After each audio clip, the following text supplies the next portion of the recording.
A powerful movement is rising across America. From the Mississippi Delta to the Apache stronghold. From the homeless encampments of Washington State to the coal fields of Appalachia of West Virginia.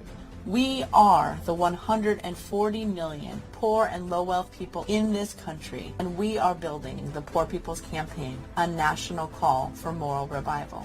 On June 18th, we will hold a mass Poor People's and Low-Wage Workers Assembly and Moral March on Washington to put a face and a voice on poverty and low wages in this country.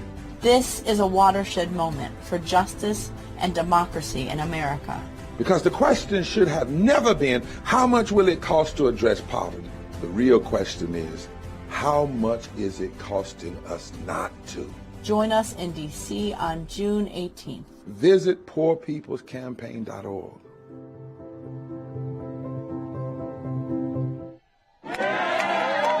It's the time right now for a mass Poor People's Low-Wage Workers Assembly and Moral March on Washington and to the polls.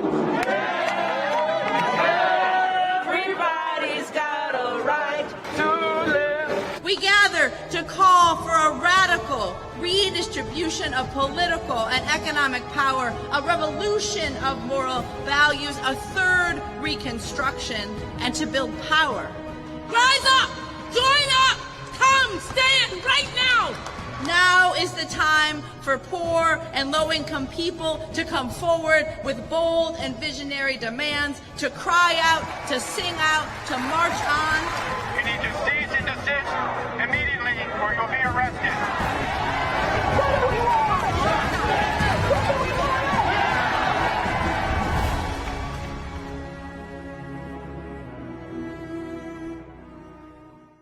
When the pandemic hit, I was an essential healthcare worker, but I also had no health insurance. Wow. And at $11 an hour, I made too much for Medicaid, but not enough to buy private insurance.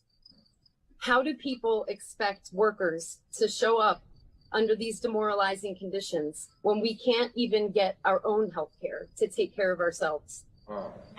At the same time, the healthcare and home care CEOs are profiting off of our pain. People who need care and the people who provide that care are struggling just to survive, while people at the top are raking in record profits. Something is very wrong, yet our political leaders consistently blame the poor and tell us that we're lazy, looking for handouts and draining the system, when the truth is the exact opposite. Let us all now get quiet for a moment. I do want to ask in this section here that those of you that are holding signs, if you can bring them down some so people can see behind you. Those are the marshals. We need you to pass people placards.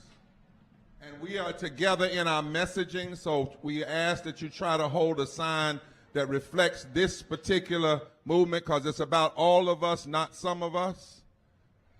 This is not a time to grandstand. We need to be one. We need to be one. So make sure you're holding a sign that reflects what we're talking about here today. Let us now be quiet for a moment for the blessing of the Lamb.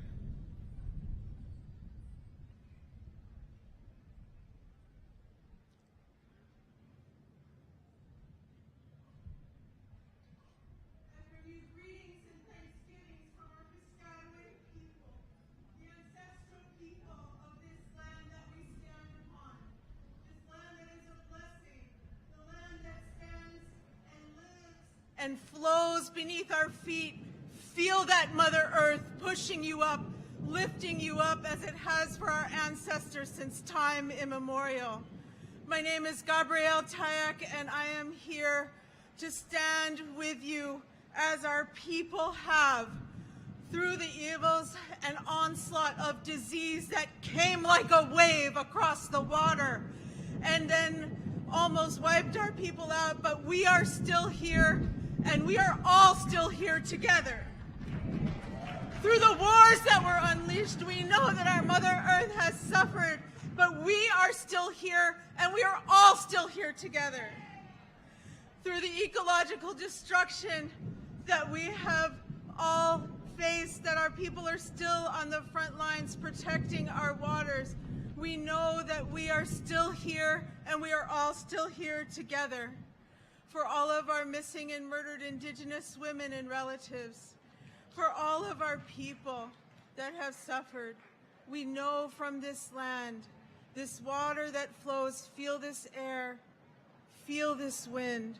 It is constant, it is current, it is always giving us a breath of life. Take time to breathe and feel this earth beneath our feet as we march on together through time, always, all as one, all my relations. We offer this tobacco together as a blessing that the ancestors that came, that are all the ancestors that are new ancestors too soon because of what the suffering that has happened to us, that our ancestors stand with us and we remember them as they bless us, and they're part of this earth as we are. All my relations, Wanishi, Matakwiyase.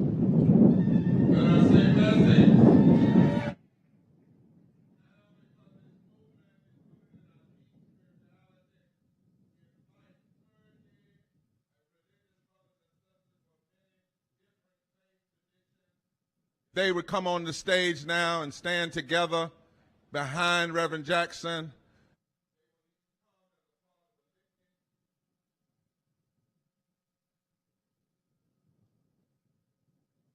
Good morning, Poor People's Campaign, a national call for moral revival.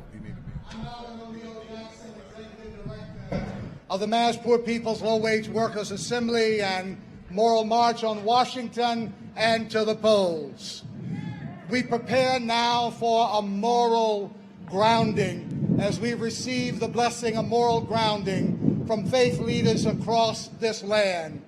I have the great joy of introducing our dear sister and friend, beloved, the Reverend Dr. Terry Howard Owens, General Minister and President of the Christian Church, Disciples of Christ, officer of the National Council of Churches, and just back from the World Council of Churches in Geneva, Switzerland.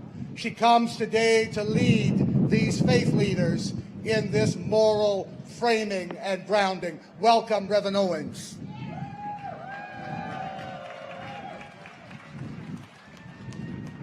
Today, my friends, faith leaders from so many religious traditions stand in solidarity with those who are impacted by poverty, ecological devastation, militarism, lack of health care, and the distorted narrative of religious nationalism. No matter how you call the holy, all of our sacred texts compel us to create a world in which there is enough for us all. The Poor People's Campaign is a moral call for national revival, a national call to moral revival, and we stand in the tradition of prophets of old as prophets in this time to call our country to account. We cannot simply preach or read from sacred texts and not join with others to demand action. We cannot simply gather in our houses of worship or offer only thoughts and prayers when people all around us are suffering and dying. So now is the time for action. Now is the time to join together as this movement for wholeness and justice. For silence is betrayal of all that we believe and hold dear. To be silent is to make hypocrisy of the faiths we profess. And so now we hear the leaders of our faiths. We join together today as moral leaders from across religious traditions to call the nation to mourn, repent, and reconstruct how it treats poor and low-wealth people.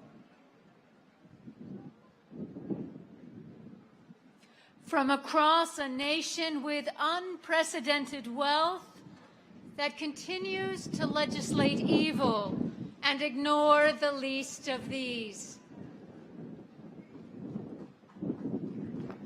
Thank you, Bishop Buddy.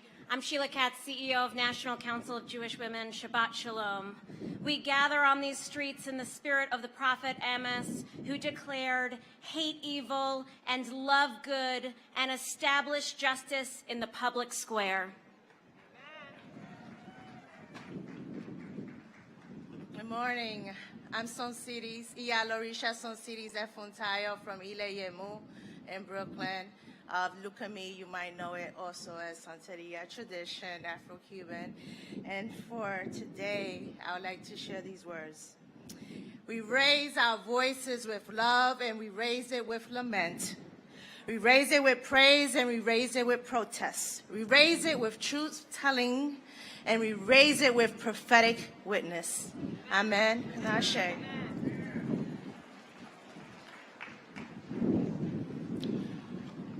Assalamu alaikum, greetings of peace. Your brother Imam Saf, academic from the Islamic Society of North America. We heed the charge from the Holy Quran. Ya ayyuhalladhina amanu kunu qawwamina bil qist. O you who have believed, be persistent, standing firm in justice, witnesses for God. Surah An-Nisa, the chapter on the woman, chapter 4, 1 verse 35.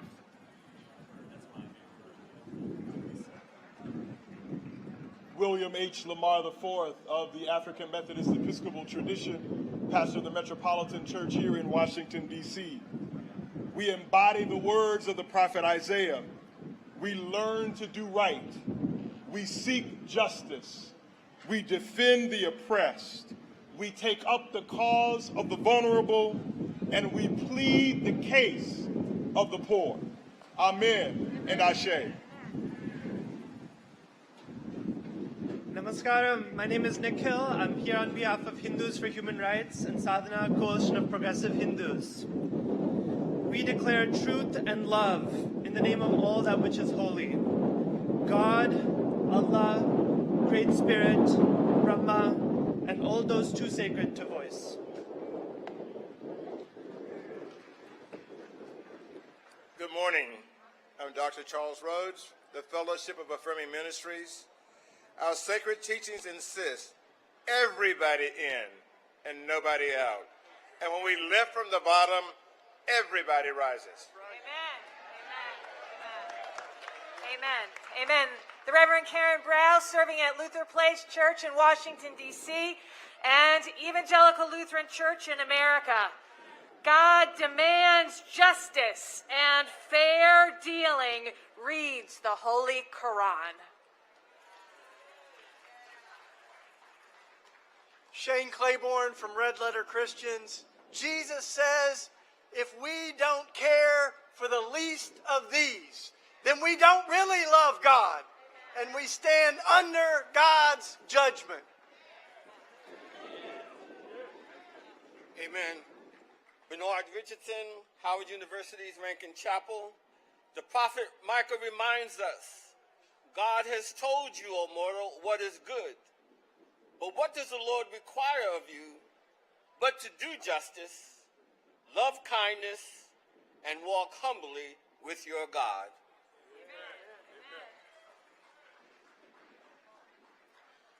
I am Sister Anne-Marie Miller from the Sisters of Mercy of the Americas.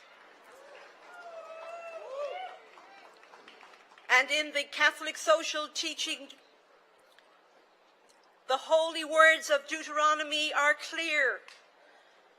Justice, justice shall you pursue.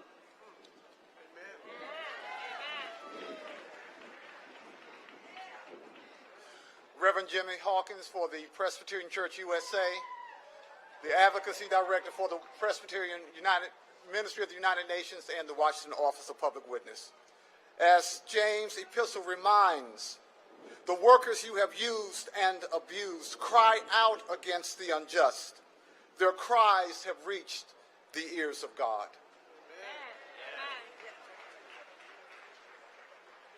I'm Sandy Sorensen with the United Church of Christ, Washington, D.C. Public Policy Advocacy Office. Therefore, in this world of abundance, not scarcity, we cry out, There is enough for everyone's need. But there is not enough for such corporate greed.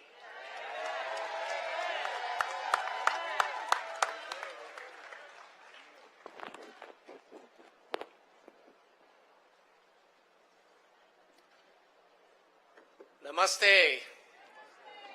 Reverend Abhijan Amanchi, Cedar Lane Unitarian Universalist Church in Bethesda and the Unitarian Universalist Association. As we cut at the earth, we hurt the spirit that binds us all. When we violate the river, the soil, the mountain and tree, we violate the sources of life that God provided for all, not just a select few.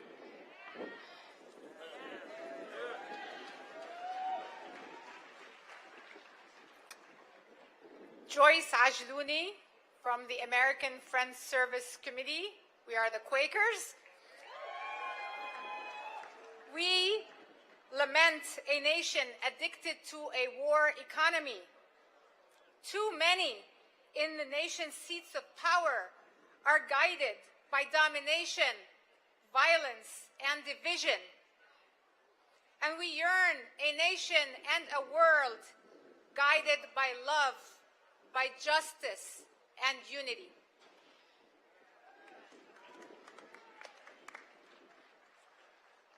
Reverend Adam Russell Taylor, President of Sojourners. We're an ecumenical Christian organization committed to peace and justice.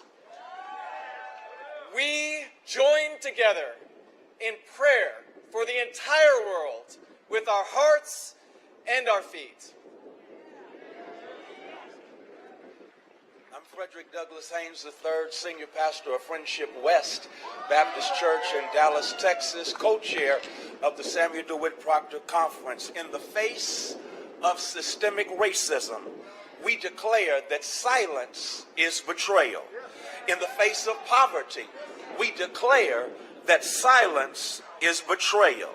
In the face of ecological devastation, we declare that silence is betrayal. In the face of militarism and a war-based economy, we declare that silence is betrayal. In the face of a lack of health care, we declare that silence is betrayal. In the face of a distorted moral narrative of religious nationalism, we declare that silence is betrayal. In the face of death because of poverty, silence is betrayal.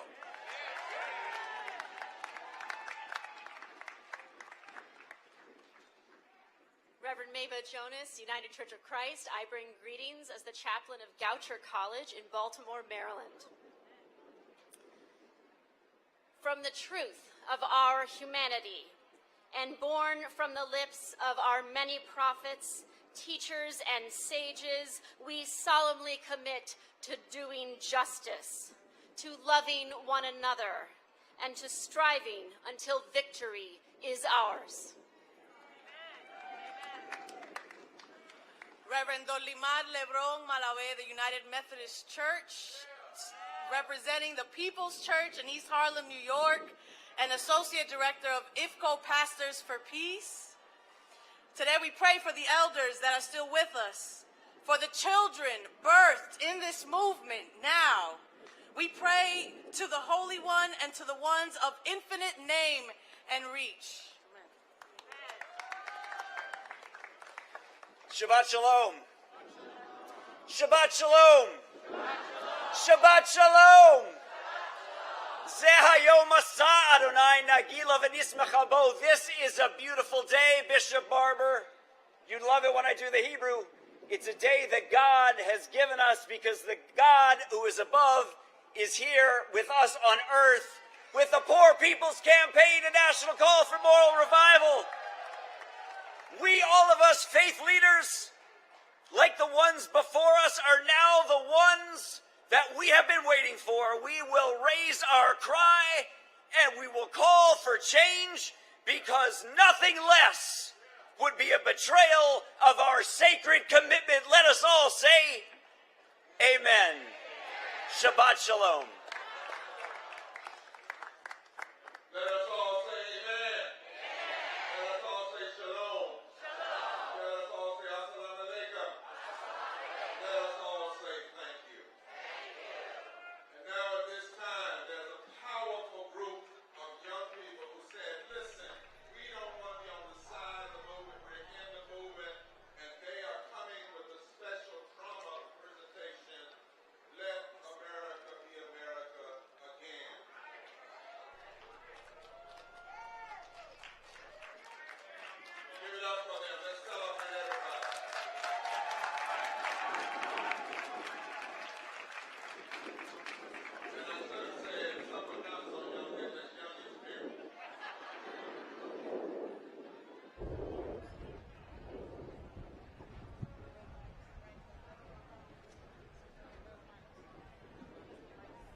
Those are the marshals.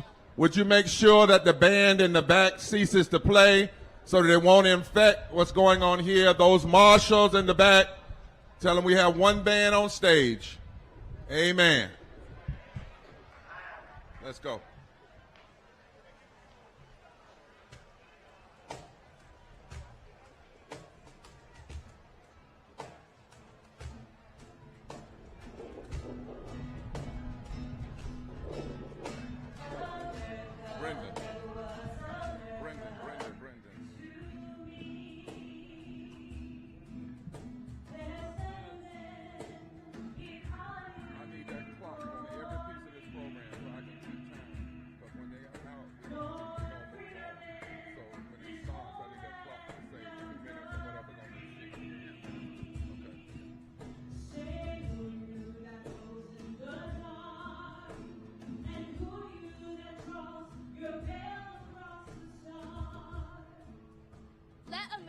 Be America again.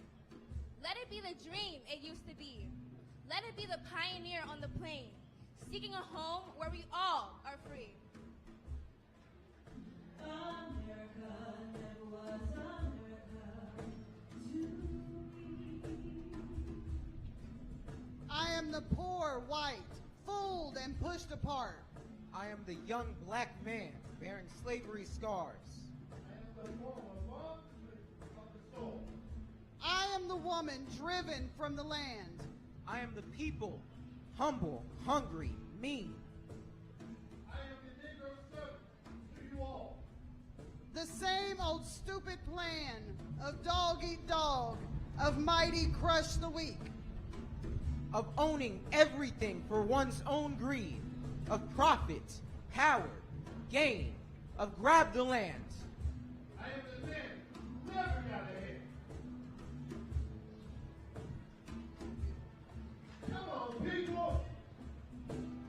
I'm the woman who sailed the early seas, who left Ireland's shore and Poland's plain and England's grassy lea in search of a home.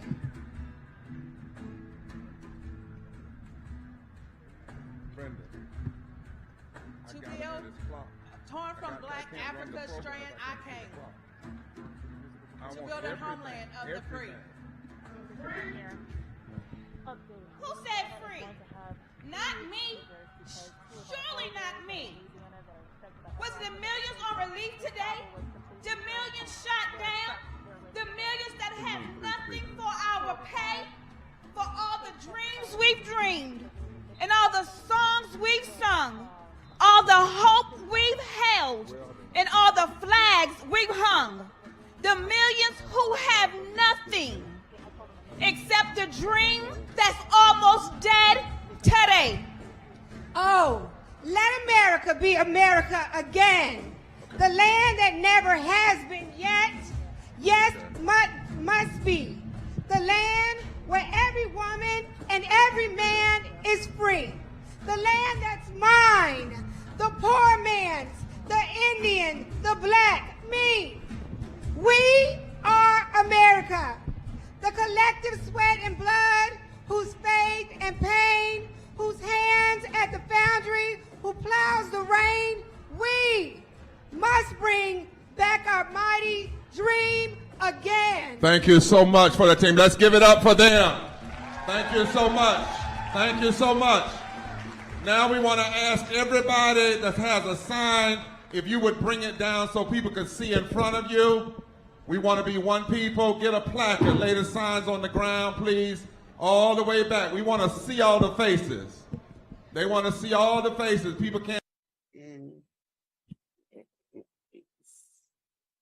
Acérquense, queremos verlos. Queremos verlos.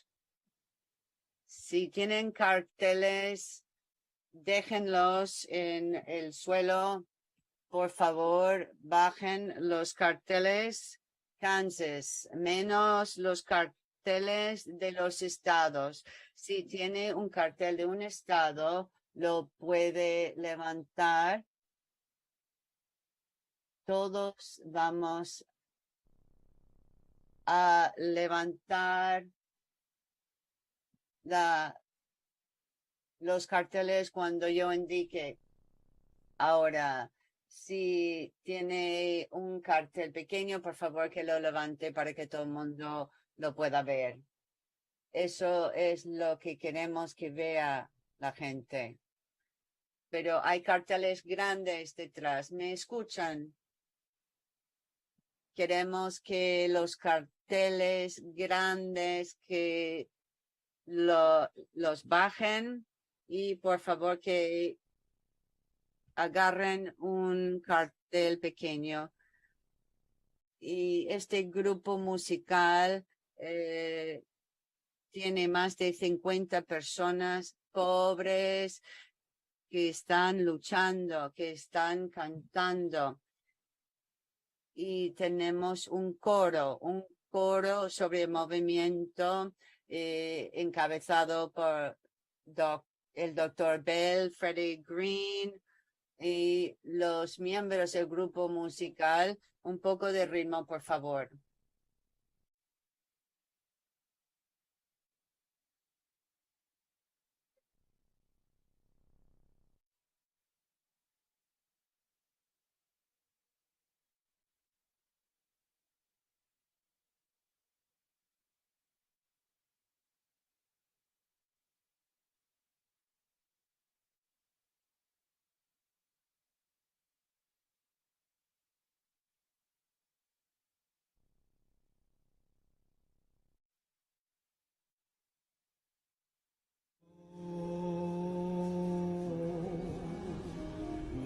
Oh, look at the people.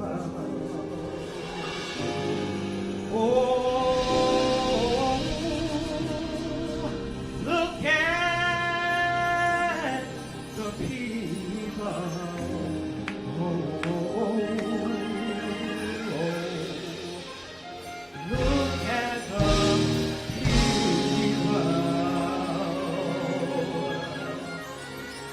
Look at all the people they deny.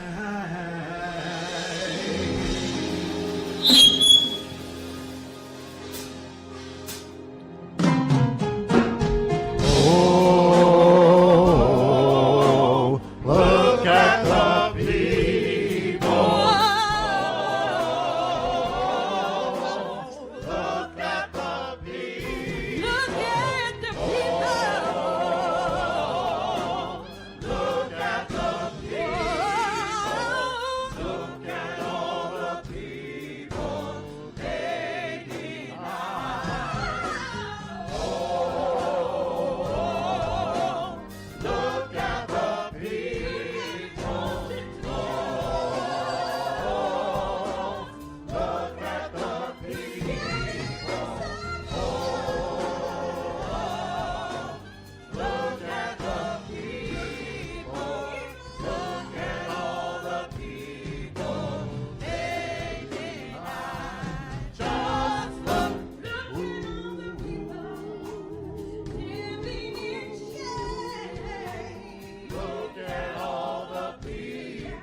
at the people denied. Look at the people they denied.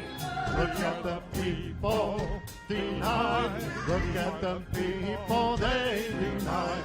We the people they denied. We the people they denied. We're the people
Somos parte del movimiento.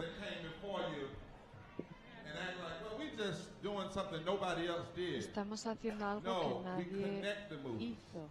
Estamos conectando el movimiento. Estamos conectando el movimiento con la llama simbólica de conectar los movimientos del pasado con los movimientos de ahora. Ahora, Reverendo Johnson y su mujer.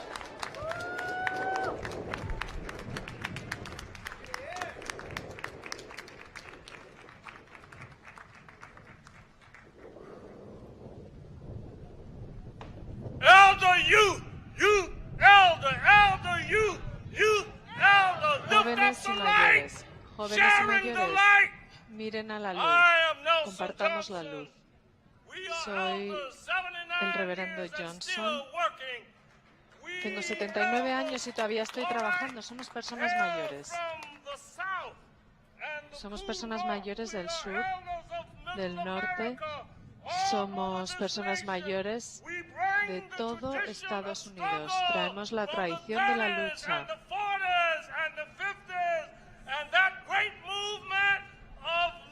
Un movimiento fantástico de los 30, de los 40, de los 50, de los 60. Vamos a mirar a la luz.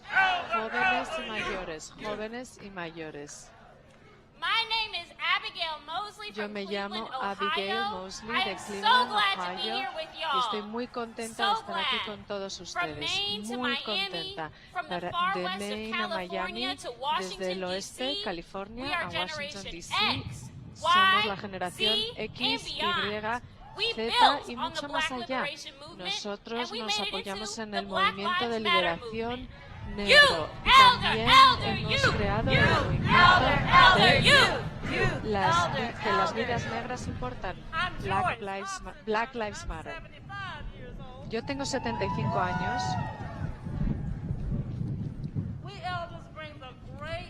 Los mayores traemos las tradiciones de la tradición de la lucha. Los panteras negras, la hermandad. And from thousands and thousands of, we bring to you the fierce determination of that elderly sister from the Montgomery bus boycott in 1955, who after walking for months declared that my feet is tired, Amen. Amen. but my soul is happy. Amen. Lift up the light. Share the light. Elders, youth. Elder, youth. Elder, youth. Elder. My name is Nelson Johnson. I am 13 years old. We youth bring a broad and growing diversity in these new days. We will bring new ways, always respecting that way over which we have come, watered with the blood of our mothers and fathers. We will stretch across systems and culturally imposed lines of division as we strive to build a more powerful people's unity that can shape these United States and build a more perfect union. Lift up the light, sharing the light. Elders, youth, elders, youth, elders, youth, elders, youth,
remember those movements, let us be reminded that people cost their lives.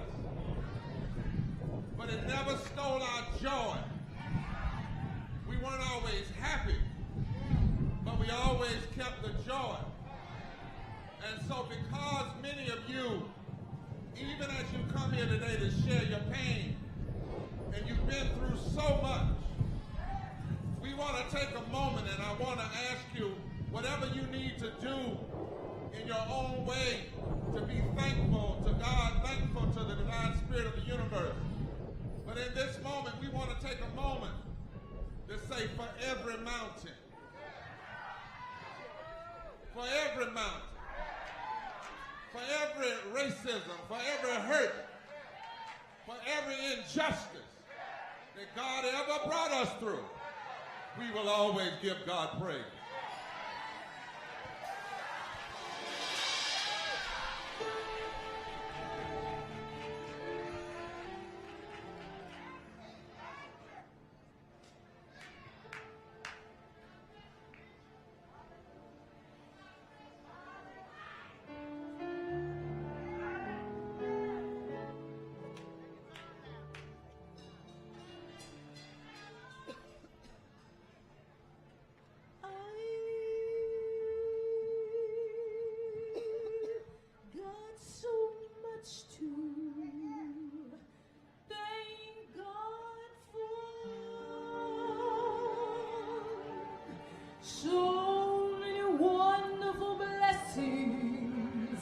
And so many open doors. I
spiritual grounding.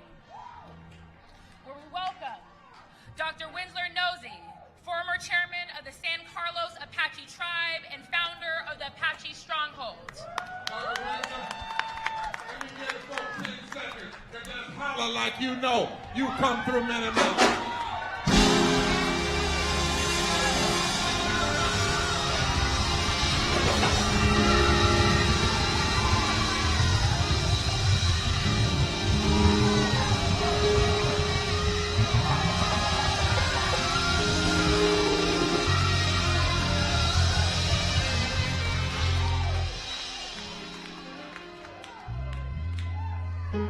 First, I want to thank all of you for being here today. I want to thank Reverend Barbara, Reverend Liz, and all of the Poor People's Campaign. Thank you so much. It's been over 500 years since our voices haven't been heard. And the only way we're going to do this is we come together. We need you as much as you need us, the first people of this country. Let me say this. There are those political issues that we face together that has harmed our people. Then there's the religious issue that I bring forward. In so many ways, we talk about what's really important. Well, one of the things that's so crucial to us is what colonization and capitalism has done to our people. So coming from the first people perspective, we've seen how it dismantles people's belief, people's spirit. I really want to thank the Poor People's Campaign who have come to Arizona to sit on this sacred mountain, these holy mountains, to have a conversation with the deities that God put here on this side of the world. No different than the other side. What our people say is that in the beginning, when Lucifer that you know of was on the other side of the world, he came on this side of the world. But on this side of the world, the native people had one drum, one prayer, so he felt us. So in this gathering that we put together today requires us all together to come as one. Because in one prayer, we'll be able to handle the problems that we have. Because that problem comes from us individually. What creates evil? So it's going to take all of us to come together. The importance of Mother Earth, the land, the water. In Arizona, water is being depleted. Congress is exempting foreign mining companies of all federal laws. This is the consequences that we face. So what our people say is that we are fighting the oldest evil. So in coming here today and talking with you is that it's a reminder that this march that you make, this work that you do has to be committed to the spiritual way, because that's one battle we have not used and we have to use to conquer this place here. People tell me when I come to DC, when we elect these people, they're good people, but when they get here, something happens to them. So they tell me, Mr. Nosey, we have to come together and fight the oldest evil. So that not only comes from our people, it comes from the entire people. So this movement is ready, but we have to be personally ready. From there, it's a personal journey to a sacred unity. So on behalf of the Native people across this country who are coming together spiritually, we pray and are with you in this journey, but we must keep it spiritually. Thank you. Thank you. Thank you, everybody. Thank you. Thank you. Thank you from our brothers and sisters, First Nation. Now, my brothers and sisters, we thank God when we praise for the mountains, but we also are required to know what it is that the Lord requires, because our praise can't be empty. We have work to do. Look at the screen as Yara Allen sings an original song of the movement. What does the Lord require? And look at the faces and the people. You, yourselves.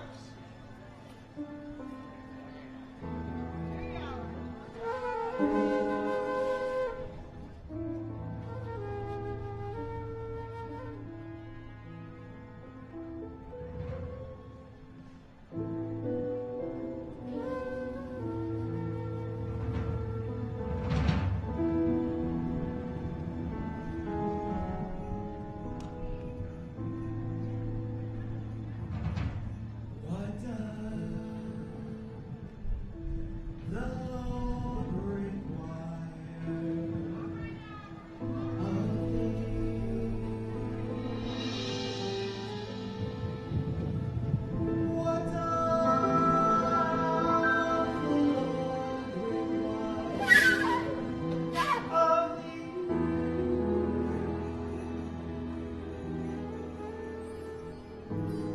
to do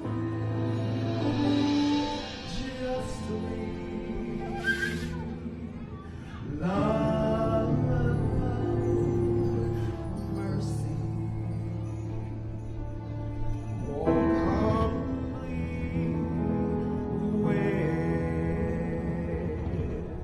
with God.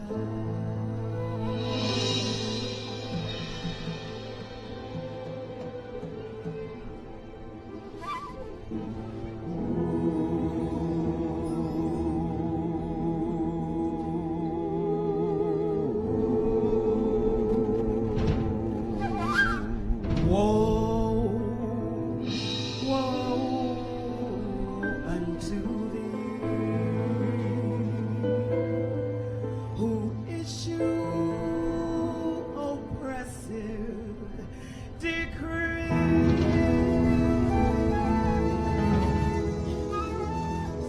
They should do justly, love,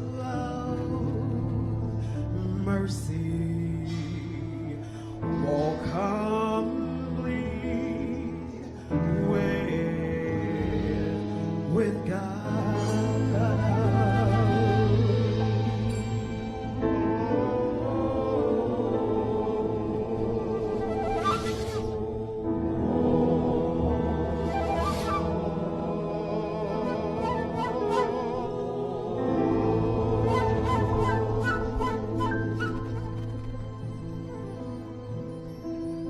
What does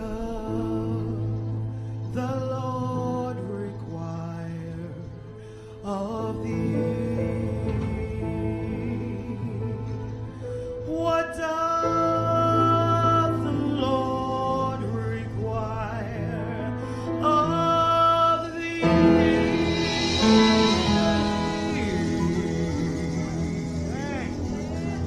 But to do justly, love, mercy, walk humbly with your God.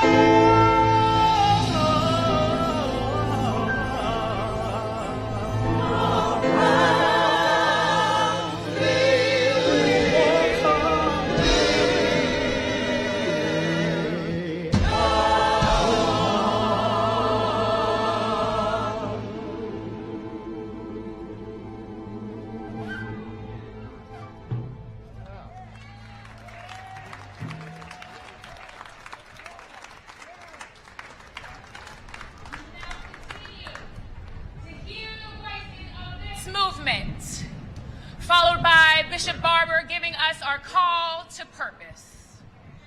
Let us hear the voices. At one time, poverty was a temporary condition. You were on a down, you could bounce back up. We can't bounce back up today. It's permanent. We're not going back to the factory and building cars and trucks like we once did. I worked 41 years in the coal mines. I have black lung, and it's just unfathomable what these poor coal miners have to go through in order to get what they have worked for and deserve. I want to tell you about my daughter, Venus. Venus started her journey about 14 months before she was diagnosed with stage 4 breast cancer. Having no primary care doctor and no medical insurance, Venus visited the emergency room in Montgomery so many times that we lost count. Venus had to wait to be approved for every medical procedure she received and was waiting for approval for a CAT scan when she relapsed into a coma, and she finally got the CAT scan that she needed, and they found 2 tumors in her brain. One had ruptured. The next day we gathered around Venus to say our goodbyes, and we unplugged 2 and Venus died. No parent should have, in America, should have to bury their child for lack of medical space. No person should be denied medical care because they don't carry a plastic card. I'm a Vietnam veteran. I was raised poor. My only chance of going to college was joining the Army.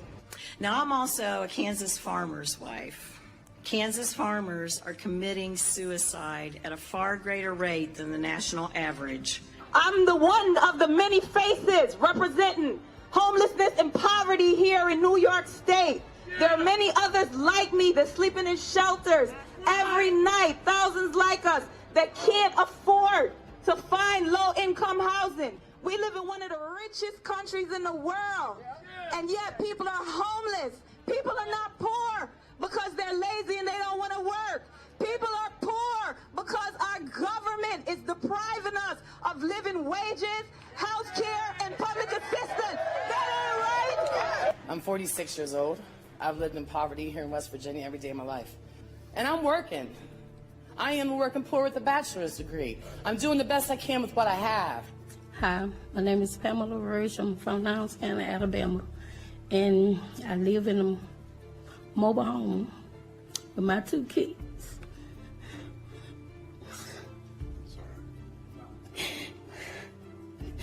They charged me over $114,000 on a mobile home.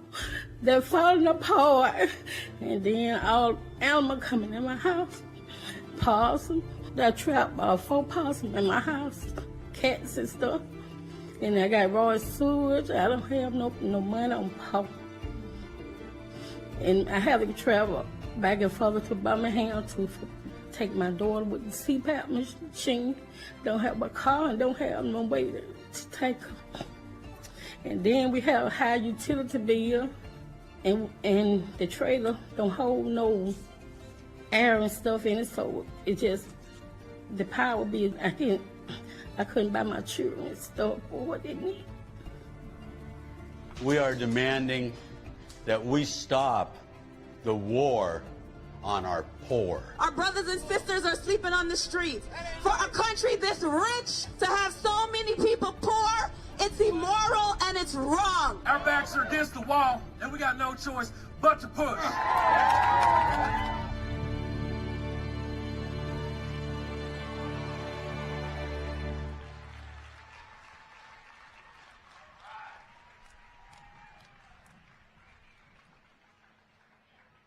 More than 100,000 people are in these streets and on the way. Buses are still coming. Millions have joined us online. Pamela, however, is not here. She died because of poverty and the denial of health care in COVID. But today, joined by these young people who have promised that no matter what happens to us, they will not let this movement go. On this land where our First Nation brothers and sisters lived free. We come here from every corner because there are unnecessarily 140 poor and low-wealth people in this country. That's 43% of the nation, 52% of our children, 66 million white people, 26 million black people, 60.9% of black people, 68% of Latinos and natives, and more than 60% of Asians who are entangled in the unjust weeds of poverty and bound up by the interlocking realities of systemic racism, voter suppression, refusal to pay a living minimum wage, bad tax policy, ecological devastation, denial of health care, inequitable educational opportunity, the war economy, and the false moral narrative of religious nationalism. Here we are today. This level of poverty and greed in this, the richest nation in the history of the world, constitutes a moral crisis and a fundamental failure of the policies of greed. These numbers and interlocking injustices are not just about debates between right and left and moderate, No, this language and categories are too puny for what we face. They represent a crisis of democracy, a shared failure to center poor and low-wealth people, the very people who are the greatest moral leaders and survivors in our society and the true bellwether of our well-being. But there is something else that is even more grotesque. The regressive policies which produce 140 million poor and low-wealth people are not benign. They are forms of policy murder. We know that prior to the pandemic, poor people died at a rate of 700 people a day, 250,000 a year. Poor people have been 2 to 5 times more likely to die from COVID during this pandemic so far. And we know this can't simply be explained away by vaccination results. It's related to the discrimination in our policies toward poor and low-wealth people. On Monday of this week, the National Academy of Science said more than 330,000 lives could have been saved during the pandemic if we had simply had a policy of universal health care for all people. A policy which is a human right that should never be connected to your job, but always connected to your humanity. Because many of the people you see here today know these realities, know this pain, this injustice, and this death from personal experience, we knew that we must gather here. We must have, over and over again, a moral meeting in these streets. We are not unlike our forerunners who sought to mend every flaw of this nation. The abolitionists, those who fought against lynching, those who have stood for families, those who have stood for labor rights, those who have stood for civil rights and women's rights and LGBTQ rights and the right for women to control their own bodies, those who have stood for peace in the time of war, those who have demanded that children be treated right, and those who have demanded just immigration policies in a nation full of immigrants. All of these people have come to these same streets to openly expose the moral crises throughout our history. This sacred moral procession has been required at various points in our history to exorcise the demons of greed and hate and racism in our society. They have all recognized that there comes a time we must have a moral meeting, and such is this moment now. This is why we are here, and we won't be silent anymore. We come to this mass poor people's low-wage workers assembly and moral march on Washington and to the polls because we must meet this moment. We must meet in the streets. We must meet at the ballot box. We must meet at the political suites of this nation. We have to cry loud from the pulpits and the public square. And we know we're on solid ground from which to raise our critique. Our great moral and constitutional traditions, they give us solid ground to declare that we must establish justice and ensure equal protection under the law for all people. We know that when the nation is moving away from the principles of life, liberty, justice, the pursuit of happiness for all people, and there's been a long train of abuses, and the nation has become more profitable for a few and less perfect for others, we must correct the nation, and we can't be silent anymore. We know that our greatest moral traditions in Scripture call us to stand up, call us to mourn and refuse to be quiet. Is it not Isaiah that said, "Woe unto those who legislate evil and rob the poor of their rights and make women and children their prey. Holy Scripture from every place calls us to repentance in a time of crisis. From Amos to Isaiah to the Gospels of Jesus, we are told we must gather a remnant of people who are willing to cry in the public square. We know that there are moments when in the anointing, we must declare good news to the poor and recovery of sight to the blind. We must remind every nation that no matter how great she claims her gross domestic product is, or how powerful her military is, every nation is under divine judgment until they fully care and fully love for the least of these, the hungry, the outcast, and the left out.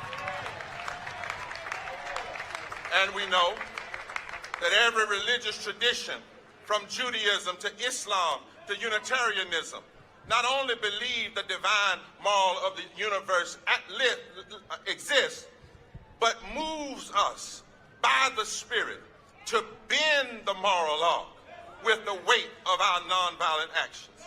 Today, make no mistake, America, we are determined to bend the moral law right here once again in America. We are resolved not to stop until we no longer have to fight. We are resolved not to stop until we no longer have breath to breathe or strength to give. We are the Poor People's Campaign, a national call for moral revival. And together with our allies, we won't be silent anymore.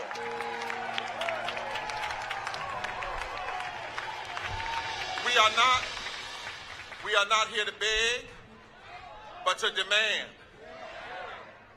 What we're demanding is not radical, it's simply right. We've come to put a face and a voice on these numbers of poverty, to show that behind them, inside them, are real people and real lives.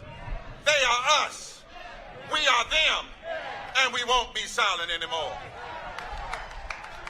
The very fact that these realities exist means, Dr. West, that we are engaged in a moment that is constitutionally inconsistent, morally indefensible, politically insensitive, economically insane. As the great prophet of the Harlem Renaissance declared, we must take back our mighty land again. America has never been America to me, but we swear this oath that America will be. We must say with our bodies, with our voices, with our organizing, with our preaching, with our standing, even with our suffering and our sacrifices, that we won't be silent or unseen or unheard anymore. As long as there are 140 million poor and low-wealth people in this country, and we know it doesn't have to be this way, we won't be silent anymore. As long as there are 87 million people who are uninsured or underinsured, and everybody in the Congress gets free health insurance while they vote against us to have the same thing, we won't be silent anymore. As long as caving to the lobbying of the U.S. Chamber of Commerce, 49 Republicans and 2 Democrats refused to vote fairly and denied 32 million people just last year a $15 an hour minimum living wage, we won't be silent anymore. As long as we know this nation will never really deal with inflation and recession until she does right by the poor and low wealth of this country. As long as we have the hypocrites and their audacity to call people essential workers during the pandemic and then treat them like they're expendable when it comes to health care and wages.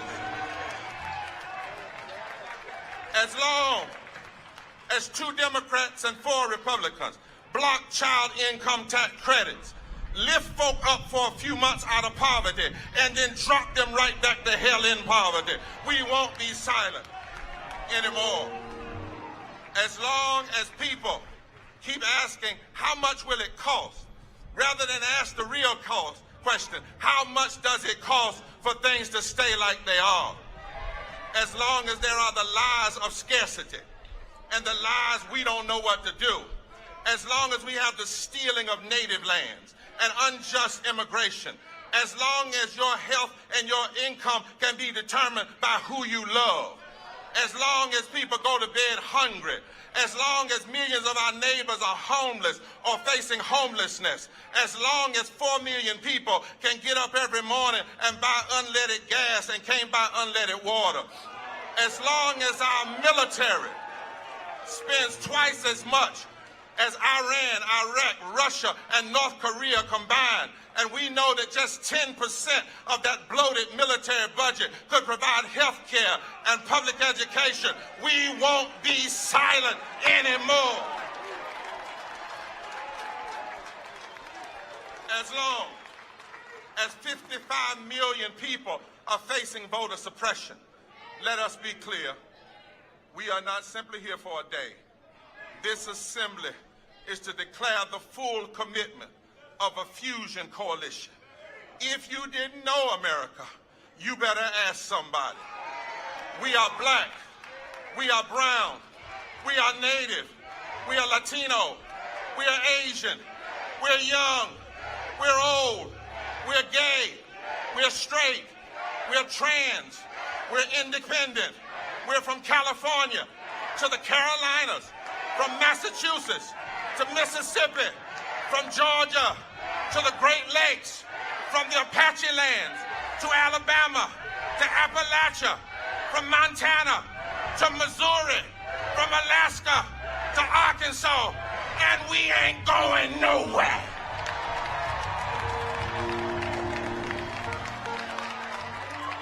Now is the time for a third Reconstruction.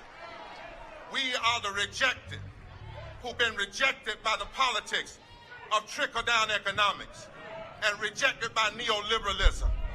150 years ago, black and poor whites built the first Reconstruction.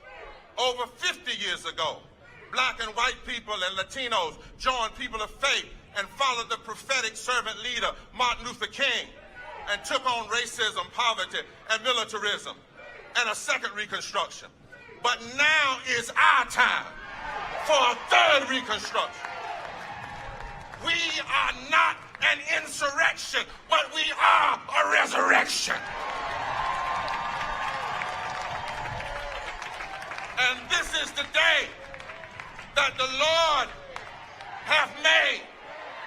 This is the day that the stones that the builders rejected are coming together to be the cornerstones of a new reality. And so make no mistake, from the State House to the Congress to the White House, this is no one day on and one day off. This is a movement until children are protected, until sick folk are healed, until low-wage workers are paid, until immigrants are treated fairly, until affordable houses are provided, until the atmosphere, the land, and the water are protected, until saving the world and diplomacy and living in peace is more important than blowing up the world. We won't be silent anymore. If we've got to march, we'll march. If we've got to engage in nonviolent direct action, we'll engage. If we've got to build more attention with the media, we'll do it.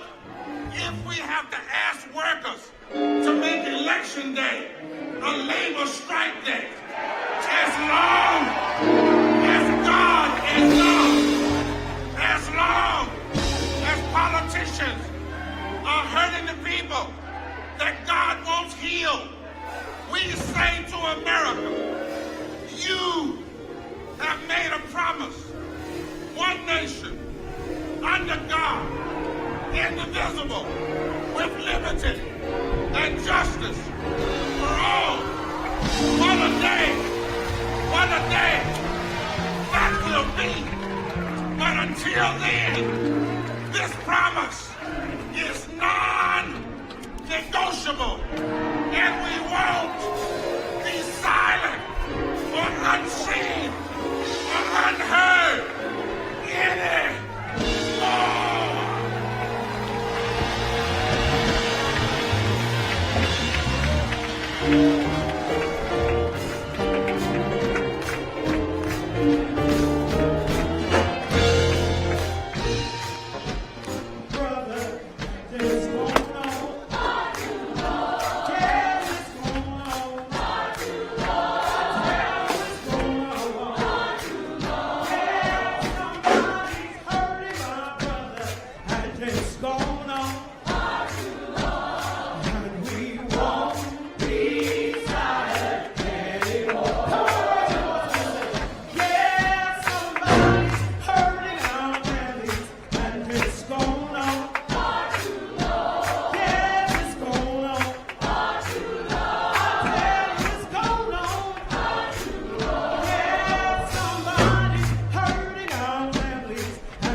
For the next 50 minutes, we are going to hear from the greatest moral leaders and survivors of this country, impacted people.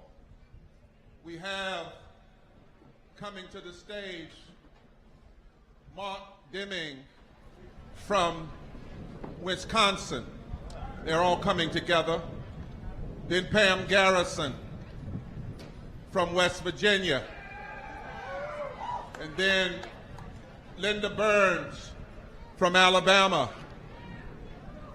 Kenya Alcacer from California.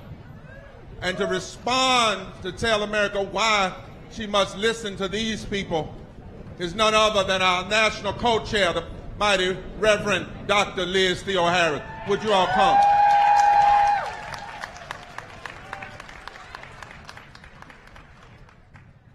No.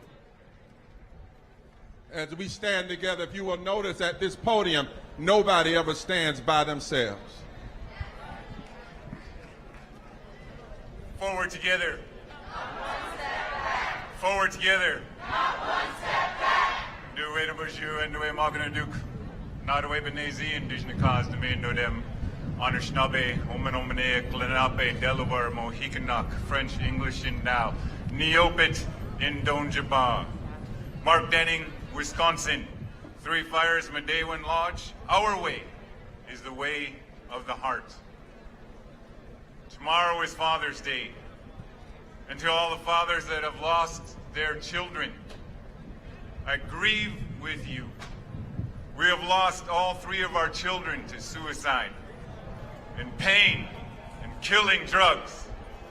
Our children should have been given a fighting chance had they gotten the mental health care we all deserve. Our first son, a law school graduate, the first to leave us.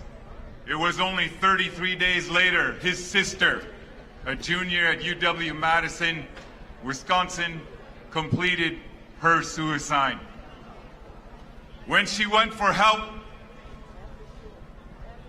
she was turned away. Too many visits, Isabel. Their surviving brother spoke in front of her casket and said this: "By standing here, I feel like I am betraying them." 2 years later, death clothed in an uncaring world, the loneliness of the spirit, unresolved grief aided by opioids before the fentanyl set in. His note written to us, his parents, said, "Sorry for the mess." Jesus. There should have been crime scene tape around every one of their bodies. There should be crime scene tape around every one of our children's bodies that fall in the streets. When the destroyer came to our lands from across the ocean, he wore faces of disease, war, starvation, dispossession, enslavement, boarding schools, trafficking of our young. He lives here still. The destroyer lives here still. 1 in 3 of us as Native people live in poverty. The suicides of our young.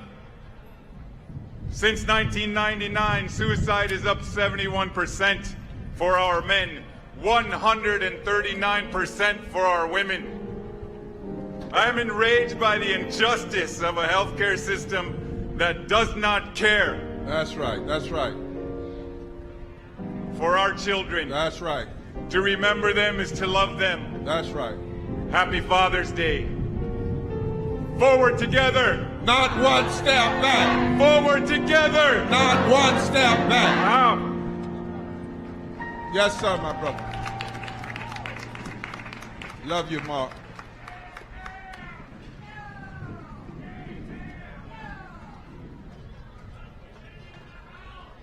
Hello, I'm Pam Garrison, Tri-Chair of the West Virginia Poor People's Campaign. I stand here with righteous anger. I stand here as one of the 140 million poor, low-wage workers. I've worked 2 and 3 jobs my whole life. I stand here with the spirit of Fannie Lou Hamer. We mourned our dead last night. Those of y'all that came and helped and joined us online and in person, we mourned our dead. Well, it's time that we fight like hell for our living now. You are my people. I want to tell you what they stole from me. Just one thing they stole from me. They stole my motherhood. They stole my children's childhood. My children, the memories they have of me growing up. And you know everybody remembers your childhood if you don't remember nothing. I'm absent in my kids' memories. They remember Mom always working. They don't remember me there helping homework. They don't remember me putting them to bed. because I was trying to keep a roof over their head and food on the table and a pair of shoes on their feet. And no matter how hard I worked, That's it. no matter how hard, it was never enough.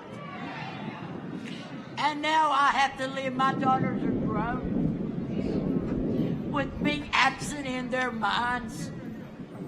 And that breaks my heart and kills me. And that's something they can't give me back. And I don't want any more mothers and fathers to hear this when your children are grown. My. That they don't remember you there.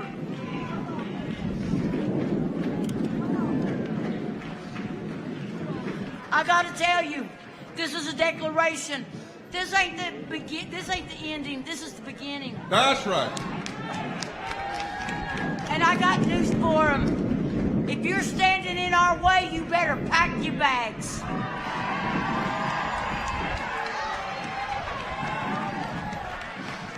We are going to hold you accountable.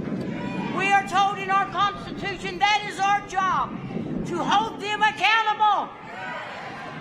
That's right. That's right.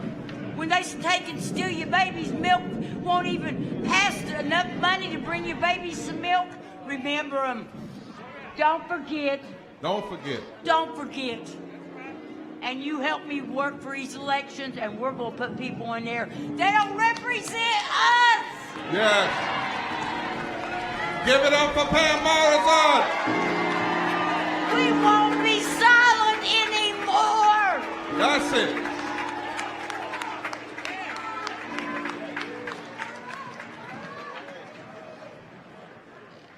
Hello, everybody. Y'all ready to fight? I came here to fight today. I'm from Birmingham, Alabama. My name is Linda Burns. And I will tell you about these poor working conditions. I'm hurt now. I'm injured from working like a robot. This arm right here, I'm not stopping. I told them last year, if I got to go to New York, D.C., California, Georgia, I'm coming, because I'm not stopping, period. I was in Amazon working. I was curious to see how y'all get these packages so fast. Once I got in there, I was like, woo, they gave us hazardous pay. They took it back. They took it back a month. I started at the beginning of the pandemic. They took it back. We started unionizing thereafter. I got in there. It was so hot. We complained and complained and complained. They didn't do nothing. They put fans in there. Remind you, it's the beginning of the pandemic. They didn't do much stir up the pandemic, stir up the corona. I got corona. I was off for 3 weeks. They only paid me for 2 weeks. My. Go back to work. That's what they told me. Go back to work. Yes. Okay. I try to go to the bathroom. We working 10 to 12 hours. They timing us to go to the bathroom. They pretty much telling us we cannot go to the bathroom. If I leave my machine, it's gonna time me. Mind you, that Amazon is about 15 football fields long. They only have 2 bathrooms. 2. You go to the bathroom, they timing you. When you get back, you got a message across the screen from HR. I'm like, what's going on? That's like, you was away from your machine 20 minutes. I said, I went to the bathroom. I can't go to the bathroom? Pretty much, they told me I can't go to the bathroom. You fired. Yes, they fire you for being off your machine. They call it TOT. That's time on task. That's why I'm here. I'm not giving up. That's why I'm here to fight. I need everybody. Everybody. We're going to do this. That's why I came from Alabama. We're going to do this. They tried to fire me on medical leave. I had Give it up, my dear sister. Give it up. I had a surgery last year on this arm. That's what I had another surgery in March. Give it up this for my year. sister so we can have our next sister to It's come. still not well. Okay. That's why I'm ready. Regardless of your race, your nationality, we're going to fight. All right. God bless you.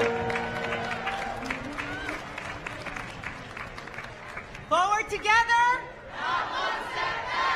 My name is Kenny Alcocer. I'm with Unión de Vecinos and the Los Angeles Tenants Union. I am here today representing the California Poor People's Campaign, a national call for moral revival. On Tuesday, June 14th, we got on a bus to be here with y'all today. Being here today was our duty, for on this bus, we are bringing with us our dead, 92,085 who have died from COVID. We are bringing 2.6 million undocumented folks from California, 18,000 immigrants that are on the border from Central America and Haiti that are seeking asylum. We are bringing the more than 1.5 million tenants that were not able to pay their rent and are facing evictions. We are bringing the more than 161,000 homeless folks in our communities. We are here today because we see that in Los Angeles and in this nation, there is no political will to finish poverty, systemic racism, ecological devastation, or the war economy. We are here to demand housing for all, rent forgiveness, adequate health care for all, a living wage with benefits, access to affordable and healthy food, to abolish ICE, to abolish the police. We are here to protect voting rights. We are here to fight for immigration reform. We are here. We are the poor and dispossessed, and we are here. Yes! We are here to say, solo el pueblo salva el pueblo. We are here, we are saying we will not be silenced anymore. Yes! Stay up here with Liz. Stay up here. Nobody stands alone. Get close to it. Somebody's been hurting our people. It's gone on far too long, and we won't be silent anymore. Now, Washington, D.C., these yet to be United States, it does not have to be this way. This is not as good as it gets, America. Poverty is not inevitable. We cannot accept abandonment amidst abundance. And we will not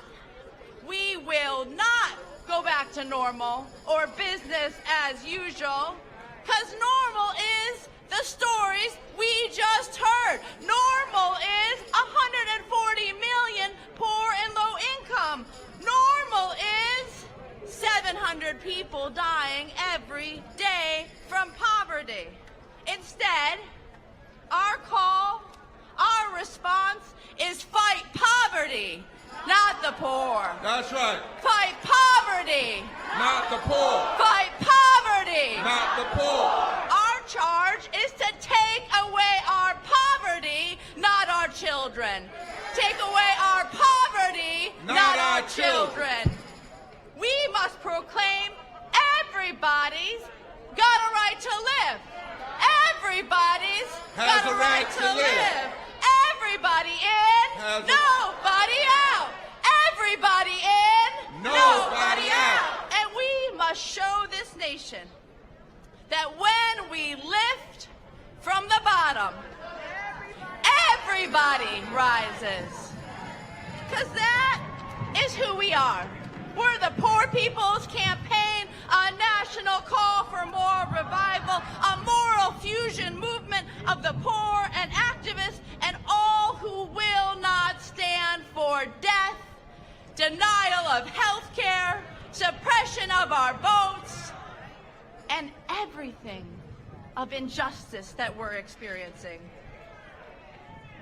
We're here responding to these stories, lifting up the truth of our nation, putting faces and voices on immense injustice, but showing also where our hope really is. Hope comes from the bottom, from those most directly impacted by the profound evils of America. It's the poor. It's the low wage. It's the locked up, looked over, and left out. It's those excluded and exploited who are the very social force who can change this society. Unsettle our complacency, organize a third reconstruction, and fully address poverty and low wages from the bottom up. So yes, America, we're here. We're poor. We're not going anywhere. We have come together. We will stay together. We will transform this nation from the bottom up. Yes, we'll yes. break through that lie that poverty and death are the will of God. We'll break through that lie that some lives are more precious than others, that it's impossible for us to unite and organize, or that the rich and powerful are coming to save us. Because when we cry justice, when we cry power, when we organize from the grassroots, when we take bold action, it can be done. Yes, Si se puede. Forward together.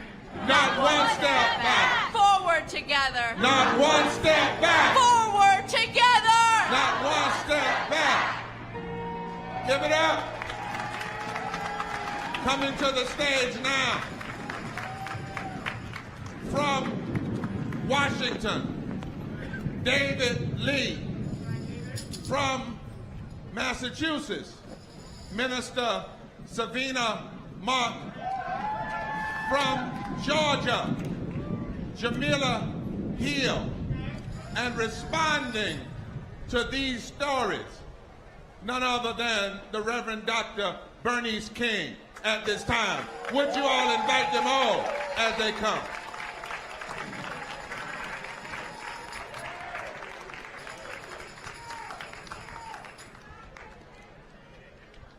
Forward together.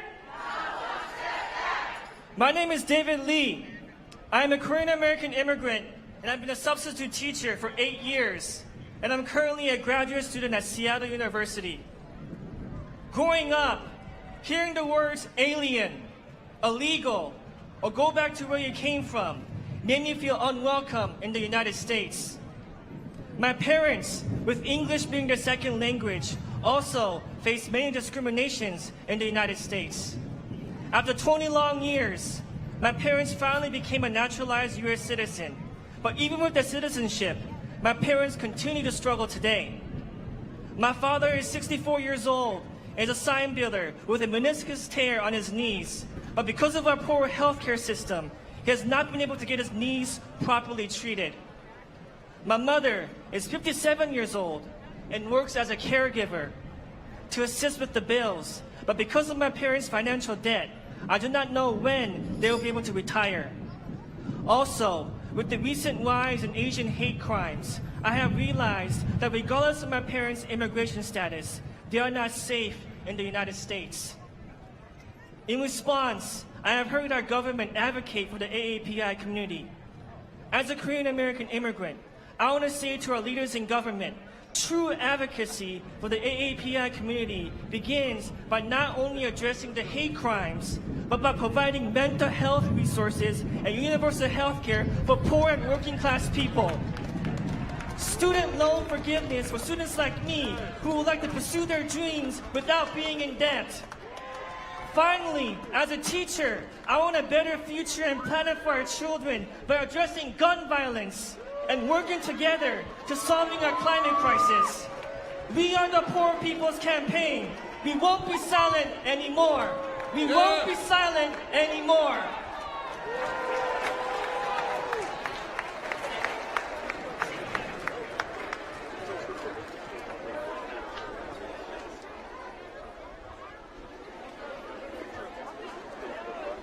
I'm Savina Martin from Roxbury, Massachusetts.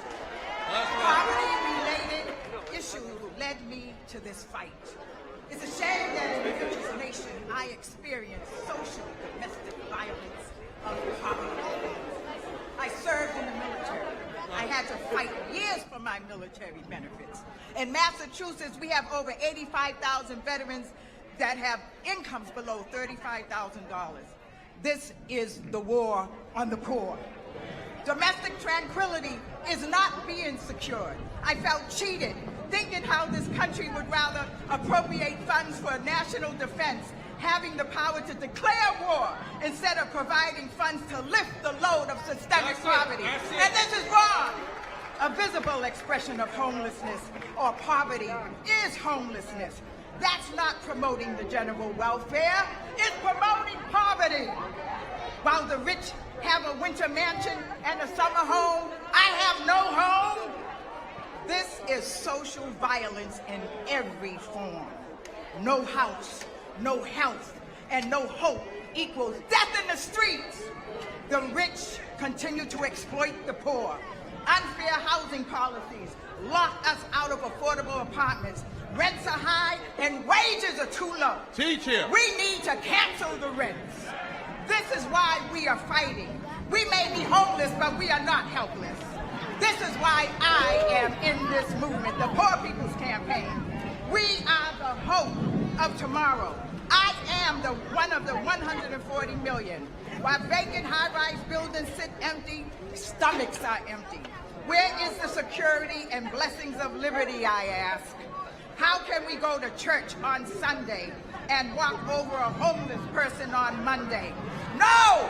We are the workers, and we are the people that built this country, and this is ours. And we won't be silent anymore.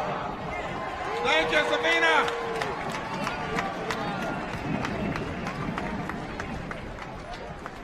Forward together. My name is Jamel Hill, and I'm from Georgia. And I want to talk about the promised land. Abraham and Martin heard the voice of God directing them and listened. Between that time, our founding fathers dreamt of a promised land, one nation, under God, indivisible, with liberty and justice for all. And while we may have crossed into the promised land, now is the time to do more. Like our forefathers, the work is not done after crossing, and now is the time to subdue, to overcome poverty and systemic racism, to bring under control the trauma afflicted on our children, as almost 50% of children in Georgia are born and raised in poverty. In Georgia, almost half of our children grow up worried, unhappy, frustrated, and anxious. There are few opportunities, but an abundance of feelings of worthlessness and hopelessness. Our children are born without hope. Our children are bullied and judged. They don't get to go on school trips, but they do get to go home every day to gun violence. Overcrowded homes that offer no safe place to do homework or play. Our children are often embarrassed. They lack education and they inherit poverty. We have health issues. We are exploited for labor while we suffer from inflation and lack an ability to invest. We suffer from corruption, disease, insufficiencies, terrorism, high crime, mental illness, starvation, and drug abuse. Here in America, where we have the worst poverty rates out of the world's top 25 economies, we have the working poor who cannot afford health care or are not offered health care. In Georgia, we have poorly funded, understaffed volunteer medical clinics for those that work 40-plus hours every week but aren't offered health care. We have homeless people paying $1,500 a month for Airbnbs, while others have homes with no lights, no waters, tin roofs, held down by cinder blocks, molded walls, and floors. The working poor who cannot afford a set of 4 new tires without robbing Peter to pay Paul. The working poor who, if the AC, fridge, or stove goes out, we can't afford to buy another. While the rich vacation in their second, third, and fourth homes, we just want to be able to go to the grocery stores. We just want to provide a nutritious meal to our family. But fruit is $15, a salad is $15, and food is $10, and minimum wage is only $7. Y'all, we won't be silent anymore. That's it. Let us welcome Reverend Dr. Bernice King to respond and say to America why we must listen to these voices. Forward together. 54 years ago, my father launched the Poor People's Campaign to revolutionize the economic landscape of our nation. Unfortunately, Dr. Martin Luther King Jr. did not live long enough to see it come to fruition. However, on June 19, 1968, my mother, Coretta Scott King, was here in our nation's capital during the initial Poor People's Campaign to deliver a very powerful message on poverty. She stated, and I quote, "Too long we've suffered pious platitudes and made faulty promises to our less fortunate."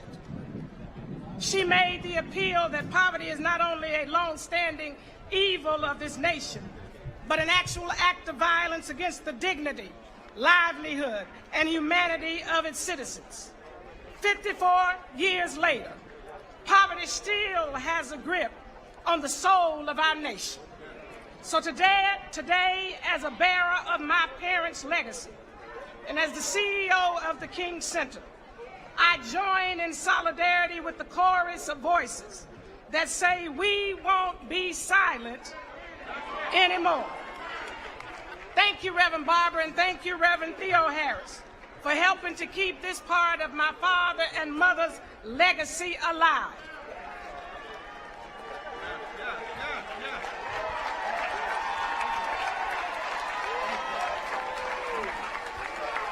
And thank you for keeping the movement going. Today, we are here to awaken the conscience of the citizens of this nation. We're calling upon those who have ears to hear, tongues to speak, and hearts to respond, to join the movement to rid this nation of the evil and violence of poverty. You have heard the real stories of those who suffered the injustices of our nation. A nation that refuses to open their eyes to the inhumane realities of poverty. A violation of the dignity, worth, and value of people who are made in the image of God and after God's likeness. As we listen to these voices, we can attest to the reality that poverty in all of its forms is violence. We have a moral responsibility to speak up, to stand up, to show up, and never shut up until all of our brothers and sisters can rise from the shackles of oppression, depression, suppression, and the real violence of poverty, until they are set free to live with the dignity of a livable wage, humane living conditions, just working conditions, access to affordable health care and housing, and the freedom to participate in government, the freedom to prosper in life, and the freedom to peacefully coexist. When I was growing up, my mother used to always remind me and my siblings that somebody has to cut off the chain of violence. Well, I'm asking all people of goodwill and conscience to join us in cutting off this chain of the violence of poverty. I'm asking all citizens, power brokers, and politicians of this nation to pledge their voices and their work toward the elimination of poverty.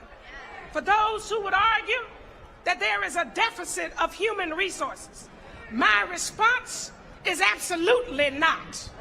The deficit is in the human will.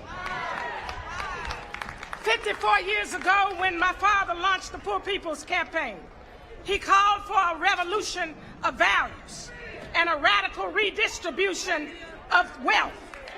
I make that same call to our nation today. And do not be fooled into thinking that the issue of poverty is someone else's problem. As my father said, we are caught in an inescapable network of mutuality, tied in a single garment of destiny. What affects one directly affects all indirectly. Have you considered how the existence of poverty in our nation affects all indirectly. Think about it. The last time I checked, the least of these is quickly turning into the most of these. If the current economic crises or my sisters and brothers' stories today haven't put you on notice, let me inform all people of goodwill, even those that believe they are exempt from this epidemic, that poverty won't stop at low-income workers. Poverty won't stop at the suburban middle class. Poverty won't even stop with the business owners and business executives. Poverty is a system that will continue to consume more and more people, beget more violence, disenfranchise millions, and leave even more underserved until our nation and our people commit to creating the beloved community to dismantle it.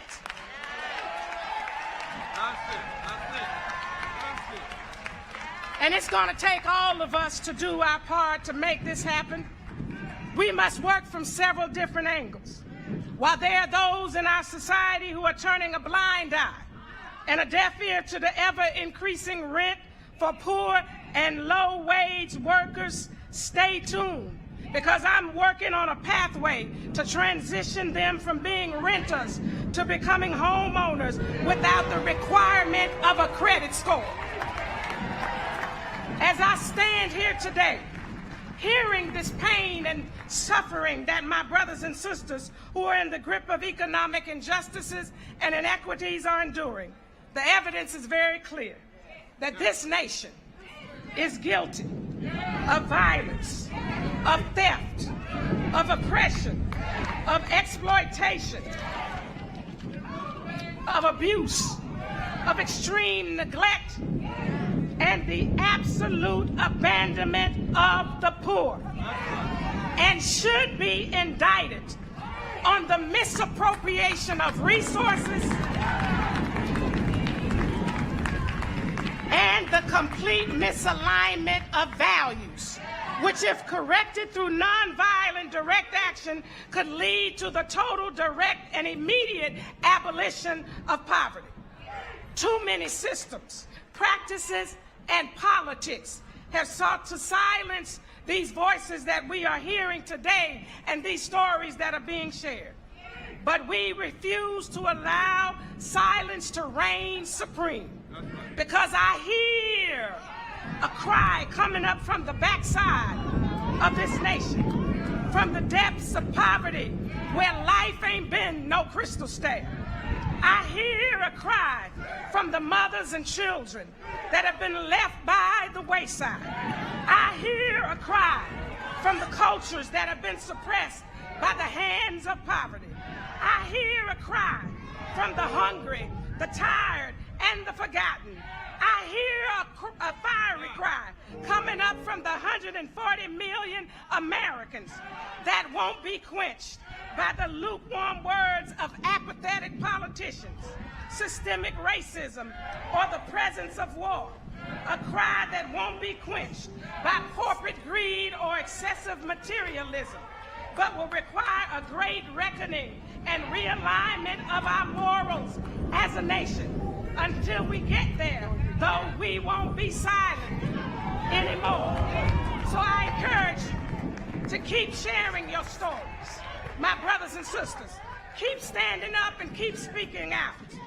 Keep your eyes on the prize and know that God Almighty is with us.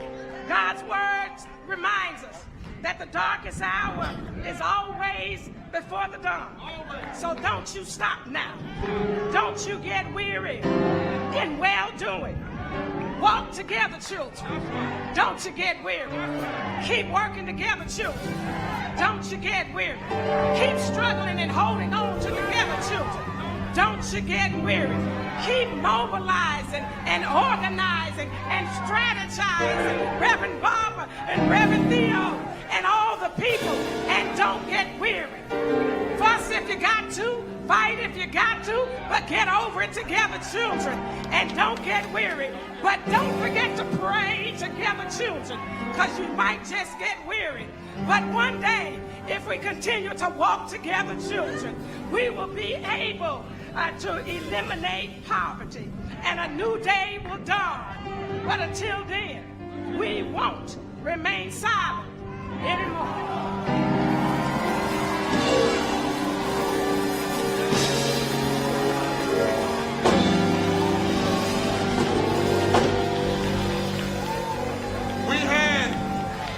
We had to give Dr. King and Coretta Scott King's seed some extra time because we want you to know your father's death is our resurrection.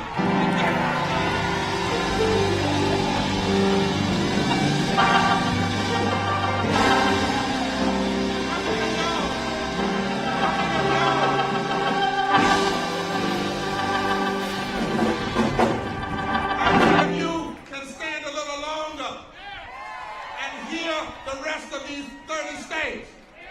And while we're standing, can we sing about 1 minute? Ain't gonna let nobody turn us around. Come on, band. Come on, Yara. Everybody put those hands together and sing it like they sung it in the Civil Rights Movement.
Preacher.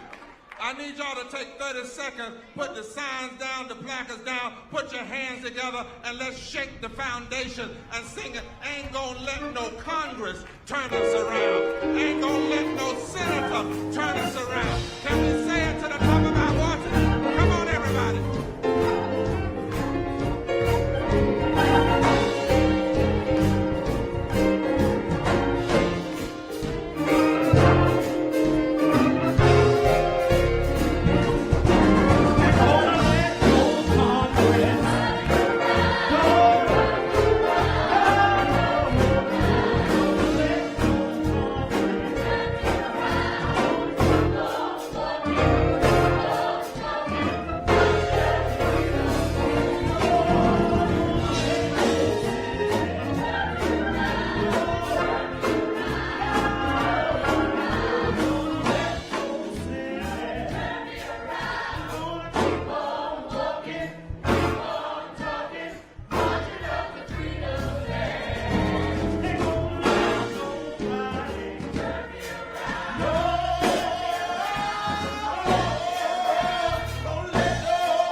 and us often talk, you can't have a meeting like this and not have a strategy for after the meeting. That'd be foolish. So let me tell you what we're going to do after the meeting. Number one, we demand that all congresspersons in the United States publicly acknowledge the reality and pain of 140 million poor and low-wealth people and stop lying and saying that it's only 39 million people. Number two, we demand every congressperson commit to creating and supporting legislation that reflects a third Reconstruction agenda. Now, we haven't heard, and I don't know what the problem is. I know the phones work and the emails work. So let me say it here. We demand, come on, Liz, we demand a White House Poverty Summit with President Biden to allow this administration to meet with a delegation of poor and low-wealth people, religious leaders, and economists now. Number four, the campaign will engage in massive mobilization and outreach through every means available to us. Number five, we pledge to return to Washington, D.C. in September and bring 5,000 poor and low-wealth people and religious leaders and 100 economists in a nonviolent direct action to walk all day in the halls of Congress. We won't be silent anymore. And today, this campaign announces its launch of a nationwide effort for the next 143 days to register and educate poor and low-wealth communities to vote in every election for candidates that commit to addressing poverty and low wage. And number seven, we declare that we are a movement that votes, a movement that fights, a movement that marches, a movement that uses nonviolent truth and love, and a movement that ain't never going nowhere no time soon. Coming to the stage now, at this moment, to speak to us, because we want America to hear herself, we're bringing Guadalupe de la Cruz from Florida. And you probably see numbers of poverty on the screen. It should be. From New England, Nebraska, Angela Montalvo. From D.C., because we wouldn't come here and not talk about poverty in D.C. and the need for statehood. Akula Ali. And responding to them will be Latasha Brown of Black Voters Matter.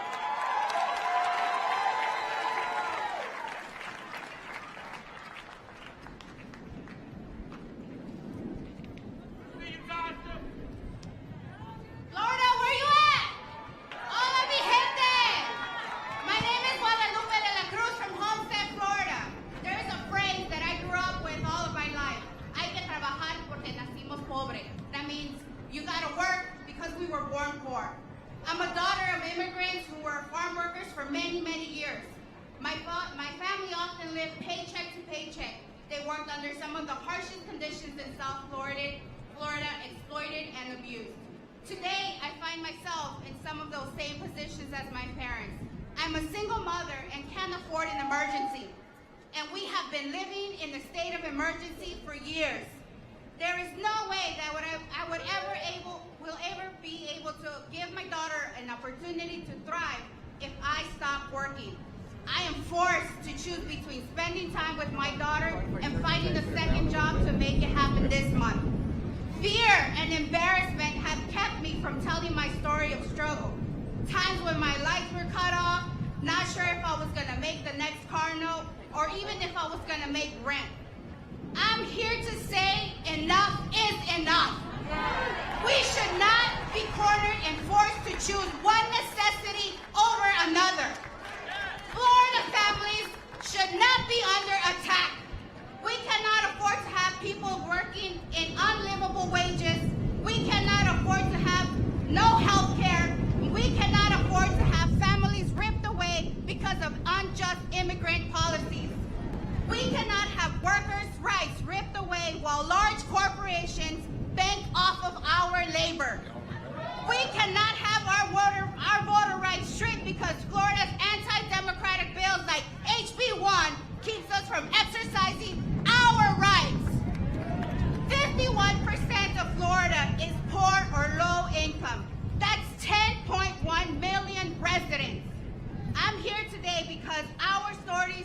come out of the shadows of shame. And I'm reminding our government that the many stories that you have heard today from my friends should not be happening. 10 million people are not in this current situation by choice, but because government has chose to create systematic laws because they chose to create systematic laws and implementations of oppression. And that's why we're here to say no more. No more. Forward together. Not one step back. I will not be silent anymore.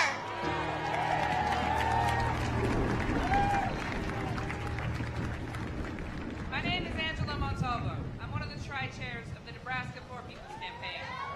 I joined the Army in 2003, right after high school. I was 17 years old. After about a year, I started experiencing chronic pain. In 2006, I was medically discharged with a 0% disability rating. This means that even though I was medically discharged, I received no disability compensation because the military doctors couldn't find a cause for the pain that I still experience today. I met my husband in the Army while working in military intelligence. From 2007 to 2008, he was overseas. That was the first year of our oldest child's life. As you can imagine, that was quite a challenge for a new family. Since he returned, he's been diagnosed with PTSD, skin cancer, and sarcoidosis, all linked to his service. He's unable to work because of this. Just 2 months ago, the VA began withholding his disability compensation because they made an error in his GI Bill calculations, and now say that we owe the VA more than $20,000. We found out through a letter in the mail. He served his country, and we ended up in debt to the VA. We are just two of the over 34,000 low-income veterans in Nebraska. We make up to 25% of the Nebraska veteran population. There are poor and homeless veterans all over this country. We must stand together to demand an end to this war economy that benefits the wealthy at the cost of poor people's lives and health. We will not be silent anymore. Yes. Everybody shout it. We will not be silent anymore. Welcome to D.C. My name is Akoshua Ali. I'm the president of the NAACP Washington, D.C. branch. But more importantly, I am a D.C. native, a D.C. resident, and I live in Southeast, Ward 7, east of the river here in Washington, D.C. Today, I stand in solidarity with Reverend William Barber and moral allies to end poverty and demand a shift of this moral consciousness in this country. Poverty, voter suppression, unemployment, underemployment, wealth gaps, healthcare access, environmental injustice, lack of affordable housing, maternal morbidity, and gun violence all continue to suppress vulnerable communities in this country. The gap of poverty and privilege demands change. Before the COVID-19 pandemic, 700 people were dying a day from poverty. The economic devastation of poverty affects all people, people of every race, creed, color, and sexuality. 140 million people are living in poverty, poor, or low wealth in this country. Poverty is not a left or right issue. It is not a Democrat or Republican issue. It is a moral issue. In the words of Reverend William Barber, we do not have a scarcity of resources in this country. We have a scarcity of moral consciousness. So today, we rise to confront systemic racism, poverty, and privilege. We need quality health care, quality housing, quality public education, livable wages, reproductive justice, protecting a woman's right to choose, and we must protect voting rights. But we must demand statehood for the District of Columbia. I can't talk about voting rights without talking about statehood for D.C. Without statehood, the people of D.C. do not have the right to pass our own laws without congressional approval. D.C.'s fight for statehood is an egregious example of voter suppression. Without statehood, D.C. residents are denied the autonomy to build our own health care and set legislation. It is a public, health, and racial injustice. Yes. Now, in closing, this is time for us to transform this nation. So when we say stand up, fight back. Stand up, fight back. No justice, no peace. Peace and power. Thank you all. Yes. By and by, Lord, when the morning comes, when we all the saints will come together as one, we will tell the story how we overcome, and we'll understand it better by and by. Oh, by and by, Lord, when the morning comes, all the saints will come together as one. We will tell the story how we overcome, and we'll understand it better by and by. Amen. There is power, y'all, in our stories. There is power in our stories. Part of what oppression is meant to do is to make us believe that we don't have any power. It's to make us to believe that we don't have purpose. It's to make us believe that there's something else that is needed other than our presence. But I want you to say, my presence is enough. I want you to say it from the dark depths of your spirit, because you need to understand this. It's not about where you went to school. It's not about where we live. It's not about our zip code. My presence is enough. Say it after me. My presence is enough. And so we stand on that principle in this country, that no matter where we live, no matter what my background is, no matter who I love, no matter what I can do, at the end of the day, I am deserving to be treated like a human being.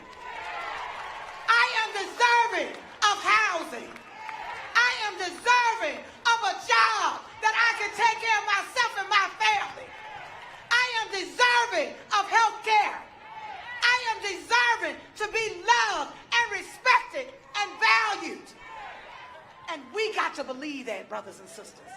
And so I'm going to ask you to do something for me. Everybody out here, I always ask folks, I want you just to take a moment wherever you are, and I want you to close your eyes. I want you to just take everything out of your mind right now. I want you to close your eyes, and I'm going to ask you a question. I want you to hear this question with your spirit, not with your mind. My question to you is, what would America look like without poverty? What would America look like without racism and sexism and homophobia? What would America look like? That's it. Now I want you to open your eyes.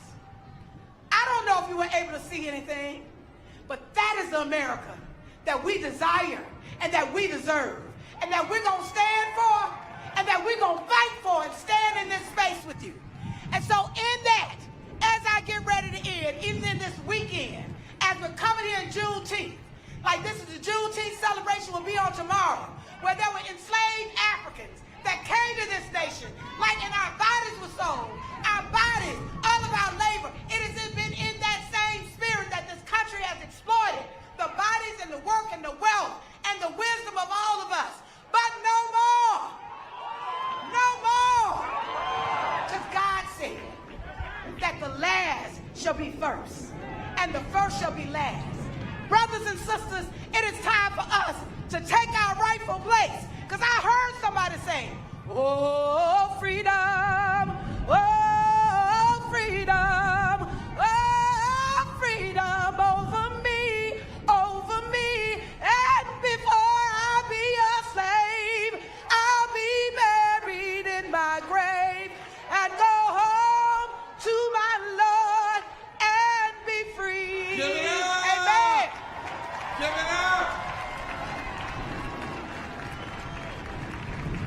Can we still, you know, this nation doesn't want to listen to us, but can we listen to us? Turn to your neighbor and say, I'm not tired, because I hear myself on the stage. All right. We want to have now come to the stage from Indiana, Jesse Crow Roberts. From Rhode Island, Pamela Pontwaski. From Kansas, Reverend Latia Frazier. Then we want to also have come now Denise Coleman from LA, Louisiana, and those that are also with the delegation from Louisiana. Then we want to have Katari Dafan and Maya Torabla come from Oklahoma, and then from Maine, Joshua Kapila, and then Tanya Fogel. And after her, there'll be a video from Aaron Scott, and then we will hear from our next responder, none other than one of the most powerful, important critics of militarism in this entire nation and in this world, Phyllis Bennett. In that order. Oh, before we start, there is a brother that has come here, and if we could give him 3 minutes, you're going to be blessed. Come on to Shambe, because he has something to say to us in song.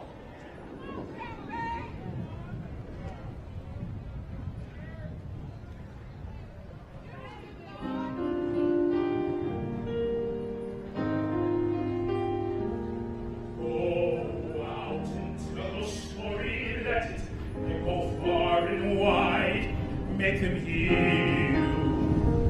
Make them hear you. How justice was our battle and how justice was denied. Make them hear you. Make them hear you. And say to those who blamed us for the way we chose to fight, that sometimes there are battles which are more than black or white.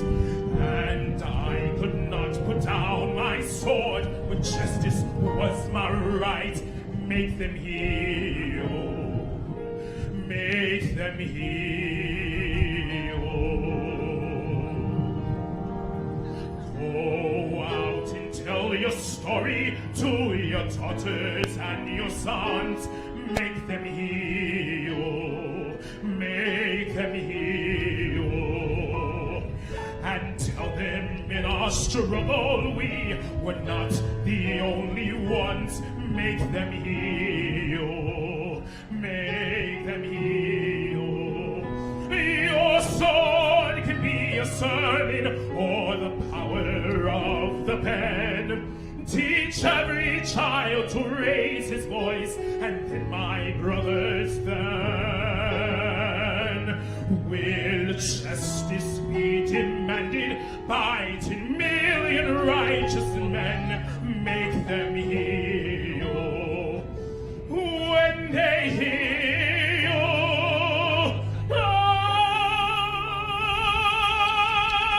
I'll be near you.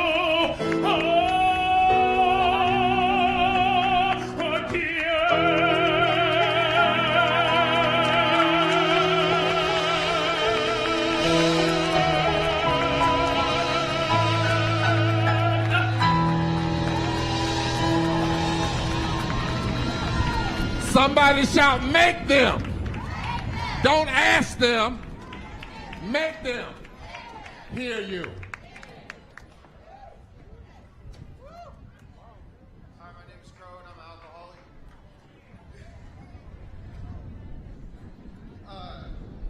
I'm here representing Bloomington, Indiana, and Indiana as a whole.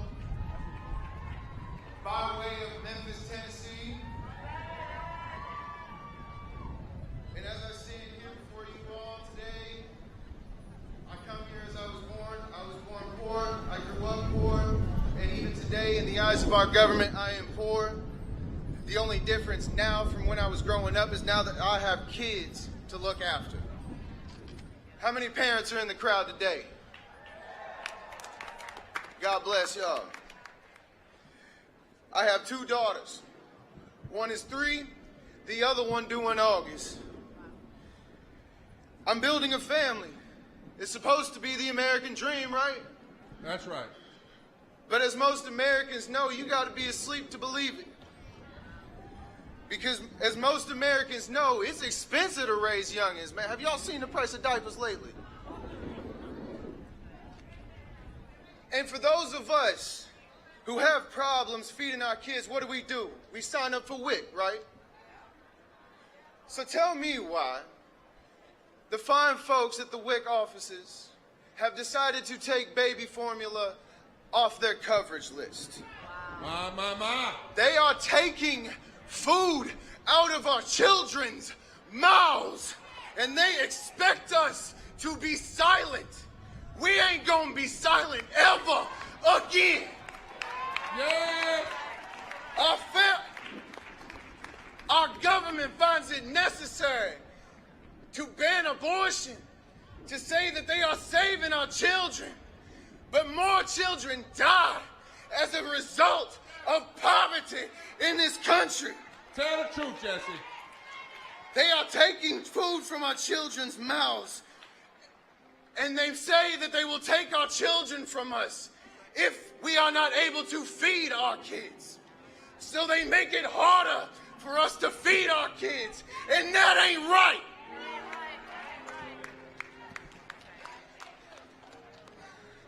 Y'all give it up for Jesse. This is hard. Give it up. Thank you, Jesse. Thank you. Thank you, Jesse. They make it to where we, as parents of the future of our country, are more vulnerable every day. I came up from nothing. I dragged myself out of homelessness, addiction, during this pandemic with no health care, no assistance, to a point where I am able to start a family just to have the government tell me 2 months before my daughter is born that I won't be able to afford to feed them.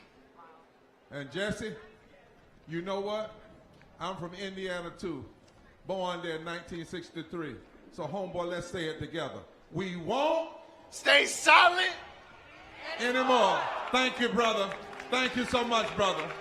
Pamela. Hi, I'm Pamela from Rhode Island. Oh, forgot that. I am one of the millions of people that was $400 away from losing financial freedom, even though I have been working my whole adult life because of a disability, which resulted in my being homeless for 3 years.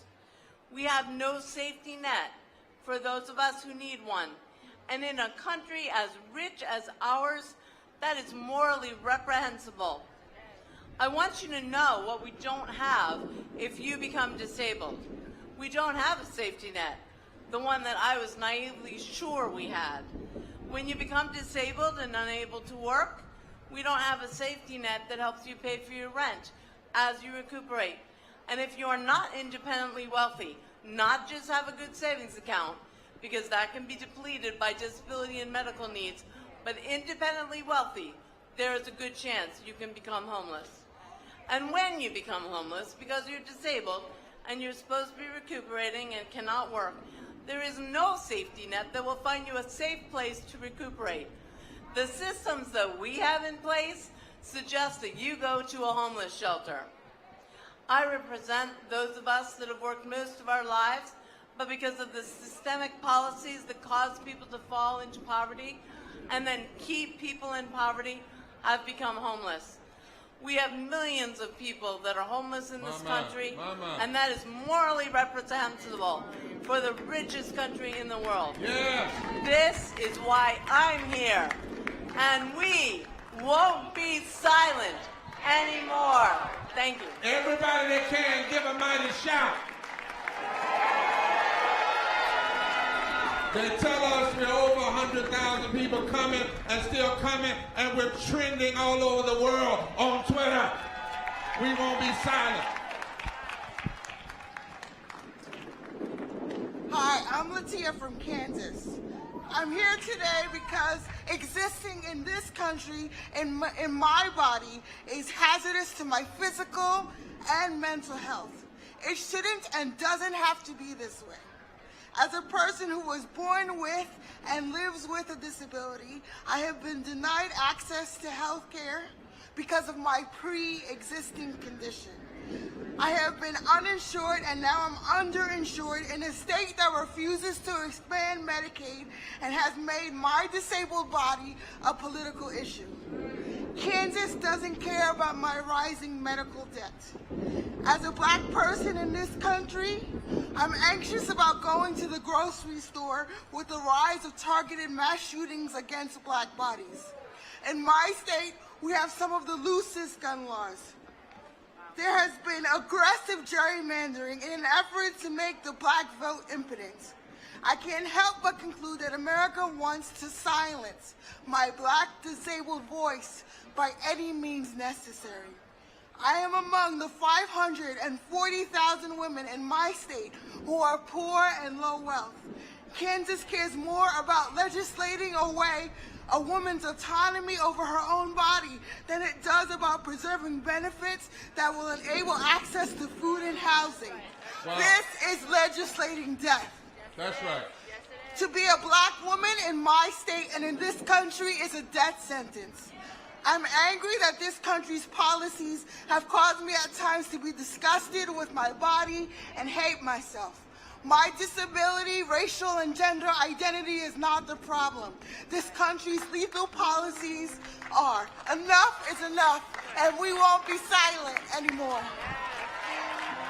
Let's shout to our sister and say, Sister Frazier, we are not ashamed of you, and we love you, and the millions of others like you. At this time, we have a special video from Aaron Scott, and then those that are on the stage will stay there, and Phyllis Bennett will come at that time. Can we listen to one another? You know, if we can't listen to one another, they will never listen to us. How many of you are not tired of forcing America today to hear these voices? How many of you are hearing your own story? Let's see that video as others come on stage. 9 years ago, I lost the most important man in my life, my grandfather. He was a veteran of the United States military who fell into a mental health crisis. It was easier for him to get a hold of a gun than it was for him to get the mental health care that he needed. And I am here today to ask, where was the support from this government that my grandpa proudly served his whole life when he needed you?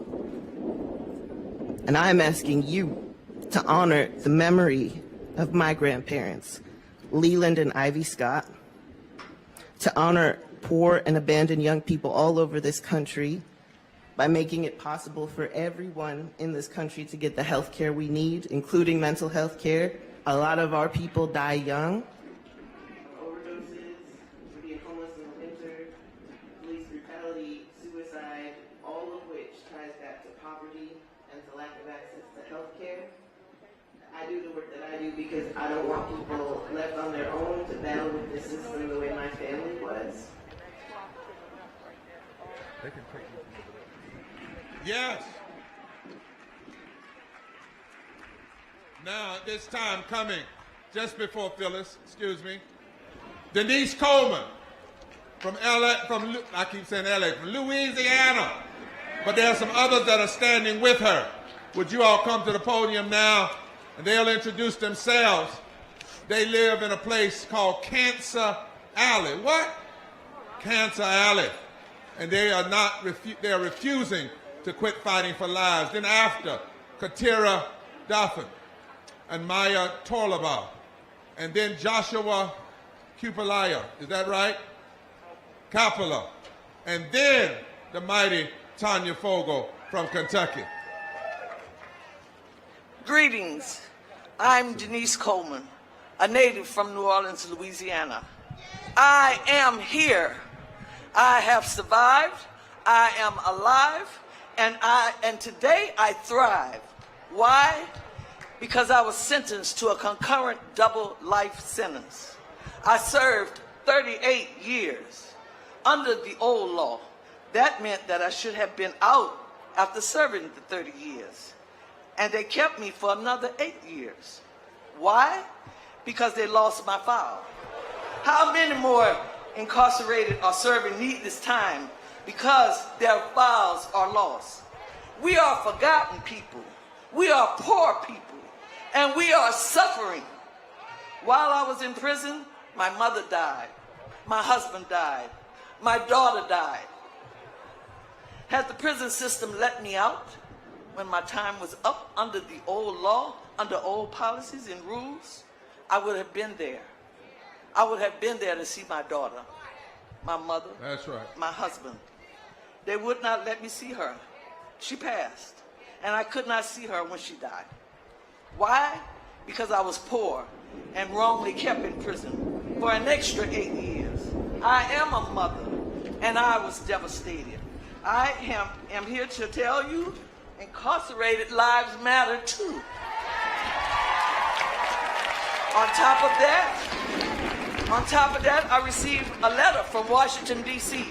to the Mississippi Parole Board saying, terminate parole, case closed. The Mississippi Parole Office did not tell me. 9 months had passed, and I still didn't know. Why am I still paying today supervision fee? That's why I started organizing inside. That's why I came outside organizing. And that's why I stand with the Poor People's Campaign. I am resilient. We as a people are resilient. And we won't be silent anymore. Yes. Forward together. Not one step back. Now these two people that are coming, I know somebody says, well, every other state had one speaker. But let me tell you, these two people have literally faced death and fought against death. We had an issue with the buses.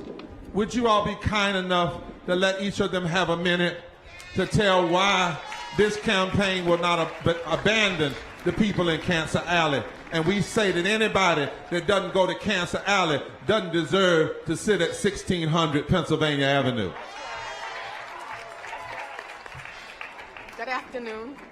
My name is Sharon Levine, and I'm from St. James, Louisiana, a little town in the middle of Cancer Alley. Cancer Alley is an 85-mile stretch between New Orleans and Baton Rouge, and I have 12 industries in my neighborhood within a 10-mile radius. My 2 members of my organization died with cancer. There's an area in St. James called Burden Lane. It's bombarded with 2 industries, and they are sandwiched in. The industries will not buy them out because they are black. They bought out the white neighbors, but not the black neighbors. Our air is polluted. Our water, we can't drink the water.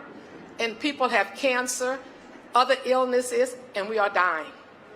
We need your help because we need help in St. James. We need help all through the corridor of Cancer Alley.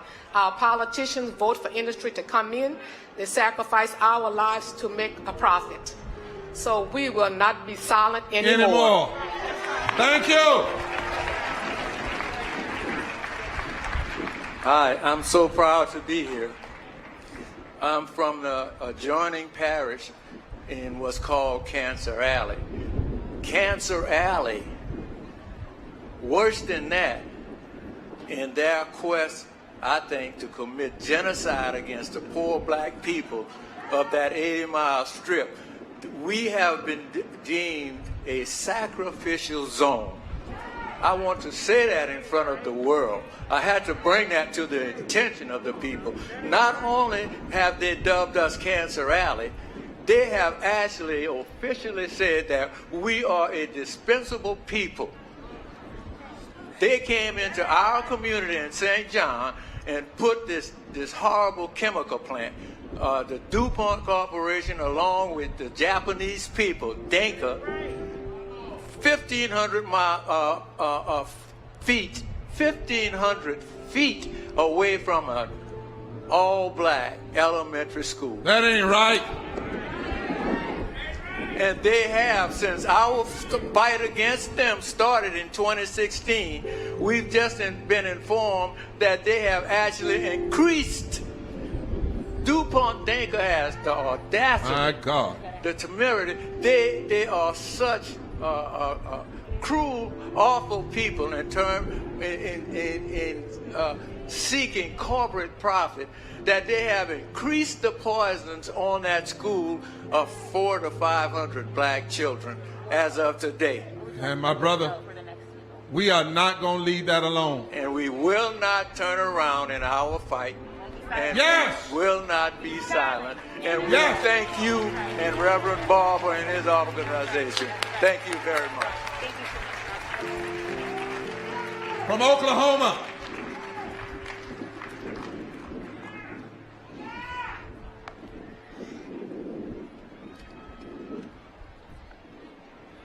So, Maya Terrell Akon. Goy ma da ahon de ki de on de. I'm Maya Terrell from Oklahoma.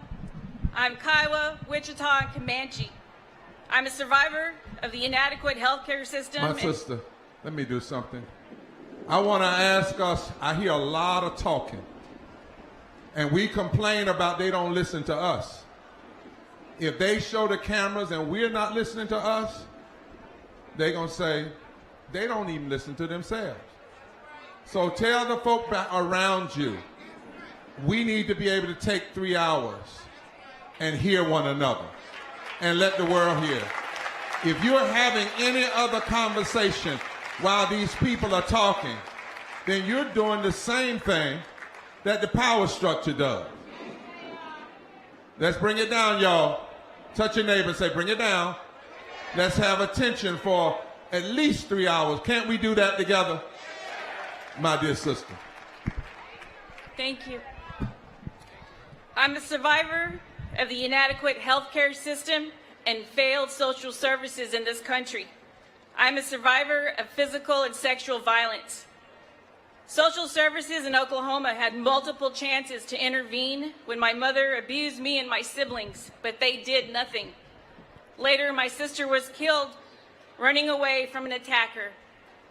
Her son, a veteran who I took as my son, died from suicide 2 years later.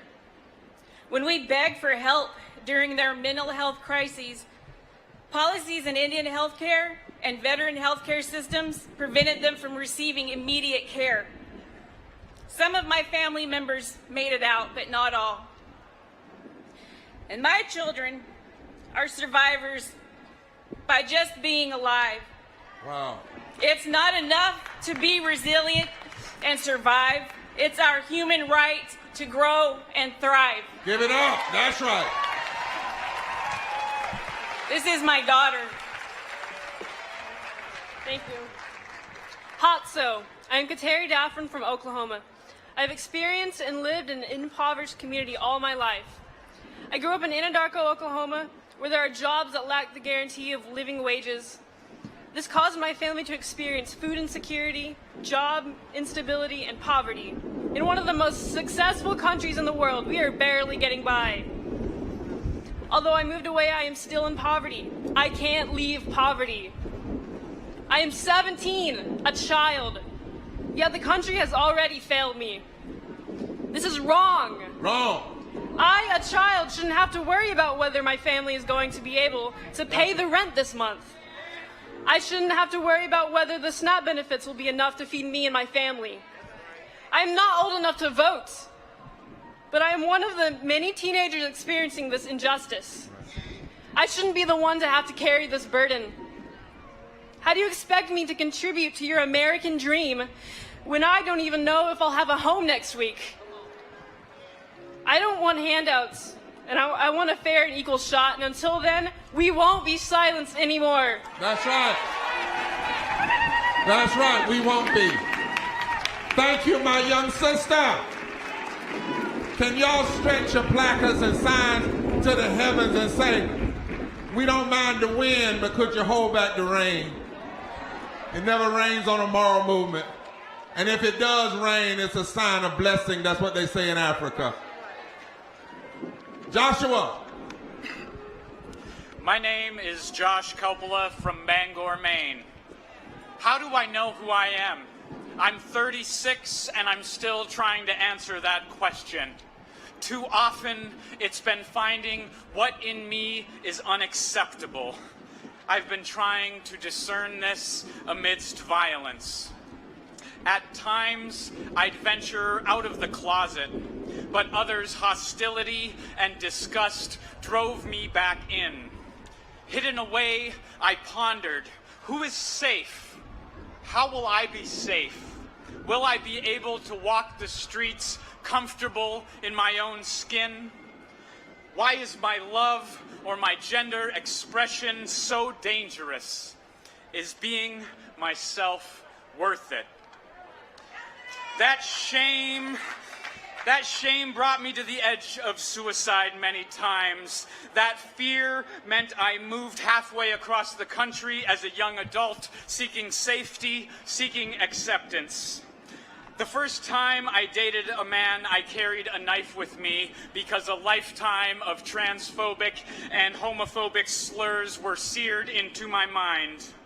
But it's not just opinions, because trans or gay panic defense has been used to let murderers walk free. That's systemic violence encouraging physical violence, with politicians pushing a false and death-making narrative of Christian nationalism. Yes, How sir. can my existence be a threat? All I want to do is stay alive. That's it. In the PPC, we say equal protection under the law is non-negotiable. That's why I'm here, and that's why I won't be silent anymore. Give it up. Everybody shout, we won't be silent anymore. All right, Tanya. Whoa, there goes the earring. Honor to God. My name is Tana Fogel from Lexington, Kentucky, with the Kentuckians for the Commonwealth. I'm here standing in the gap as an impacted low-income person with a felony in my past. I have been denied the right to vote. I fought hard to get my voting rights back. Over 170,000 Kentuckians right now, low-income folks, don't have the right to vote. How can they demand that we work 2 jobs in order to feed our family, and then we don't have time to go to the polls and vote? That ain't right. Kentucky's process to restore the right to vote has been further gutted out and suppressed by Senator Mitch McConnell, Secretary of State Michael Adams, and all of the county clerks in Kentucky by making us work 2 jobs, closing precincts, shortening voting rights and voting days, and mandating voter IDs. The vote is one of the most powerful weapons we have. I know people like me, we made mistakes, but we are not mistakes. That's it. We are here. We will not go anywhere. We together can make a difference. We will build power. We will change the narrative. I don't look like what I've been through. I too am America. Yeah. Yes. Let me hear it all the way back there. Let us vote. Let us vote. Let us vote. Say it. Let us vote. Say it. Let us vote. Say it. Let us vote. And we won't be silenced anymore. And just one time for me, when I say forward together, I want y'all to say with every fiber in your body, not one step back. I need to hear it all the way back here with them hundreds of thousands of people that I can see. Forward together! Not one step back!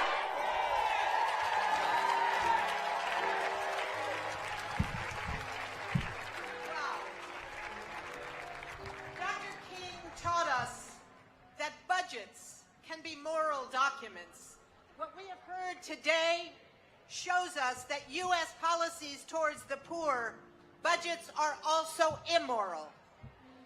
Responding to all these injustices, everyone is told there's no money to solve poverty. The 140 million poor people are told there's no money to end poverty, to provide health care and deal with the climate and jobs and education and all the things that we need. It's not true. It's a lie. There is money, but where is the money going? The money is going, 52 cents of every federal dollar is going to the Pentagon. The money is going to war. And next year, it's going to be $847 billion. That's a crime. That's a crime. It's a distortion of everything this country says that it stands for. And for what? We heard somebody say once, war, what's it good for? Absolutely nothing. But the cost. The wars don't make us safe, but they kill people. They kill Afghans and Iraqis and Palestinians and Somalis and Libyans and Syrians and our U.S. soldiers as well. It doesn't make us safe. It militarizes our communities, militarizes our borders, and the wars show us why we need to cut the military budget. To cut the military budget.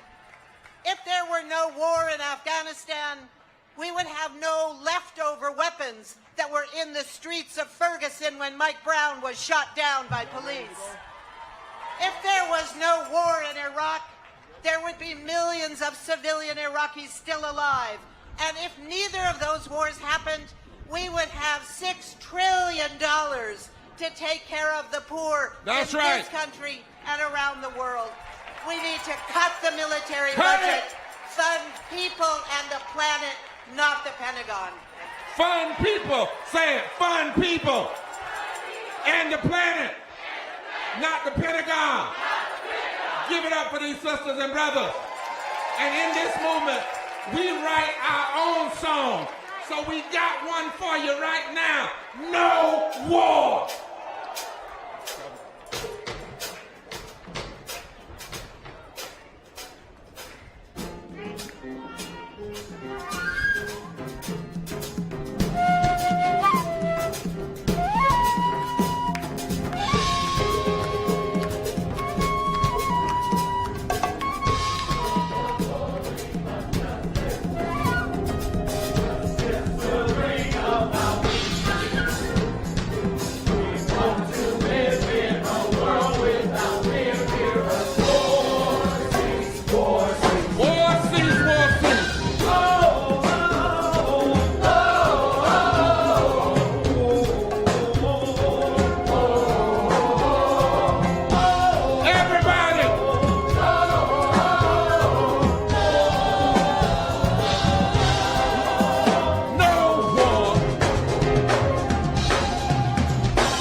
Now coming to the stage from Pennsylvania, Najimi.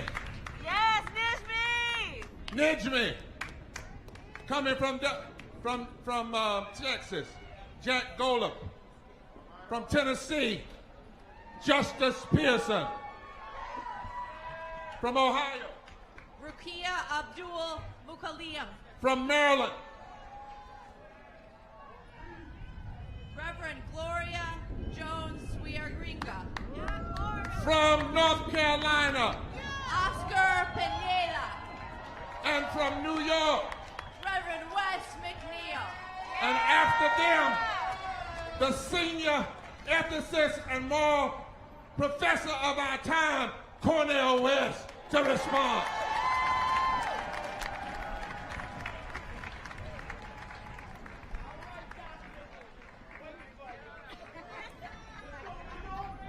My name is Nijmi Zakia Zarinko, and I am from Pennsylvania. I come to you this morning humbled and grateful. And I also come to you angry for all the people I've lost to this poverty-producing system. People for whom this beautiful life, granted to us by God, has been debased by a society organized around profit for the few over abundant life for the many. People like my two cousins who died of opioid overdose since this campaign began. This system doesn't provide health care or living wages, but it wages chemical warfare. That's right. I know when I held my cousin as a baby, she never could have imagined how her short life would end. She didn't choose to be born into a society that makes war on the poor. People like my father, who was murdered while I was in my mother's belly. Another casualty of the struggle for what Styles P calls a green piece of paper. People say I'm a lot like my father, and that's nice. But it would have been better to have actually known him if he had lived to see me here right now.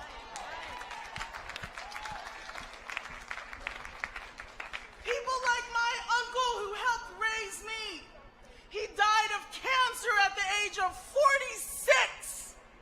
He worked in healthcare, but that couldn't make up for a life marred by trauma.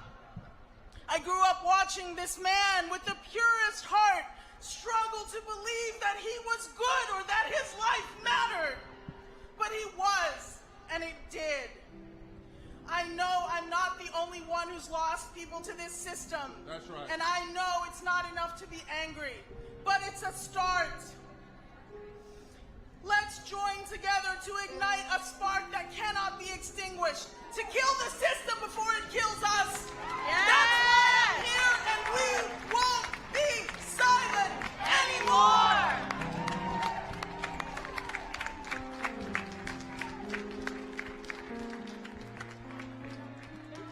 Delaware.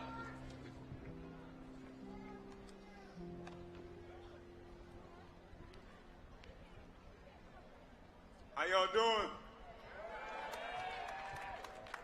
My name is Devon Marquis Hall. They call me D. I'm from Delaware. Like the president, I was born in Pennsylvania. Like the last speaker, I know what pain is. I know what poverty is. I know what this plight means. My mom was pregnant with me in jail.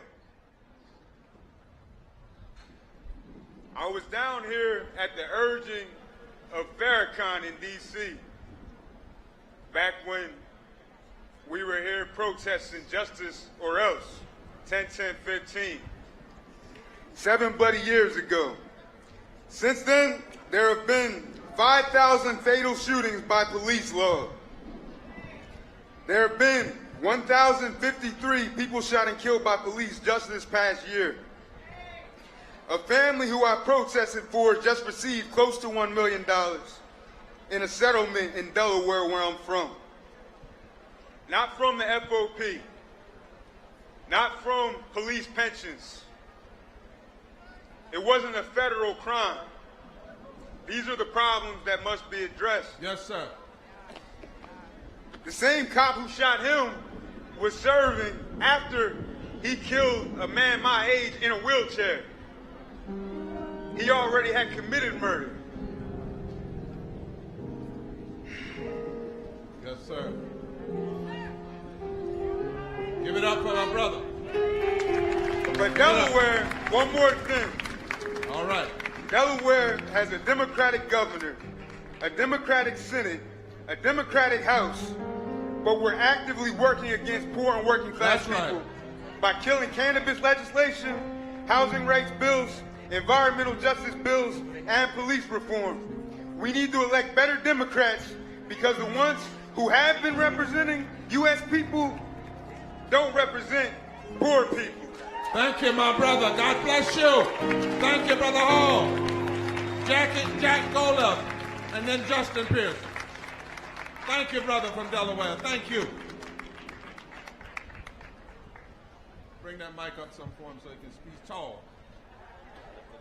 There you go. Go ahead, brother.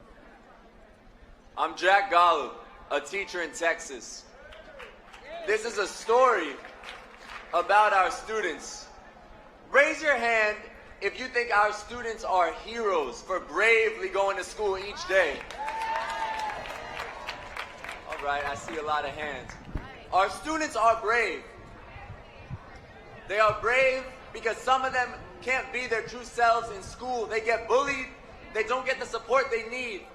Students like mine are brave because the second they walk in the door, their cultural knowledge, their language is invalidated. For too many of our students, school is a place for survival, not success. Heroes choose to fight. Our students didn't choose. They didn't choose for standardized tests to label them as inferior. They don't choose a school budget with no nurses or counselors. If they make it to college, they don't choose for debt to cripple them financially for years. On May 24th, 19 children in Uvalde didn't choose to die. On May 25th, I chose to lie. A student asked me, "Are we safe in school?" And I said, "Yes." I looked them in the eye and told them I would protect them no matter what, knowing all the time that my body would not beat an AR-15. That's right. My students do choose to dream. They dream of creating art and starting local businesses, and I kneel next to their desk and declare it's possible, as if by saying it seriously I can make it true. Yes. I'm willing to give my time, my money, my life for my students if that is what it takes. But I am unwilling to tolerate a society where that is what it takes. Give it up for my brother. I won't keep lying, and we won't be silent anymore. Would somebody say with me, as we look at that brother, that teacher, and say, our children shouldn't have to be brave. They should only have to be children. Justin Pearson from Tennessee. How y'all doing, Poor People's Campaign? I am Justin J. Pearson from Memphis, Tennessee. And I wish my grandmothers were at this beautiful gathering. I wish they'd be able to assemble here, but they're not. See, they, like many poor and low-wealth people, have died from the systemic injustices that have disrupted our communities for too long. Pollution, environmental racism, and injustice killed both of my grandmothers in their 60s. and now it is continuing to plague our communities. But they didn't die only as martyrs. They were witnesses to the possibilities of our country. Yes, sir. They were witnesses to a faith bishop that the folks who built that Capitol who were enslaved had. They were witnesses to a faith that we now carry forward, that they will try to crucify us. They will try to have systems that destroy us. They'll try to build pipelines through our communities. They'll try to poison our waters, but we know that there's resurrection possible. We know that there's a resurrection of people who care about the last, the lost, and the least possible. There's a resurrection of the 140 million happening. But not only that, they let me know that there was a divine intervention possible. It's a divine direction that they gave us, a divine direction that we have in our bodies. And that direction is this, is that the last, the lost, and the least will be first. It's a divine direction that says we will have clean air and clean water and clean soil. It's a divine direction that has the shouts of 140 million people saying we've got one way to go. No matter where those who are against us stand, against us or in front of us, we've got one way to go. No matter how much money they have, no matter how many politicians are in their pockets, we've got one way to go. Yes, and that's forward, together. Yeah. Not one step back. Yeah. Forward, together. Yeah. Not one step back. Ohio. Yes. My name is Rukaya Zabrabdum Takalim, and I'm the CEO and founder of the Musketeer Association, representing the state of Ohio. I am here to speak against racism and greed. We must bring this injustice to a stop now. I was born in a society that racism and fascism was the way of life. I was born in it. Not any education would be brought to us because we were of black skin. Not any health care. I know how the civil rights began. I was there. My family chose to take the beat down, to take the torture, to take the absolute death in order to bring to light the inalienable rights belong to all of us. And they would not be silent anymore. So on this day, I step forth. On this day, I represent those mentors who taught me how to speak this truth. We are human. We are the flower garden of mankind. You will no longer take our blood or our children anymore. And I'm not going back there to those days and times. And I will not let any of you. So you vote them out. If they will not change this injustice, vote them out. All my spiritual people of this, of this flower garden, stand up, lock arms, and say in one resounding voice, forward together. Forward together.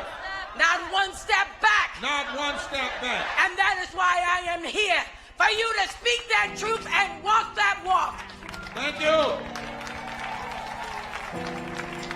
Reverend Gloria Jones from Maryland.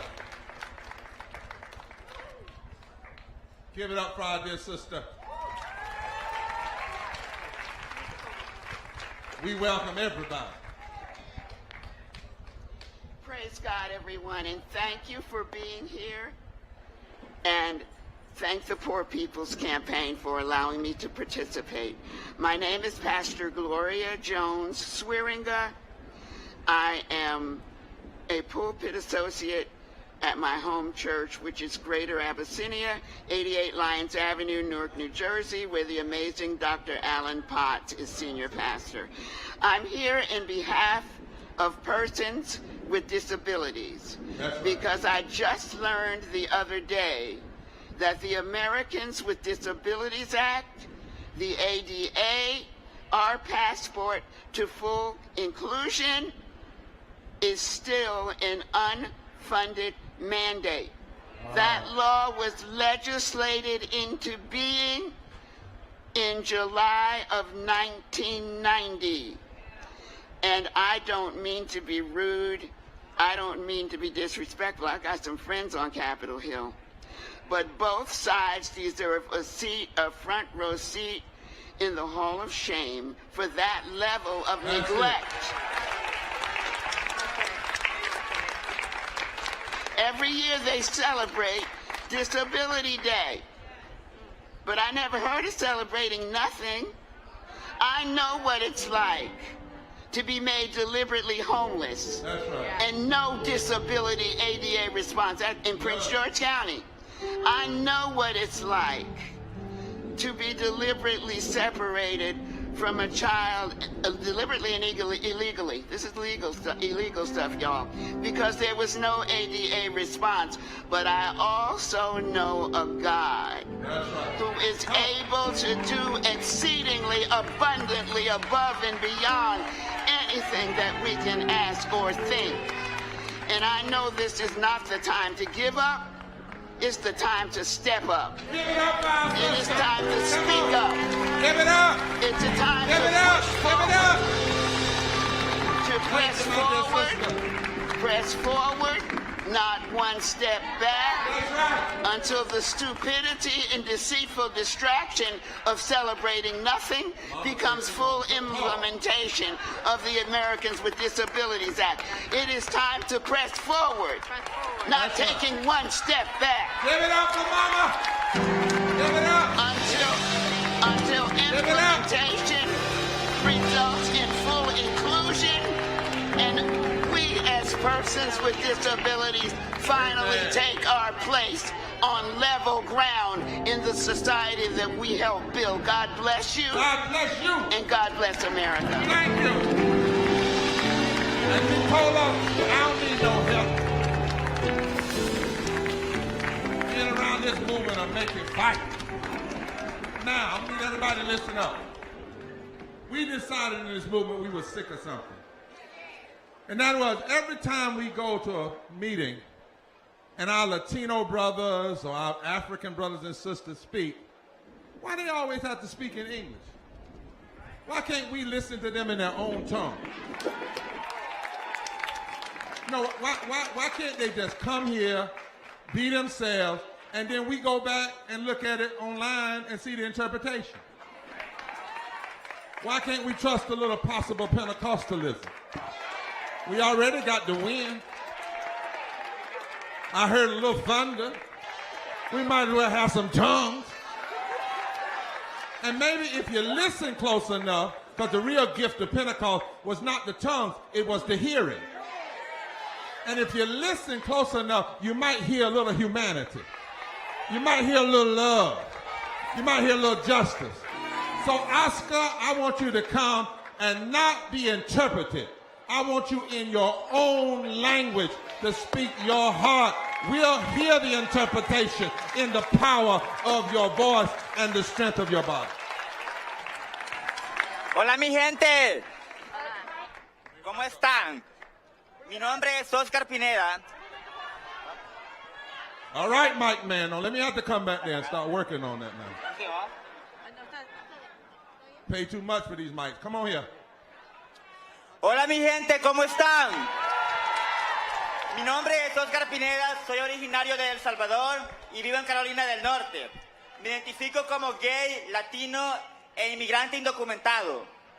Llegué a los Estados Unidos 5 años atrás. Desde entonces he sido testigo y he experimentado de primera mano lo duro que trabajamos en este país. Nosotros como inmigrantes indocumentados contribuimos de manera significativa al desarrollo de esta nación. No obstante, a pesar de las muchas horas que trabajamos, o los múltiples trabajos que tenemos, nos resulta casi imposible salir de la pobreza. Somos discriminados, marginados y excluidos por un sistema al que aportamos miles de millones de dólares con nuestro trabajo y actividades económicas. Yes, sir. Nuestro trabajo es fundamental y necesario. No existe una sola casa en este país, restaurante, campo de cultivo, fábrica o construcción que no hayan sido trabajados por inmigrantes indocumentados. Sin embargo, nos pagan menos, no tenemos beneficios laborales ni del gobierno. Yes. Tampoco acceso a seguro médico y oportunidades de crecimiento como cualquier otro trabajador. Estoy aquí hoy, orgulloso de lo que soy y represento. Hoy levanto mi voz por los más de 11 millones de inmigrantes indocumentados y las más de 140 millones de personas pobres en esta nación que vivimos bajo las sombras en los Estados Unidos y que luchamos día a día por mejores oportunidades y mejor calidad de vida para nuestras familias. No estamos dispuestos a seguir viviendo oprimidos y privados de derechos fundamentales, mientras somos señalados y perseguidos como perros. Basta de separar a nuestras familias, basta de arrancar de los brazos a los niños de sus padres. Merecemos respeto, merecemos una vida digna. Todos nosotros, cada uno de ustedes, somos esenciales. Merecemos una reforma migratoria digna y justa, sin distinciones, sin excusas, sin demora. No guardaremos silencio un minuto más. Exigimos respuestas, exigimos cambios y los exigimos ahora. Adelante juntos, ni un paso atrás. Oscar. Adelante juntos, ni un paso atrás. Oscar, teach us how to say forward together, not one step back in Spanish. Teach us. Forward together. Forward together. No one step back. Say it in your language. Forward together. Adelante juntos. Adelante juntos. Ni un paso atrás.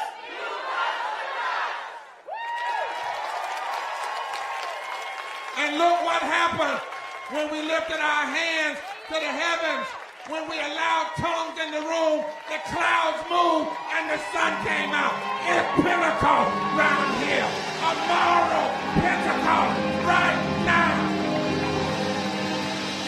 Dr. West, the other West, the young West, Reverend West, before Dr. West.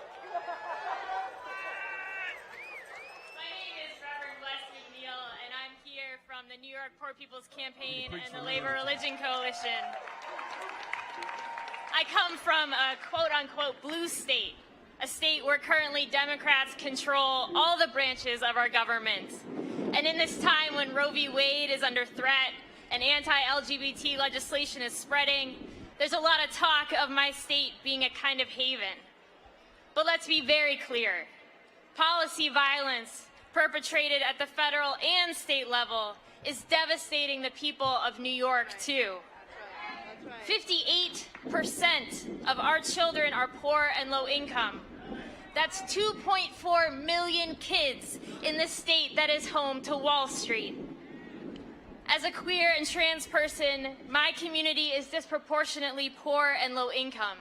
And I'm sick and tired of politicians and corporations waving a rainbow flag and then actively undermining my and my family's and my neighbors' right to life, liberty, and the pursuit of happiness. What I want as a trans person and a human being is to know that if I lost my job, my wife and my son and I would still be able to access health care. What I want is for my 1-year-old to grow up with great public education, the ability to get a good living wage job and affordable housing. I want him and the generations after him to have a healthy planet and never to be sent off to war to kill other people's kids. I'm also an ordained minister, and my faith has taught me that we live in a world of abundance and that the well-being of the poor and dispossessed determines the well-being of all of us. Scarcity is a lie. Individualism is a lie. And that's why I'm with the Poor People's Campaign, and we won't be silent anymore.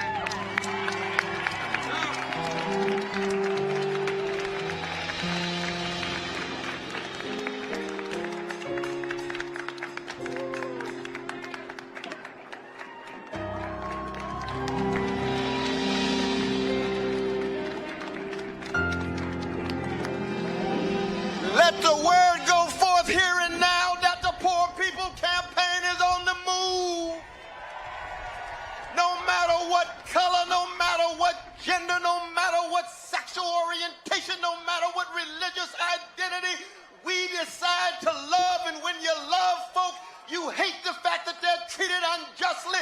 You loathe the fact they're treated unfairly. And if you don't do something, the rocks are going to shout out, and the sun is going to shine, and the clouds are going to move. I want to thank my dear brother William Barr. I want to thank my dear sister Elizabeth Thea Harris for allowing God to use them in such a way that they are, in the language of John Coltrane, a force for good with a love supreme that embraces each and every one of us.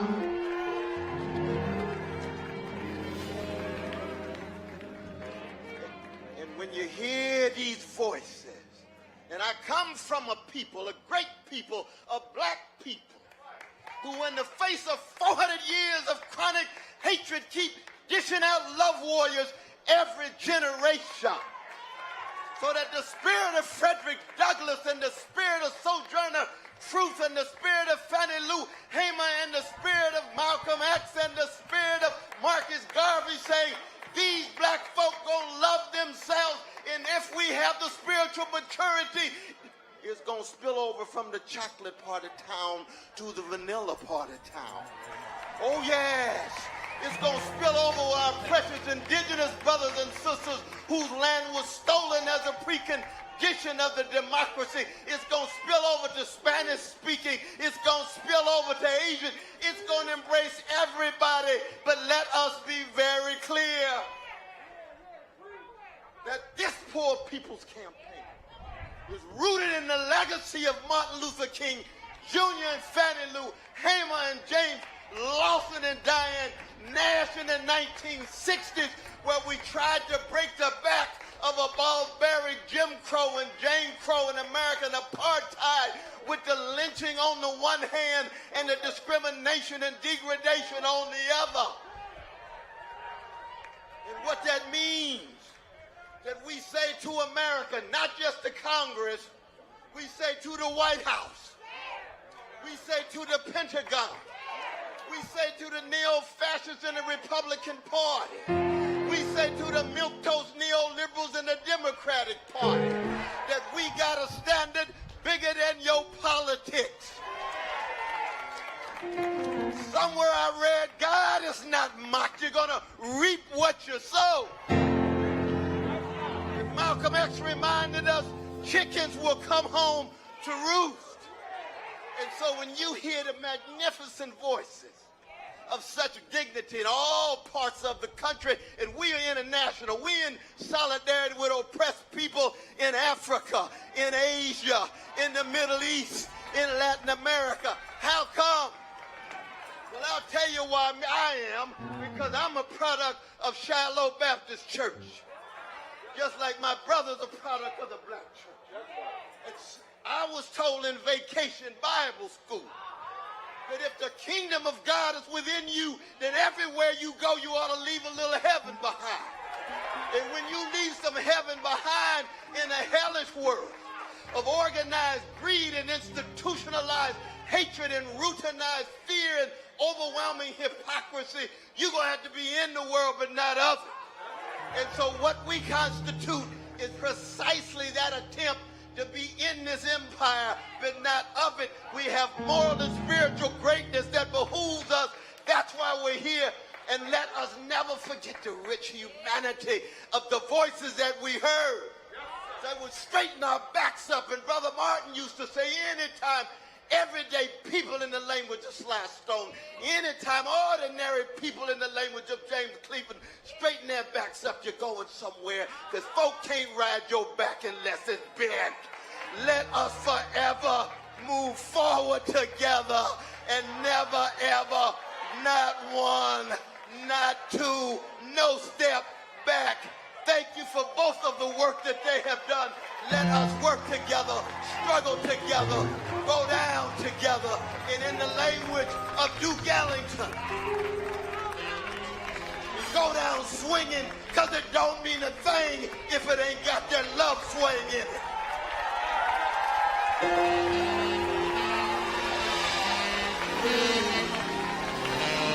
Somebody shout, it don't mean a thing if it ain't got a swing. Swing some love, swing some truth, swing some justice, and keep on swinging till we knock racism out, and poverty out, and genocide out. Look at your neighbor and say, neighbor, keep on swinging forward together. Not one step.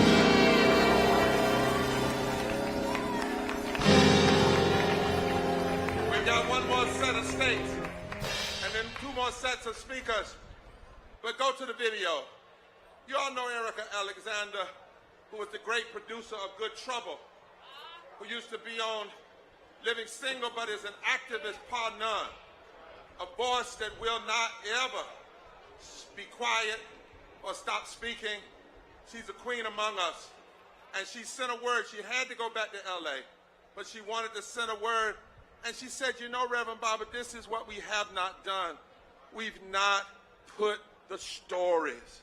We talk about the numbers, but only when we put the stories and the faces can we change the moral direction of this country and build power and build a third Reconstruction. Listen up on the screen. My name is Erica Alexander, and I'm glad to be standing with this community today.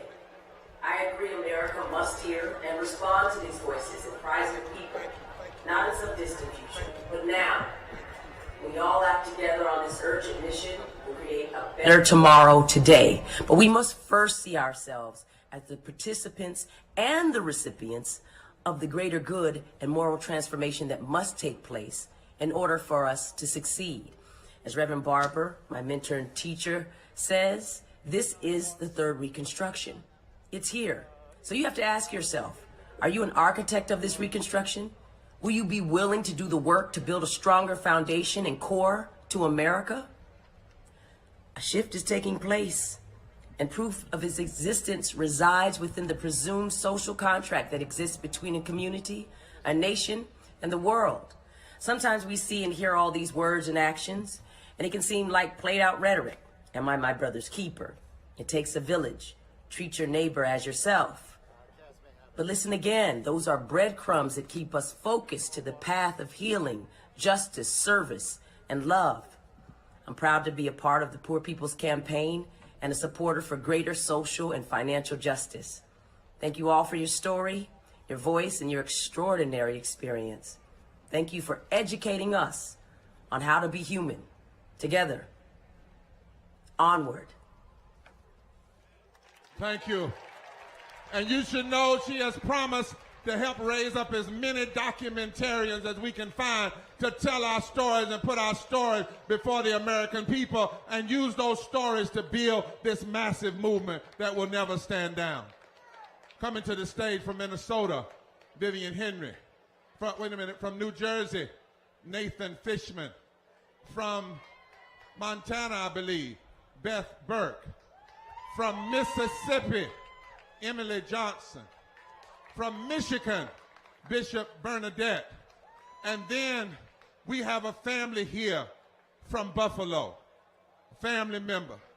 Then we also want to bring Dante Sharp and Tracy Mears and Kelly Robinson. We want them to come right after this group. Now, those that are coming in the names I'm calling now, different than the state leaders, they have 1 minute. And the reason is because we're trying to show that you can't address these issues separately. You always got to understand these are interlocking injustices. And if they are cynical enough to be together, we better be smart enough to stay together. Then we want to have, when I call Virginia Solomon with the League of Women Voters, then Jessica Roloff, then Mark Thompson with reparations, and then a youth speaker, Cheryl Moore and Cindy Saxton.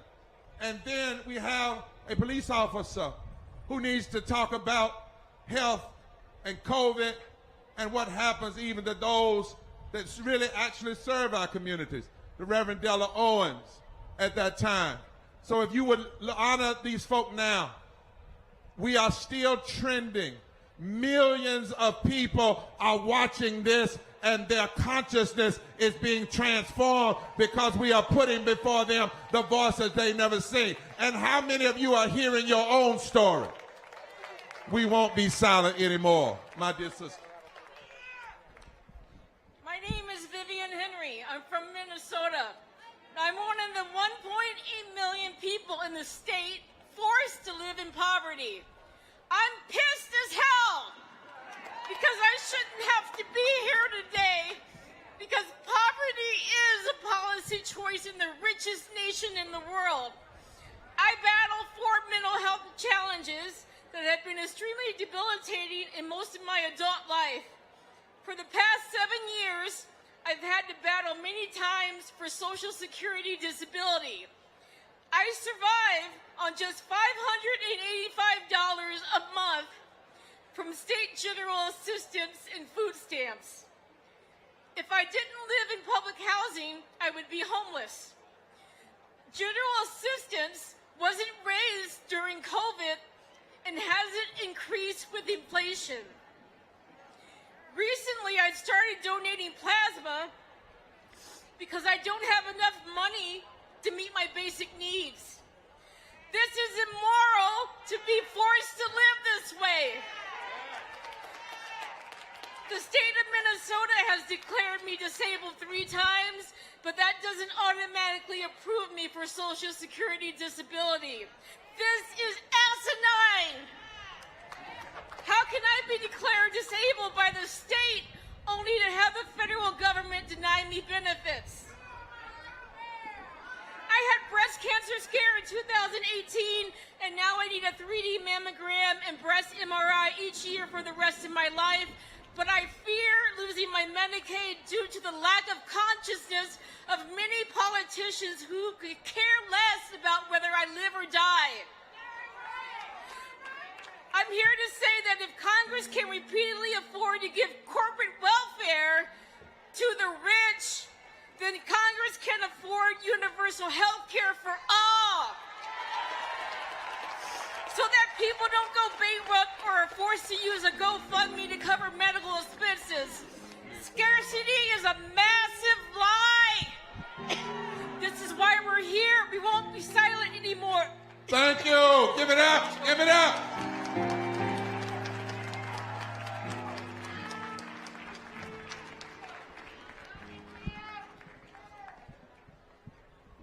Powerful, sister. Powerful. My name is Nathan Fishman.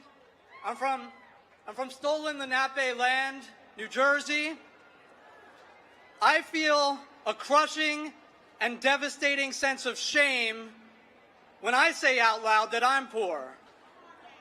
At the same time, I share with 99% of our country and beyond the struggle for the right to live a simple life. My individual struggles include, like some before me, mental illness. I live on a fixed income. I'm diagnosed with bipolar disorder.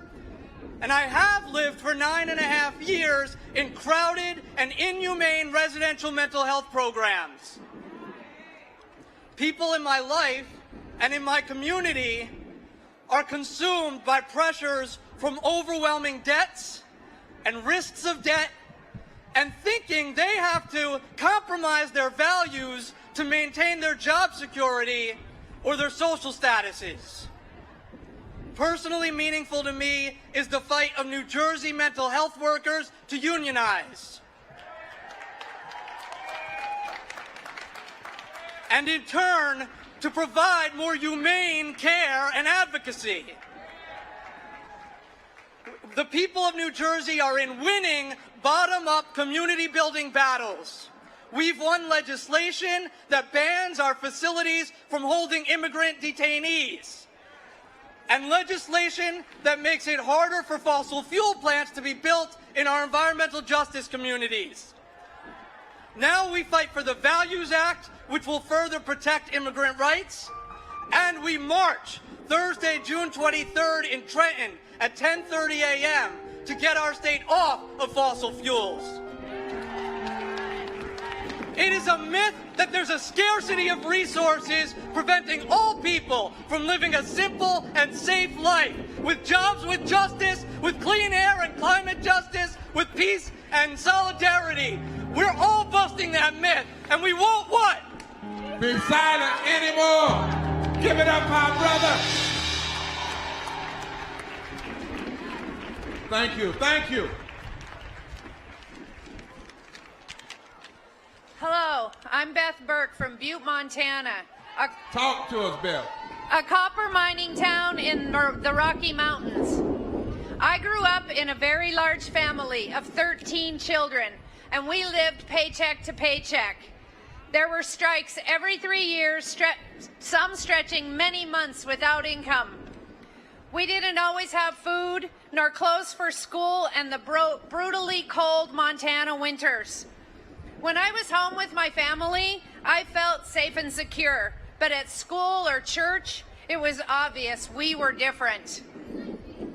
Kids are cruel, and being poor made me a target for teasing and bullying. With so many growing children, we didn't always have clothes or shoes that fit.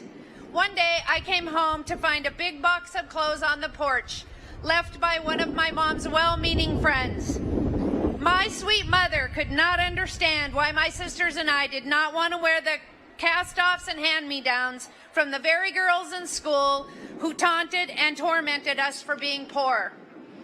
Food was another issue as a child. We always had something to eat, but it may not have been the most nutritious or delicious. Mama. I got through many school days without eating. I would cringe seeing my peers complaining about their lunches, or Shame. worse, throwing food away. As a poor child in a prosperous society, I felt devalued by the taunts, contributing to difficulty in school, difficulty socially, and low self-esteem, which continues to this day. The poverty we lived through growing up has impacted us in many ways. As adults, several of us still live in poverty, and all that that entails. We struggle with the same issues my parents did 50 years ago. This is why I raise my voice. That's right. I will not be silenced. Somebody shout, it's got to change. And we will change it. Emily, before you speak, I'm sorry, y'all, I'm a pastor. But again, if we can't listen to one another, and I'm bothered by folk I see in the wings talking, marshals, nobody should be talking. If you can't listen to these folk for 3 hours, then stop complaining about the extremists and the Republicans and the chicken Democrats and others not listening to them. If you must first respect yourself. There's no other conversation going on. This is not a party or a fellowship or a family reunion. It is a family revolution and a resurrection. The people on this stage are representing millions of people. Turn to the person that say, stop bothering me. And listen up. And especially those of you on the stage, because you have a privilege. Are we ready? Let's welcome Emily.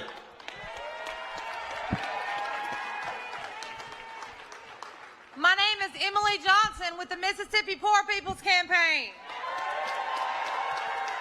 I want to emphasize that exploitation does not have a color or a party. I'm here as a survivor of sex trafficking, formerly incarcerated, and I'm a low-wage worker. I had to live in a homeless shelter for over a year, due to not being able to afford housing after incarceration. After release from jail, I was basically told to go be productive with no resources. I've been denied employment and housing on numerous occasions due to systemic racism. When I was blessed enough to get a minimum wage job at $7.25 an hour, SNAP benefits dropped me to $9 a month. I had no rights to health care. Victims of sexual violence need access to health care. Yeah. As I transitioned out of the shelter, I worked every day since the beginning of the pandemic, working in a healthcare facility and being exposed to COVID repeatedly. I risked the livelihood of mine and my family's life trying to earn a living. I'm a single mother of 4 who works 3 jobs, 7 days a week, and I have for the last 5 years, and I barely make ends meet. I am tired. Teach us, Emily. I have been faced with many challenges in my life due to a broken system in the state of Mississippi that has a long history of punishing the poor while rewarding the corrupt, wealthy class. I stand with the Poor People's Campaign because we are in desperate need of this third Reconstruction. We must do more. We are coming for a fusion moral movement. Yeah. This is why I'm here, and we won't be silent. And we will move forward together. If you notice, in the country, they try to make out like poverty is just a black issue or a brown issue, and then they try to pit white against black. They say a state like Mississippi, they think it's going to automatically be a certain color. But this movement, you can't figure us out because we all together. How many of you know victims of sexual violence that ought to have health care? The bishop. Every community in this country has a story. I'm Bishop Bernard L. Jefferson from Flint, Michigan. One of my grandchildren was an honor student in the 3rd grade. He was chosen as an academic ambassador to go to D.C. to represent. But as he drank and bathed in the brown poison our government said was safe for consumption, his grades plummeted to D's and F's, and he lost his opportunities. Stories like my grandson are tragically common here. Mothers miscarriage, babies die, people dying of Legionnaire's disease. We pay one of the highest water bills in the United States of America. All in all, nearly 100,000 in our majority black city was contaminated with lead. Even now, the kids who were exposed are struggling in school. And 8 years later, it's still broken. A wood-burning biomass plant near Flint Elementary School is causing pollution associated with high asthma rates.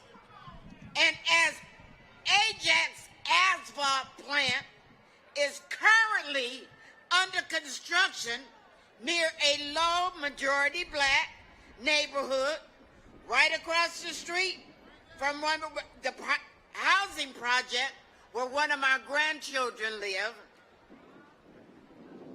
What if she can't breathe the air? It isn't right. That's right.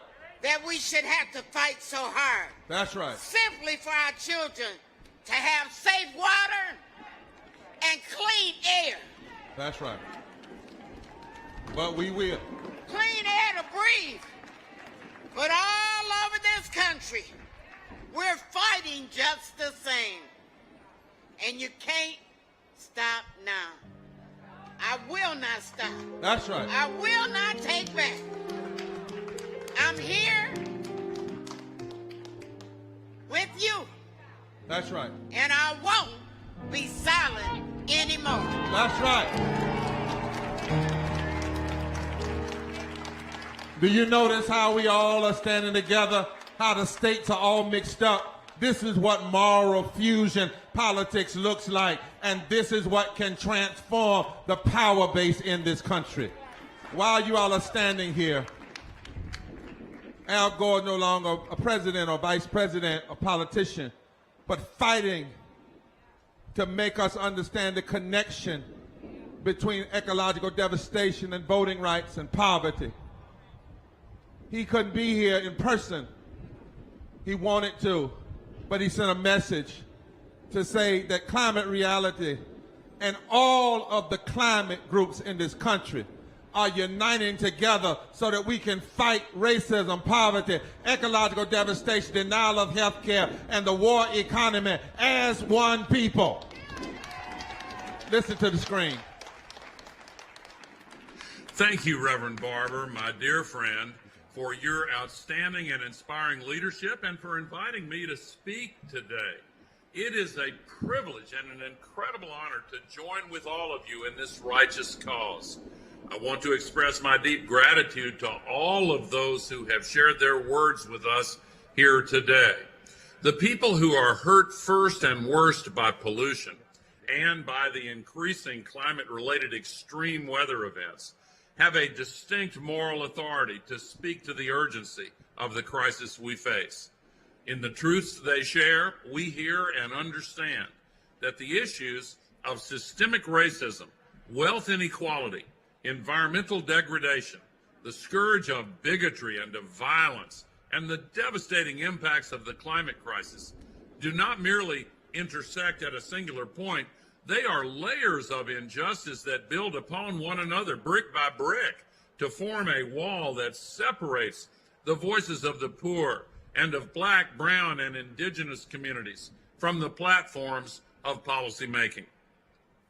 If we treat these evils as distinct and isolated from one another, they will continue to undermine our solutions, seeping into this work like toxins, poisoning our progress. Instead, we must join together to lift up the voices of the poor and of those who are on the front lines of the climate crisis over this wall of injustice. We must ensure that these voices ring out in the streets of our communities. We must ensure they ring out in city halls, county commissions, and state legislatures. We must ensure they ring out here in Washington, D.C., in the halls of our great democracy, where they should reverberate so loudly that our elected officials have no choice but to listen. That's right. And I would be remiss if I failed to note that in order to ensure that all voices continue to hold their power in our democracy, we must stand firm against attacks on voting rights and join together against efforts to purge people from the polls. Just as our challenges are cemented to one another, so too are we bound together in fighting for their solutions. Indeed, there can be no climate justice without racial justice, and without economic opportunity, there is no just transition. It is only by joining together the same chorus that we will be able to achieve lasting change. Thank you. Thank you so much, and it is all connected together. Now, brother who is always making it plain, the Reverend Mark Thompson is coming now to introduce somebody who just has experienced the pain of racial violence. But we wanted, and he wanted his voice to be here. Tamika Mallory was supposed to be here, and she couldn't because she got sick. But this is a family member of someone who was shot because of racism and because people in this country, far too many, love their guns more than they love God's people. Mark is going to bring him up. Then Mark afterwards is going to talk about the connection between reparations. And then Dante Sharp will come. We have 8 speakers after them. Each one of them will take a minute and a half. But before they ever say anything, because they've been through so much recent violence, just stretch your hand toward this family and say, all of us in this crowd. Take that mic down out there. Let us, all of us in this crowd, this family, we love you, and we will show our love by joining you in the fight against racism and the proliferation of guns. Sisters and brothers, God bless Tamika Mallory. I'm standing in for her. We pray for her recovery. God bless. bless Dr. Barber, Dr. Liz Theo Harris. When Dr. King called for the Poor People's Campaign, he described America's triple evils: poverty, racism, and militarism. In Buffalo, we saw each of these evils manifest in one place at one time.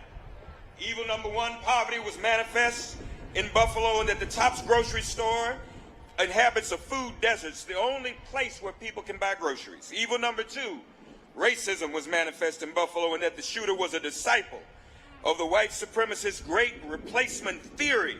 He went to a grocery store in a black neighborhood for the express purpose of killing black people. And evil number three, militarism, was manifest in Buffalo and that since the Vietnam War that Dr. King decried, America has become the international capital of militarism and gun violence and militaristic assault weapons, AR-15s, like the one the Buffalo shooter used. These assault weapons have become the rule rather than the exception. The eldest person killed in that store was 86-year-old Queen Mother Ruth E. Whitfield. Her sons are here. Brother Raymond is here, but her son, Brother Garnell, will speak to him. Speak now. We will hear him now. God bless you.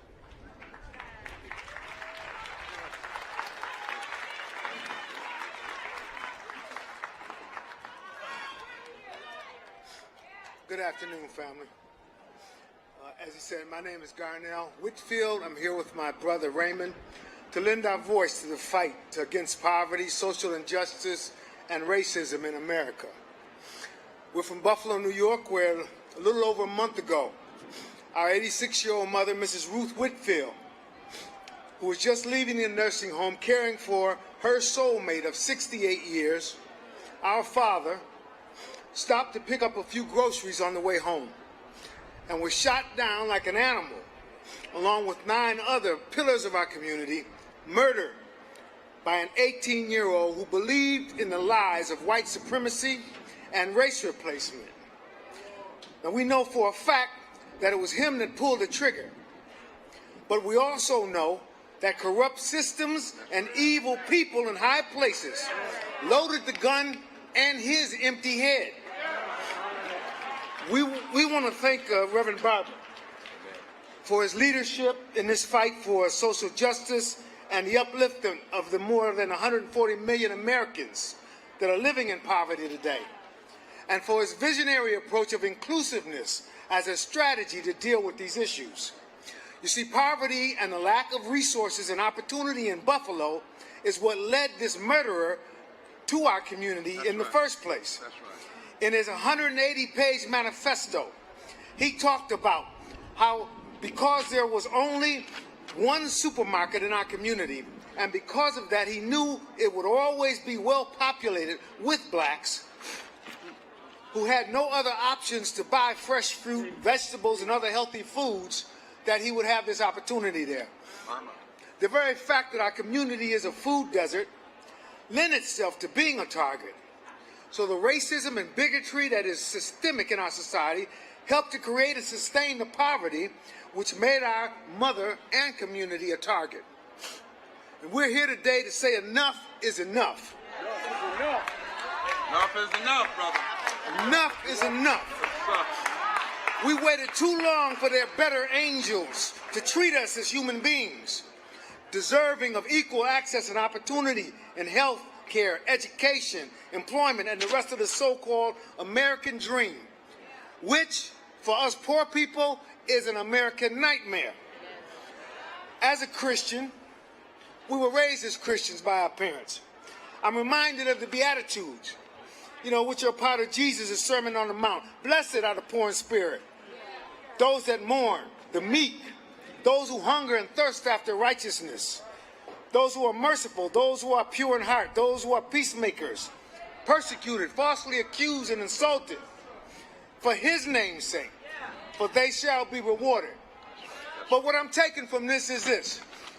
It's time for us to stop being passive Christians. We got to get up. That's it, bro. We got to get off of those comfortable pews. That's it. We got to get out of these churches. That's it. We got to get out here and we got to advocate for the least of these. That's my understanding of the Word of God.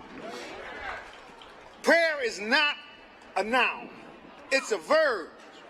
It requires you to get up after you pray and walk the walk, talk the talk. We're here today to lend our voice to this effort. We're thankful for the opportunity. We're thankful for your prayers, but we need more than your prayers. That's right. We need action. God bless you. That's right. Stay right there, bro. Somebody say action. Action. Say we will put legs and bodies and voices and votes and protests and marches on our prayers, in our prayers, until change comes. I want you all to hear, he said that boy identified the community as black by the level of poverty. 60.9% of black people are poor and low wealth, 26 million. 32% of white people, that's 66 million. None of these things are separated, just like these brothers are not separated. It was hard for them to come. We wanted to give them a little extra time. I'm honored that you would come, and I'm honored that they would say that while they're still crying, there is a kind of crying that after you're broken, it starts strengthening you.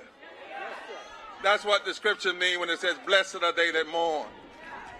And what it means by there's a sound of Rachel mourning because her children are no more. She will not, or he will not be satisfied. And we will not be satisfied. As we come to, I want you for a moment to look at this sign, put it up on the screen. You see the text message. We need everybody while you're here to text to this number. Read it up here for me. Let me hear you all read it. Say it. 3. Say it one more time. 3, 8, 5, 4, 2. Say it one more time. 3, 8, 5, 4, 2. And what do you text? Moral. M-O-R-A-L to what, everybody? 3, 8, 5, 4, 2. Because today we are organizing too. You mobilize to a moment like this, and then you organize from the moment like this. As these others come, each of them is going to take 1 minute. And the reason we're doing this part of the program, and we'll have 2 more sections. Don't leave. You don't want to leave the end because we got something to do. But it's to show how it's all connected. So they're going to come with their best Gettysburg Address. You know, the Gettysburg Address wasn't but 1 minute, but everybody has to read it in history. And it was some of the most powerful words ever. So I want each of them to come with their best 1 minute, and then we go to a section on power. Because there's some lies being told about how much power poor and low folk really have. Well, today, the cat's coming out of the bag. Today, the truth will be told.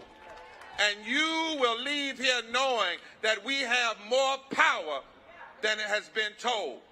And when they say the midterms or an election are settled, that's a lie, because they ain't felt us yet. So if each of you would come and bring your best 1 minute on your particular story.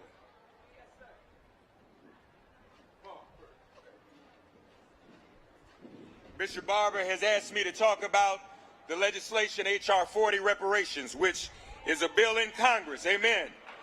With 215 members supporting, you may have heard of it, it would establish a commission to study reparations proposals to address transgenerational poverty and the transgenerational loss of opportunity in the African American community. From the period of enslavement through the ongoing vestiges of enslavement, Jim Crow, lynchings, land loss, segregation, voter suppression, mass incarceration, police violence, gun violence, and loss of livable income. Why should a multiracial coalition support reparation? Is because black unemployment is perpetually twice that of white. It would take, according to United We Dream, Shaylee, 581 years for African Americans to reach income parity with whites. It would take until 2099 to reach parity in median wealth. It would take 150 years to close the black-white poverty wealth gap, and it would take 1,664 years, 55 generations, to end the home ownership gap. Why should a multiracial coalition support H.R. 40? That's right. Because as long as this country is allowed to establish a floor for African American poverty that is so low, it lowers the ceiling for us all. The lower the floor, the lower the ceiling, and the measures that establish the white middle class are now obsolete. That's why most of the white middle class is at best, like all of us here, the working poor. Thank you, the my longer brother. it takes to close the racial poverty gap, the longer it will to create a rising tide to lift all boats out of overall poverty. We ask you to contact your members of Congress to ask them to support H.R. 40. Yes. And I'm going to do like Oprah. I'm going to give something away. After today, go by 16th and Constitution to our red, black, and green reparations garden, where Dr. Barber picked up flowers to take home to honor his father, who fought for reparations. Pick up your flowers to take home. Red, black, and green flowers. Support H.R. 40. Yes, sir. Go to hr40song.com/reparations now. Download our new song, too, by our brother Nabil. God bless you. H.R. 40. Reparations now. H.R. 40. We won't back down. H.R. 40. Reparations now. H.R. 40. We won't back down. And in this movement, we add to that, we believe that our Native American brothers and sisters ought to have reparations too. And anybody that's been hurt in this society. Bring them up, Liz. All right, we got next Dante Sharp. Dante Sharp, tell him your story. Give him your best Gettysburg Address. I did 26 years in prison for a murder I didn't do in North Carolina. That's all I'm going to tell you about me. I'm not speaking to that power. I'm speaking to y'all because y'all the power. Everybody out here the power. That's what I see every time I come to one of these. I'm telling y'all, I just want to let y'all know how it is in prison for real from an innocent man viewpoint that did 26 years. We stacked on top of each other, housed like animals, health care, mental health, atrocious. It's garbage. All I ask y'all to do is get out there and vote and get those judges and district attorney out of office, because that's what kept me in office. But since I've been home, all I want to do and all I've been doing is speaking through Forward Justice and with Reverend Barber and the Poor People Campaign, trying to use my voice to set these guys free, because they're not animals in prison. All human beings. I don't care what they did, how long they got. At the end of the day, we are all still human beings. And God bless y'all, and I thank y'all for having me here. When I visited Dante Sharp in prison, he told me the day he got out, he would start fighting to change. He was in jail longer than when they first arrested him at 19 and lied on him, and he's a fighter. Give it up! And we want to go a little deeper. We got a professor, my sister from Yale, to talk to us about how deep this really is and why we must make this a part of any fight that is serious about addressing poverty and low wealth. Good afternoon. My name is Tracy Mears, and I'm here to make a simple point.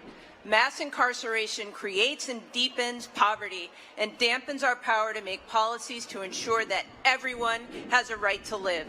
2 million people are held in this country's jails and prisons, hundreds of thousands before they have even been convicted of any crime. 60,000 youths under the age of 18 are incarcerated. 2.7 million children have at least one incarcerated parent. And people who are incarcerated are 10 times more likely to experience homelessness. They're less educated. They attain GEDs and high school degrees rather than college degrees. And we know these credentials are critical for jobs that pay living wages and access to health care. For those who are incarcerated, the prison health system is often the first time in their lives they receive any kind of treatment for chronic conditions such as diabetes or asthma. All of us should have access to the goods of citizenship, education, health care, housing, clean water. And we all as citizens should have the opportunity to embrace the love and energy that people like Mr. Sharp, my new friend, Denise, and my former neighbor, Winfred Rembert. Please read his Pulitzer Prize-winning memoir. We should have the opportunity to have them contribute to our communities. Every person in our community must be able to play a role to make the change we need. Thank you. Say everybody must play a role to make the change we need. Professor, this is your army now. This is the army for the footnotes that you produce. Next person. We got Kelly Robinson and Patricia Wilson from Planned Parenthood. Come on up. All right, y'all. Hey, everybody, I'm Kelly Robinson. I'm the Executive Director of Planned Parenthood Action Fund. I'm honored to be here. Y'all, I'm even more honored to be the granddaughter of Retta Mae, Al, John, and Helen, the descendants of the first free black people in Iowa, the daughter of the enslaved people who survived the trip to America. I'm here because I'm holding fast to that promise of freedom that our ancestors fought for. They were fighting for our ability to control our own bodies, to determine our own futures, to be the architects of our own destinies. And that's the fight that we're fighting right now. Any day now, the Supreme Court is going to take away our constitutional right to abortion care. No. This isn't just about abortion. This is about the generations who have fought for our country to recognize our humanity, for us to be written into the Constitution, and they're trying to kick us out of it. Y'all, what I'm here to tell you is that we are proclaiming adamantly and defiantly that we will not go back. We are not going to be silent. Will not go back. And y'all, I have my friend, my colleague, my fellow freedom fighter here with me, Patricia. She's a mom of two. She's a business owner from Baltimore, Maryland, and she's a storyteller for Planned Parenthood. Somebody shout, we will not go back. Hi, my name is Patricia Watson. Thank you, Kelly. Y'all already know me now, so we family. Hey, cousins. Let's talk abortions. I've had two. I had my first when I was 18. I was totally in love, or so I thought. First time I had sex, boom, got pregnant. I was not ready to raise a child. I ain't had no money. I ain't had no sense. The second time I had abortion, I was in a very abusive relationship. At this point, I tried to get my tubes tied, but I was told no because I wasn't 40, even though I had two sons. The day I found out I was pregnant, I thought it'd be the last day of me living. I had to go and tell this monster that I was pregnant. I didn't know if he'd be joyful and think, all right, I got my grips in you now, or if he would kill me. I worried about my sons financially and emotionally. I knew I couldn't support another child.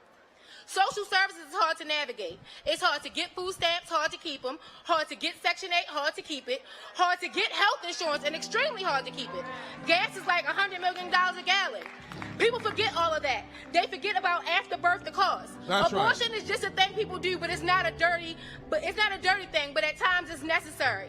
We cannot be silent about the problems facing affordability and accessibility anymore. Silence is acceptance, and we cannot keep accepting it. We have to have these uncomfortable conversations. We have to be vocal. We got to stop being weak in the knees and stand up. Give it up. That's right. Stand up.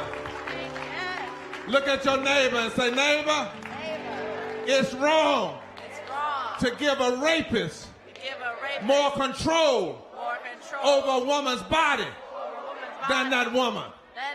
It's wrong if a woman would die to give death more power over her body than she has. And we won't be silent anymore. All right, our next two speakers are Reverend Cheryl Moore and Sydney Saxon, representing our youth. I'm Pastor Cheryl Moore of Zion Temple United Church of Christ in Durham, North Carolina. The indomitable Marion Wright Elderman once said, and I quote, "If we don't stand up for children, then we don't stand for much at all." Well, America, we are here today to stand up for our children. We are here to stand up for the nearly 20% of our children who live in poverty in our country. 28% of all African American children, 23% of all Native American children, and 22% of all Hispanic children, and 8% of all white children live in poverty in our country. America, you promised that no child would be left behind. Yet poverty is the primary reason for educational disparities and equitable resources in our communities. We are here to stand up for children from low-income and no-income households who struggle to keep up because America has let them down. That's right. We are here to stand up for children who have difficulties feeding their minds because they're trying to figure out how to feed their bodies. Children who have the right but have to stand up against too many wrongs. Children who have the smart but don't have the substance. Children who deserve a piece of heaven but are living in sheer hell right now. America, if we don't stand up for our children, then we don't stand up for much at all. And standing with us today is 15-year-old Sydney Saxon. Come on, Sid. Give it up for this young sister. Give it up for her. Come on, make her feel welcome. Make her feel welcome.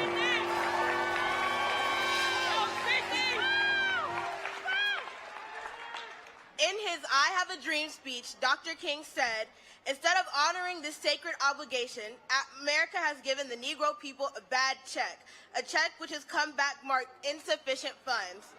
I'm tired of the clear funding divide we can see when we visit other schools, and I'm tired of having to teach some of my friends things because their schools cut it out of the curriculum. America loves to talk about how children are the future and use children as examples when they want to fight for change, but they still have us begging for change. That's right. I'm tired of begging for fair treatment in this great country. I'm tired of begging for my life in active shooter drills. Aren't we tired of the thoughts and prayers that you gave my mother's generation when Columbine happened? Then why are we still giving them to my generation now? I wonder when America is going to get their own stimulus check to give kids the funding they deserve. I'm tired of picturing my future being me on the street with a dirty cup and a ripped up shirt that says, "You can keep your coins, we came for change." Yeah! America! Our children are not our future. They are our right now. So stand up right now. Stand up. Right now. Stand up. Stand up right now. And we want you to know that while we challenge every rogue, every police system that would kill people, we have people in our community that are firewomen and firemen and policewomen and policemen who try to do the right thing. Many of them don't even make a living wage and are put to suffer without health care. Representing that is Reverend Dr. Della Owens to tell a story and to call this nation to listen.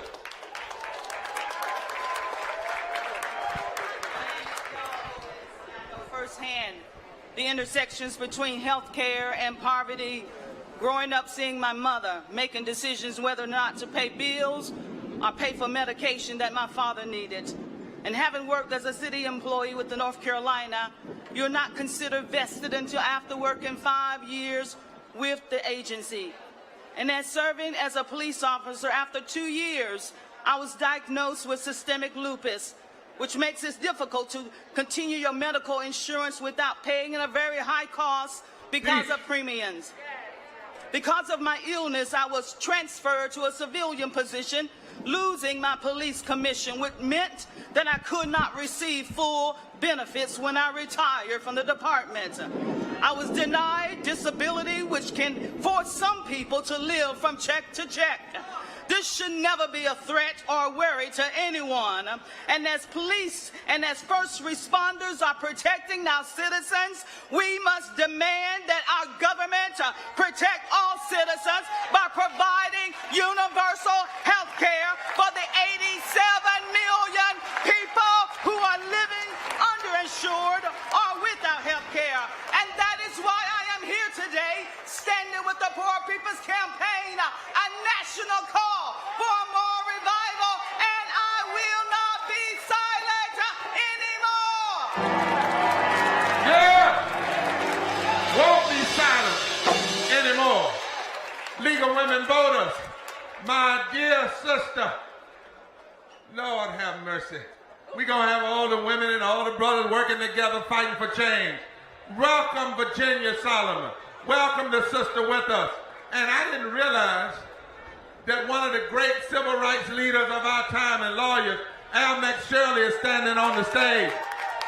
He helped lead the effort to beat back voter suppression in North Carolina, and with his daughter, would y'all just stand with Virginia Solomon and wave at him, Al, let him know you're here. He has been believing. He was with Dr. King. He was fighting in Kentucky, and we love him as a senior in our midst.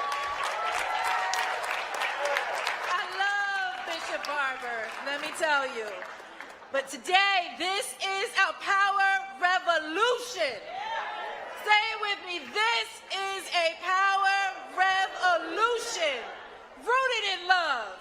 And we are here putting our elected officials and those running for office on notice. Don't ask for our vote if you are not going to legislate on behalf of marginalized people. Don't tell us you support voting rights if you aren't passing legislation to protect and expand the ballot. Don't tell us you support a woman's right to choose, but you aren't willing to codify Roe v. Wade into law. Don't tell us you believe every person deserves equality health care, but you aren't fighting to make that a reality. Don't talk about a $15 hour minimum wage. Legislate an increase to the minimum wage. We are here to say we are no longer asking. Now we are telling, and we shall not be moved. We will not stay silent anymore. Peace, love, and power. That's Gettysburg. Hello. I don't think anybody's told you enough, but you're all beautiful, and thank you for being here with me. My name is Jessica Roloff, and I'm here for my mother and every other parent who goes to sleep at night crying because they can't provide for their children. I grew up on a dairy farm, and the federal farm policies of the 1980s changed everything. My family and our neighbors were forced out because the system gives preference to large and corporate farm owners. My mother went from being an owner-operator to a low-wage worker in a meatpacking plant with unsafe working conditions. When she gave birth to my brother, she was expected to get back on the line within 3 days. She spent the last half of her life working overnights in the ER. The work was hard, but she had a union. The city council has now sold the hospital to a private entity, eliminating the union. Finally, in 2020, my mother died during the pandemic. Who makes decisions matters. That's right. We are rural, but live at the intersection of the world. We are indigenous people and immigrants from Mexico and Central America. We're refugees from Somalia and Myanmar, and fourth-generation American immigrants like me. And people are trying to amass power by getting us to distrust, fear, and hate one another. That's right. And I say we can live in optimism, or we can die in despair. And voting won't fix everything, but we're in the fight for our lives. And we need every tool available. And I need you to find people who you share pains and hopes with, and I need you to vote together. Not just in major elections, but I need you there in every election. Right. And we're gonna do this because we still believe in the power to move this country forward. Give it up for my dear sister. Move forward. Come and we're on. not gonna take one step back. Not one step. I love you, Mom. I want you all to look at this picture on this stage, because this is the kind of coalition that can fundamentally change. That's why they work so hard to keep us from one another. Dr. King said in 1965 that the great fear of the aristocracy in this country would be for the masses of poor Negroes and the masses of poor white folk to come together and build a political voting bloc that could change the economic architecture of the country. Well, today, if we can get white farmers together with black folk and Latinos and Asians and Natives, that's what this is all about. One more to the stage. Where's my dear sister, Fernandez? She has 8 children. She's taking on children, others throw away. I want her on this stage and these babies from West Virginia. Her and her husband are fighting. And we said that we would stand with this sister in West Virginia. She's taking on children, others would. When we get this kind of coalition together, Liz, invite somebody to the mic now to tell us what kind of power we really have. We want to call on the policy director of the Poor People's Campaign, a national call for moral revival, Shally Gupta Barnes.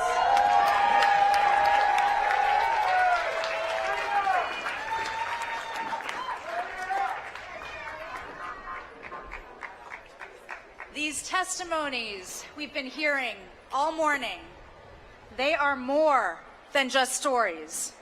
They are the basis of a moral, political, and economic agenda that can unite 140 million people in this country, 40% of the country, to take action together across race, across gender and sexual orientation, across faith, in every region, state, and county, and every line that's ever been used to divide this powerful political force. And it is powerful because these 140 poor and low-income people account for one-third of the electorate. Say that again.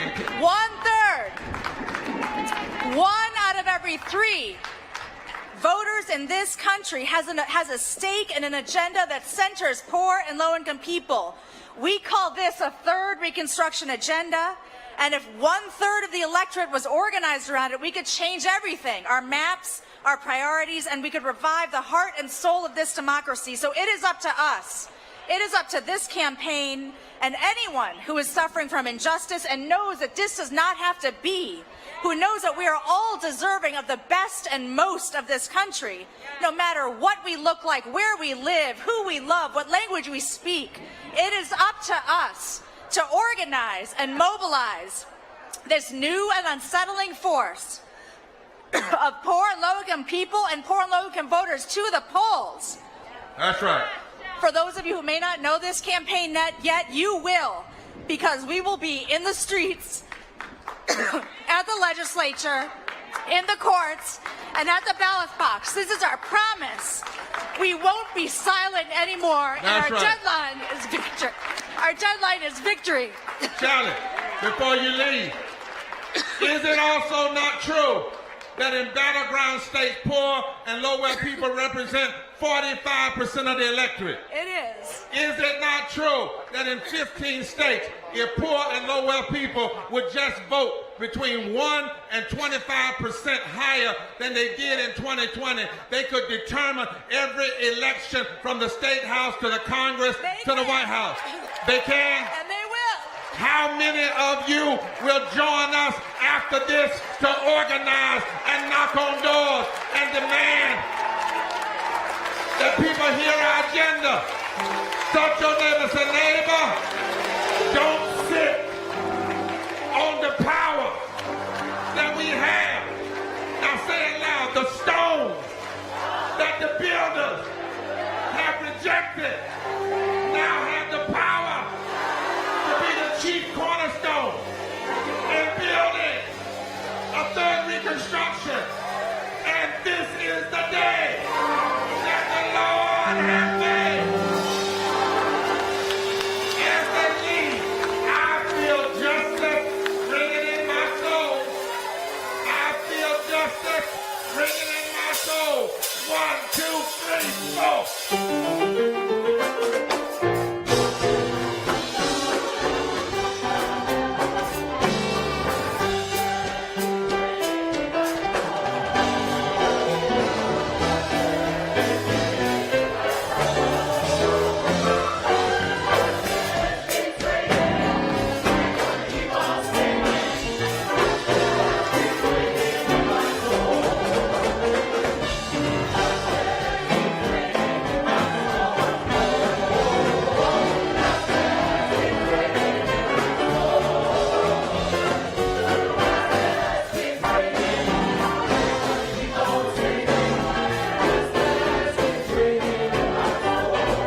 Now look at the screen. This lady was over 90 years old. She's gone on now. But when we got in a fight for voting rights, she said, they think I'm going to die, but I'm not dying till we win. And we won. But listen to what she has to say. And then immediately after her, we have the Panhellenic Council coming and emerging unions. And the reason I'm bringing them together, we're bringing them together, is because we can't separate this stuff. Each one of them will have 1 minute and will introduce an impacted person. In this movement, if you've come to grandstand or stand at the stage by yourself, you're in the wrong movement. It's all of us and not some of us. Listen to the screen. I woke up this morning with my mind. Come on, y'all. Stay on freedom. Now we need to commemorate. We need to motivate. And we need to educate for the good of the people. Right. The other night, when they announced something about some fraud,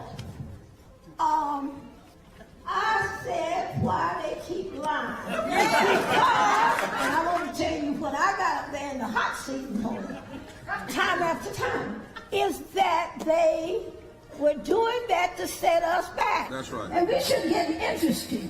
Everybody, go home. Tell the people. You're on the street. Don't just go to the store to get groceries. Come on. Go there, and if you see somebody, tell them about the movement. I didn't plan the march. I want heels out on my shoes. Come on. You got to open up your mouth and be a committee of one. I can tell you. Say, we the people. We the people. We the people. We the people. We the people. We the people. Say, fed up. Fed up. Fired up. Fired up. Fed up. Fed up. Fired up. Fired up. Thank you so very much.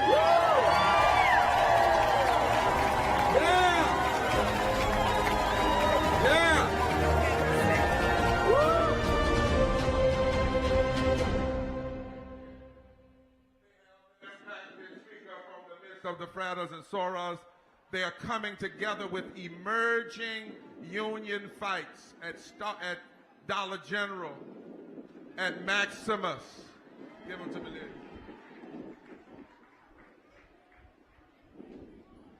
there. At Fight for 15, One Fair Wage, Starbucks.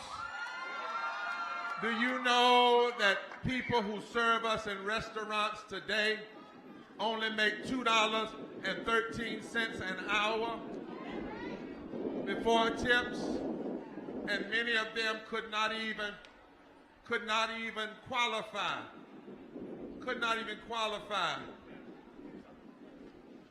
for the pandemic relief. We cannot have that. The brothers and sisters of the PAN will introduce themselves, and then they will introduce the impacted person from their midst that will speak to us as well.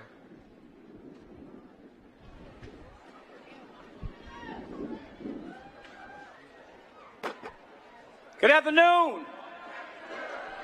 Any Greeks in the house? All the Greeks, let me hear you Greeks. All right.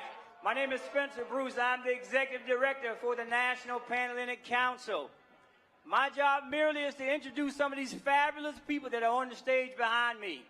So let me be short to the point to let you know that we support all of the activities and we support all of what we're doing here today.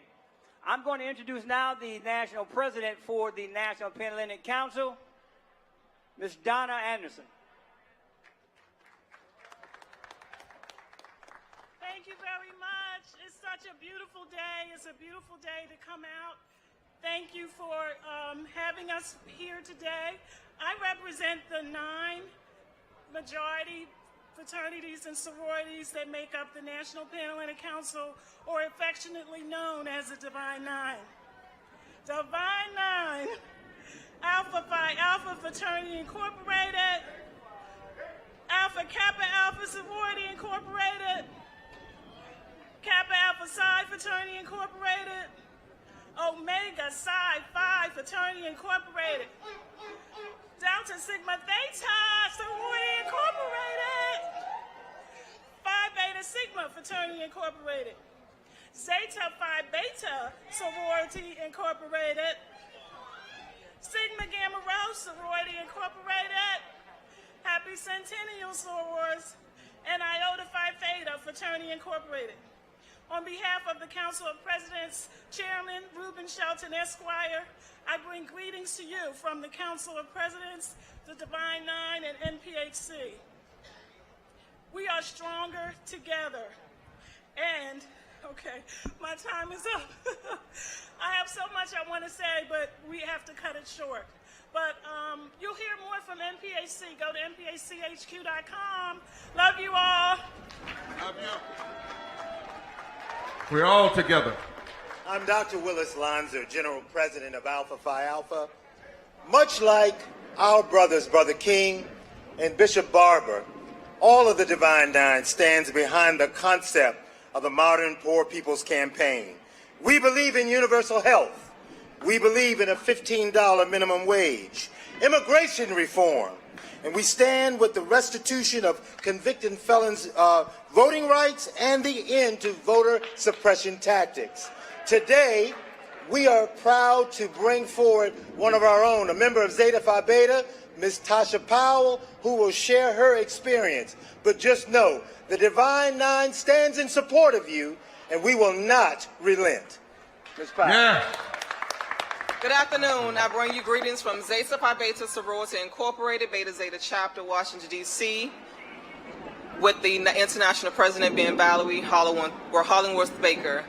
I come to you today to let you know I have worked over 6 years with displaced families, and the reason why they're being displaced is because of low wages, and that plays such a big part with homelessness and being displaced in the District of Columbia. I see all over the District of Columbia where developers are building all of these buildings, but yet they're not making it affordable for people like myself and my counterparts to be able to afford living in the District of Columbia. The average house for a one-bedroom runs for $1,800 a month. Now, how can we, as a people of the District of Columbia, be able to afford this? We cannot afford this. My sorority, Zeta Phi Beta Sorority Incorporated, along with the Divine Nine, stands firmly against high wages. Minimum wages need to be $15 or more, and affordable housing needs to happen not next year, not the year before, not the year to come, but right now. We need to stand firm for affordable housing and higher minimum pay, because minimum wages that we are getting here in the District of Columbia and throughout the United States of America, we cannot afford to live in these luxury apartments that these developers are continuously building within the District of Columbia and all over the world, that think that we can afford these one-bedroom, even a studio bedroom apartment starts at $1,800 in the District of Columbia. We have to stand firm. We have to fight for what is right. We will not give up. Power to the people! Come on and say it. Power to the people. Power to the people. Not tomorrow. Not tomorrow. Right now. Not tomorrow. Right now. Let's thank the brothers and sisters of the Divine Nine, the Panhellenic Council. I made a mistake. Mary Kay Henry and Fred Ruttman are here to bring on the union. Now, you know, we get white folk from Mississippi and black folk from Alabama and all the union folk together and native folk together. Sounds like we got a reconstruction. Sounds like we got a revolution. Sounds like we have a resurrection. You don't want to leave because we got something powerful at the end. All of us going to do something together. Mary Kay Henry, $11.99. Fred Ruttman, Secretary Treasurer of the AFL-CIO, coming to the podium right now. Good afternoon, everybody. Are there any union members in the house? All right.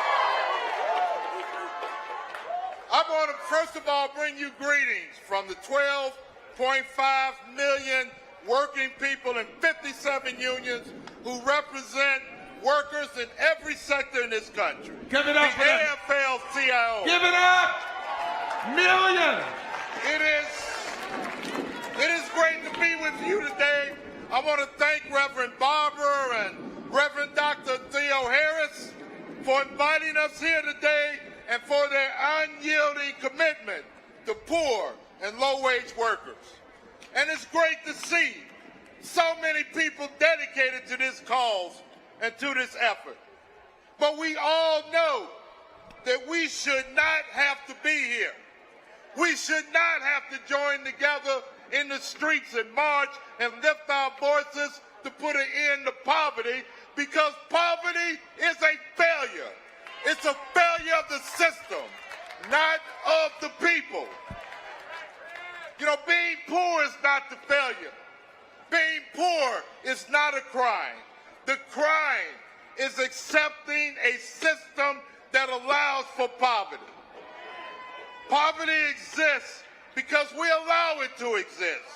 Dr. King knew that. He saw poverty for what it was, a moral failure of our government.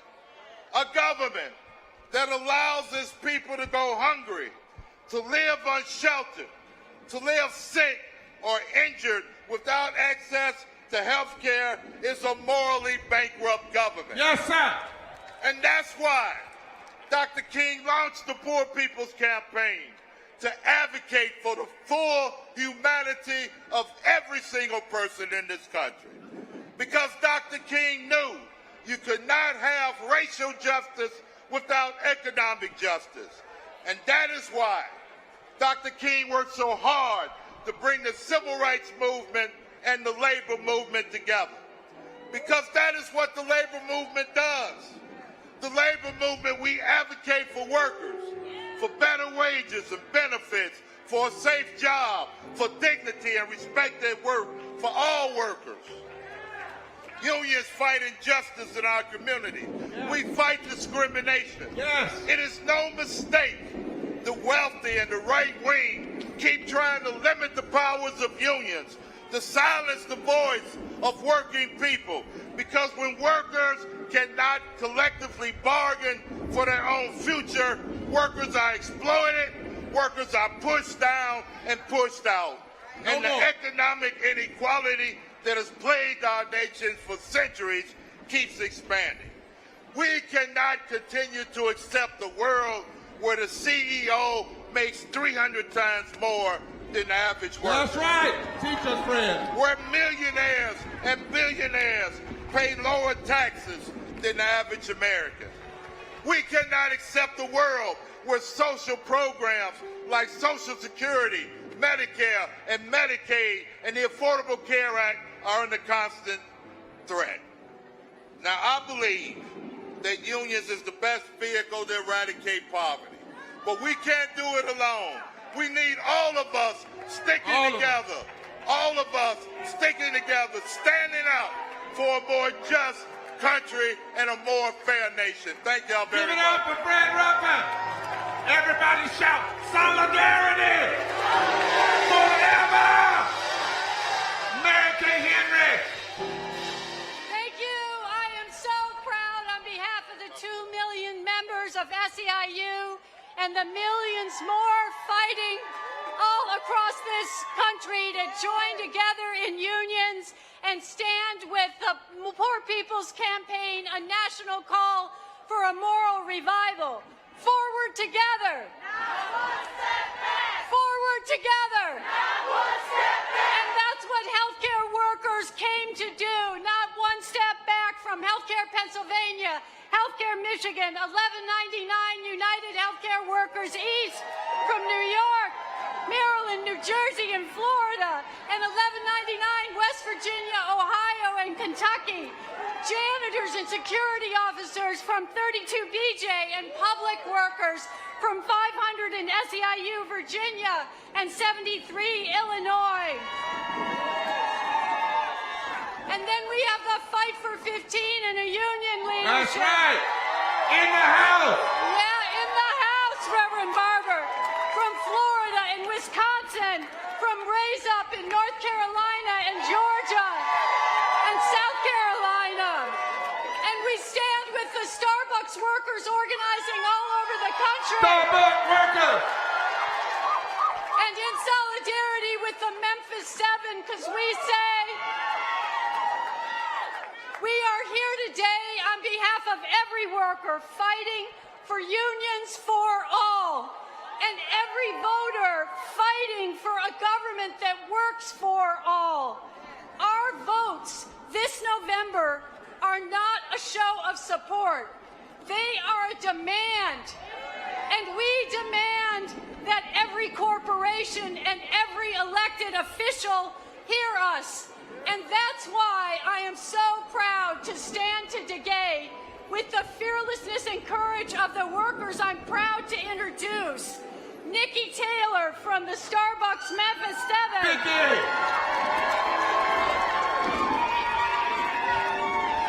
Beth Schaefer from Raise Up in South Carolina. Raise Up! Christina Jimenez, who is organizing Maximus call centers with the Communication Workers of America. And Richard Joseph, a Family Dollar worker who has the courage to organize across the South. And Nataki Rhodes, who is a longtime tipped worker fighting for one fair wage, because the minimum wage has to be a wage for everyone. Tipped workers can't have a sub-minimum wage any longer. And so now let me turn to Nikki Taylor from the Memphis 7 with Starbucks Workers United. Solidarity. As they come to bring their best Gettysburg address, we want you to know we've got 20 minutes left. Don't leave. We got to do something at the end real powerful. Give it to the nation right now. These are the emerging union fights in the country, and they are the baddest thing out here.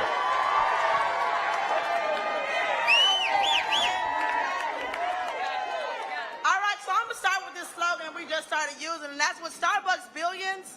Starbucks workers should not be poor people. Most of us are making under $15 an hour, and if that, in my eyes and everybody's eyes, that is not a living wage. So therefore, we chose to organize, and that is reason number one as to why we organize.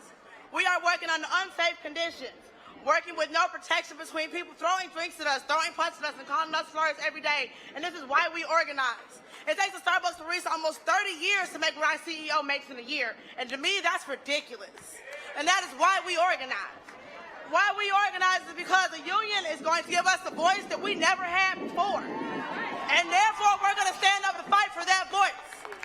Our CEO has not stopped the wave. As right now, we stand at 160 Starbucks stores unionized. Let me say that one more time. 160. 6 months ago, it was 0. We have fought against their union busting to come in and fire me and 6 of my comrades. The store that they thought was going to lose, baby, we got that union. We won.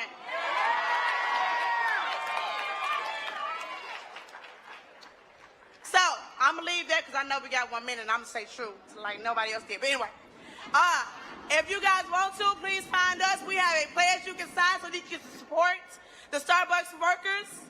And we're going to send you information on what's going on. You'll be able to keep up with them numbers. Because, baby, by next week, it's going to be 200. Say that.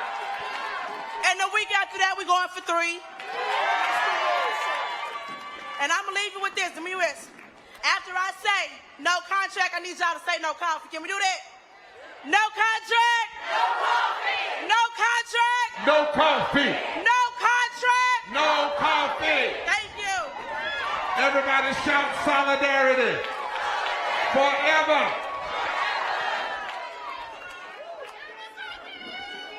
Hello, Poor People's Campaign. Good afternoon to my brothers and sisters, all the tent workers and restaurant workers. Let me hear you holler. My name is Nataki Rose. I am a one fair wage leader at One Fair Wage. I worked as a restaurant worker for 14 years. I put up with sexual harassment and so much more in order to feed my son as a single mother. That's because of the sub-minimum wage for tip workers. After the emancipation, the restaurant industry wanted to hire new freely slaves and not pay them anything. The tip worker wage has gone up from zero after emancipation to only $2.13 an hour right now, today, in the United States, over 160 years later. With the pandemic, our tips went down and customer harassment went up. So millions of us have left the industry and we are leaving right now. We are thrilled that workers nationwide are realizing their worth and refusing to work unless they are getting one fair wage, a full livable wage. I have been in this movement for 10 years now. 10 years. And because of the Great Resignation, the Great Revolution, we are about to win. Right here in Washington, D.C., we are making one fair wage a reality, putting Initiative 82 on the ballot this November. That's right. It's going to pass. That's right. And then D.C. is going to lead the way to end the legacy of slavery and win one fair wage. Give it up for my dear sister. Give it up for my sister. We are planning to follow up in 25 states with our bill and our ballot initiative. It took over 160 years, but one fair wage, we are finally here. And workers deserve that chance. You said one thing. I want you to say it again. Say, I've been fighting. I've been fighting. 10 years. 10 years. And we will win. And we will win. Give it up for my sister.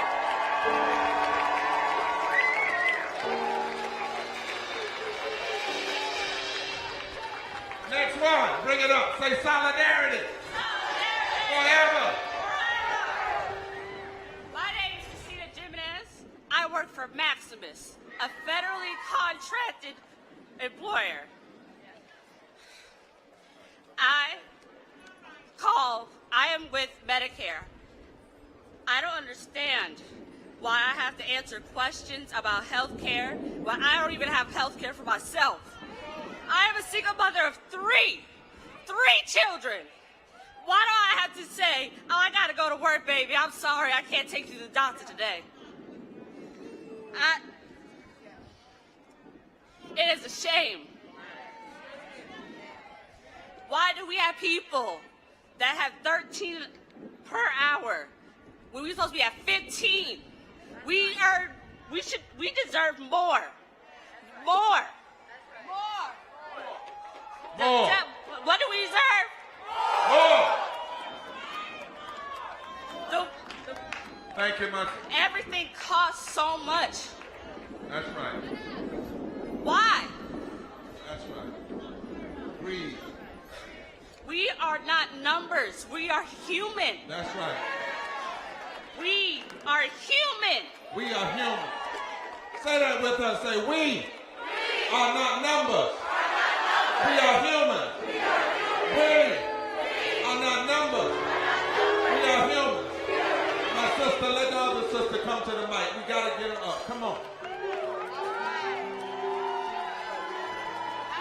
How y'all doing? My name is Beth Schaefer. I'm with Raise Up, Charleston Fight for 15, and a union. I have been struggling to pay my bills since I've been working at 16 years old. I work full-time at KFC and a second job at a gas station. I work 64 hours a week, 7 days a week. I am exhausted. Yes. My wages are so low that I'm facing eviction every month. Eviction would mean that me and my disabled father would be homeless. I know I'm not alone. There are so many people who work for billion-dollar companies and still end up homeless. Why? Because the federal minimum wage is sentencing us to poverty. My home state of South Carolina is like the rest of the South and the Midwest. Our minimum wage has not gone up in 13 years. Our government is catering to corporate greed, and us workers are paying the price. And it's disproportionately black and brown workers, especially women of color, who are carrying the burden of a minimum wage in this country. So we demand that our government raise federal minimum wage to at least $15 an hour. We demand that our government pass the PRO Act and make it easier for workers to form unions, because we need a collective voice on our jobs. Low-wage workers, we run this country. It's our labor that creates wealth. We have so much power than we realize. When we organize, we have the power to change this country. So keep organizing and keep fighting. Wait a minute. You can't drop that and say that. Say low wage. Low wage. Workers. Workers. We run this country. We run this country. So act like it. Act like it. Vote like it. Vote like and it. refuse to be silent anymore. And refuse to be silent anymore. All right, my brother.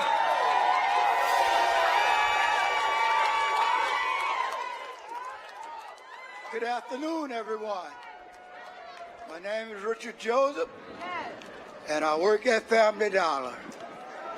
I've been there for 3 years. They started me off with $10 an hour.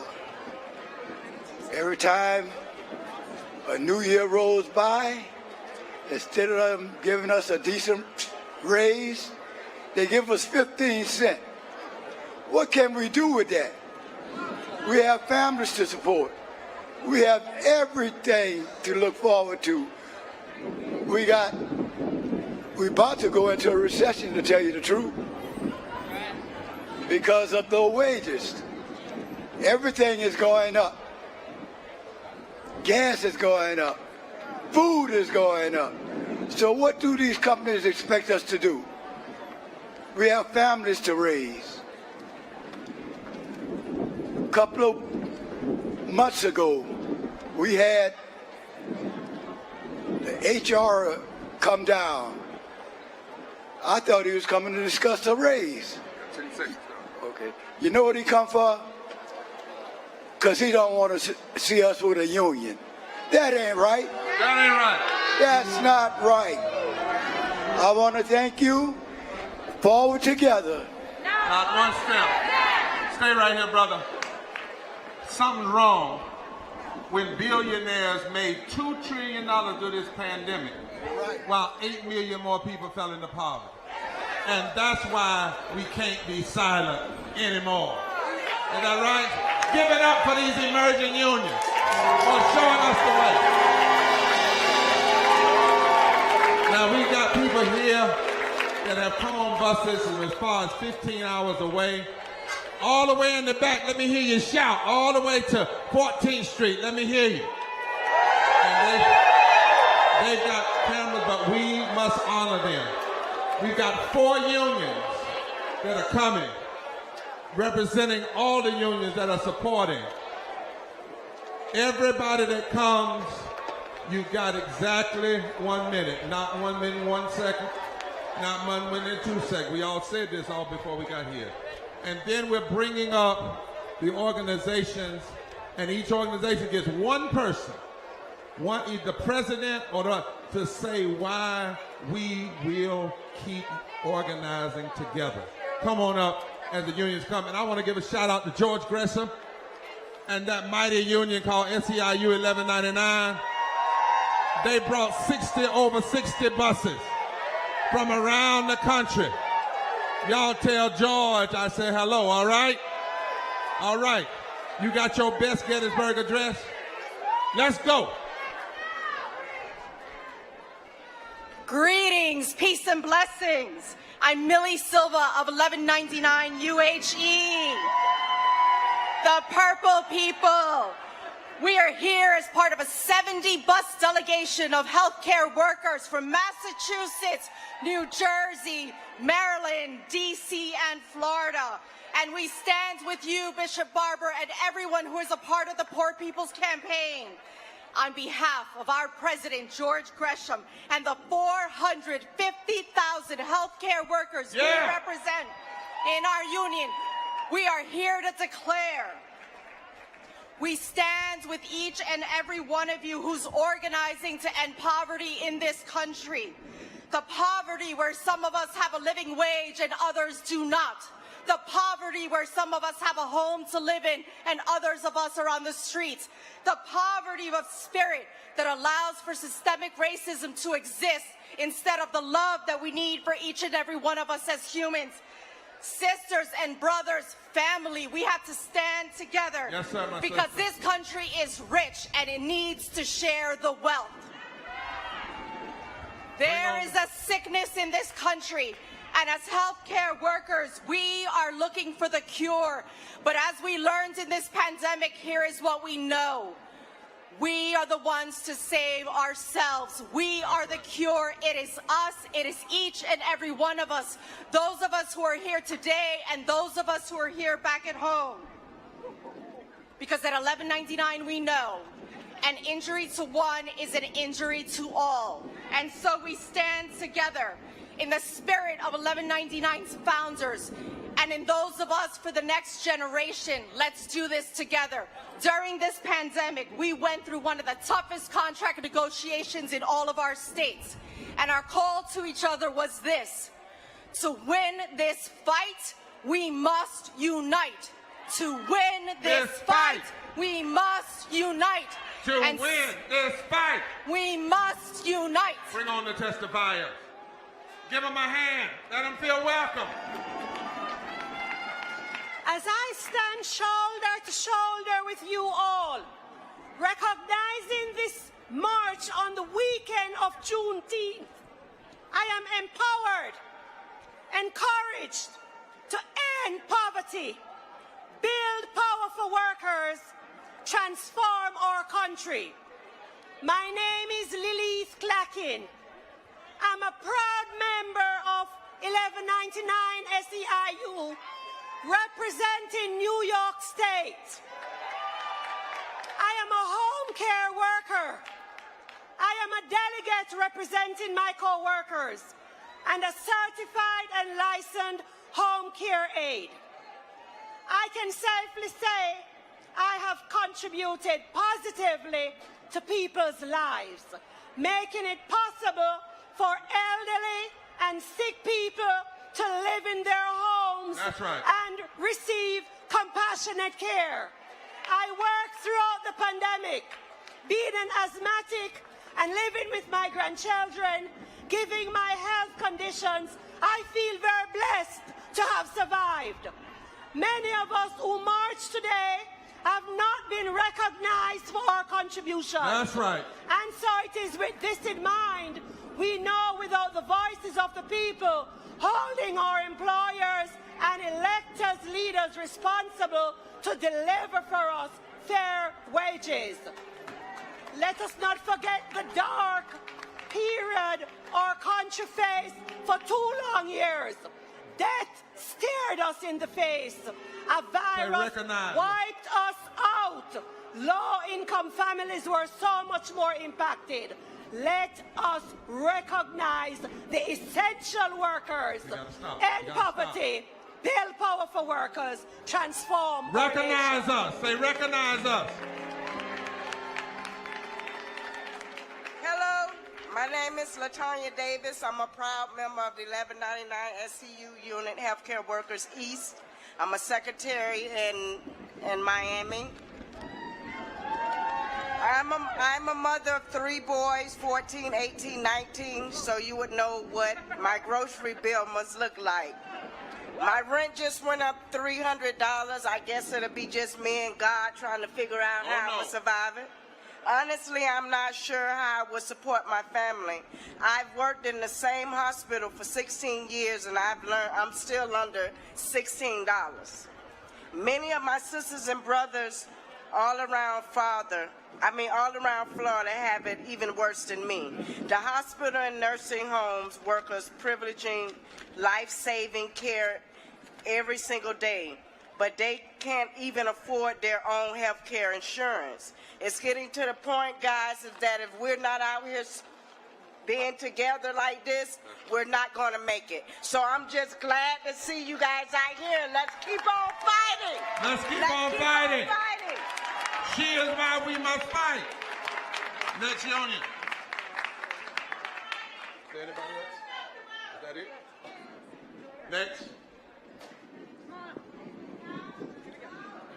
The United Electrical Radio Machine Workers of America, UE, is proud to be here at the Mass Poor Peoples and Low-Wage Workers Assembly and Moral March on Washington and to the polls. Our union believes in organizing and mobilizing the working class. We believe in aggressive struggle. We believe in militancy, civil disobedience, and good trouble. We know that there is just one solution to poverty and inequality. Organize, organize, organize. Organize in the streets like we're doing here today. Organize to the ballot box like we will all be doing in November, and organize in the workplace.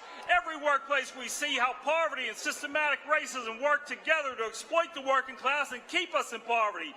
In every workplace, the boss tries to divide workers by race, by gender, by nationality, by sexual orientation, in any way they can to keep us divided. But workers are fighting back. And I'm proud to say that the UE is organizing across all sectors of the working class. And right to work for less, North Carolina and Virginia, collective bargaining for public sector workers is illegal. We've been organizing and successfully engaging in aggressive struggle, militancy, and good trouble. Many of those workers are here today with us, and I want to introduce UE 150 member Bryce Carter from the North Carolina Public Service Workers Union. Thank you.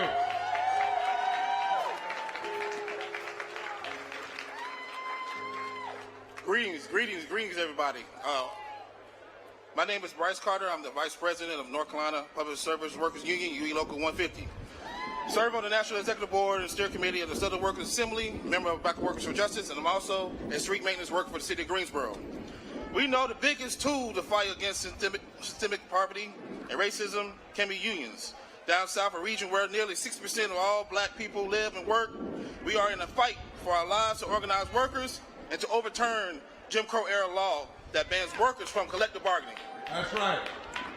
Certainly, North Carolina has some of the worst repressive anti-union laws.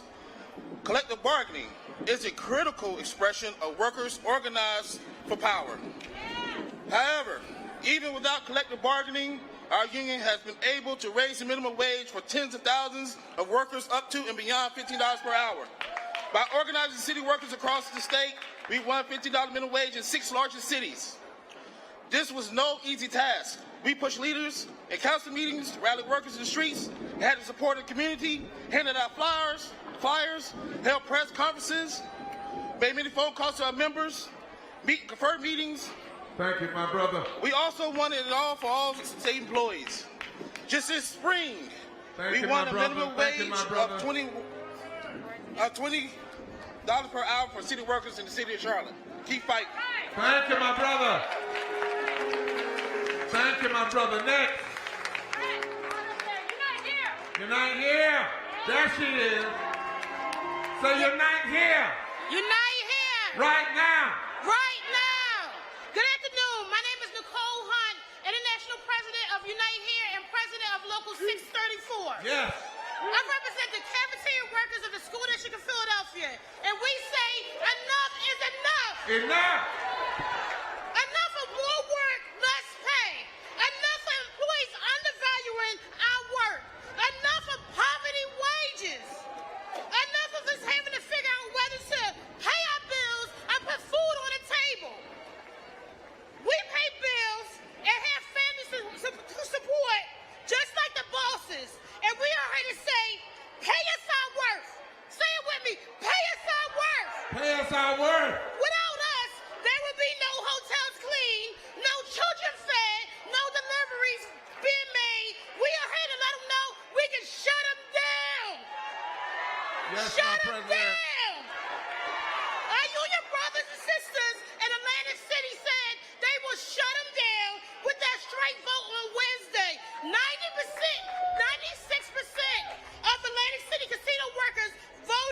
strike in early July. If we don't get the wages they deserve, casino workers need a raise. Now is our time because we say enough is enough. Because it's power of the workers, and the power of the workers don't stop. I now want to introduce my union brother, Timothy Freeman from Unite Here Local 274. Brother Freeman, thank you.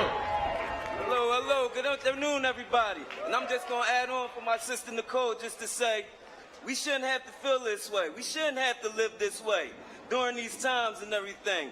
We feel like we're suffocated, where we can't breathe with ease.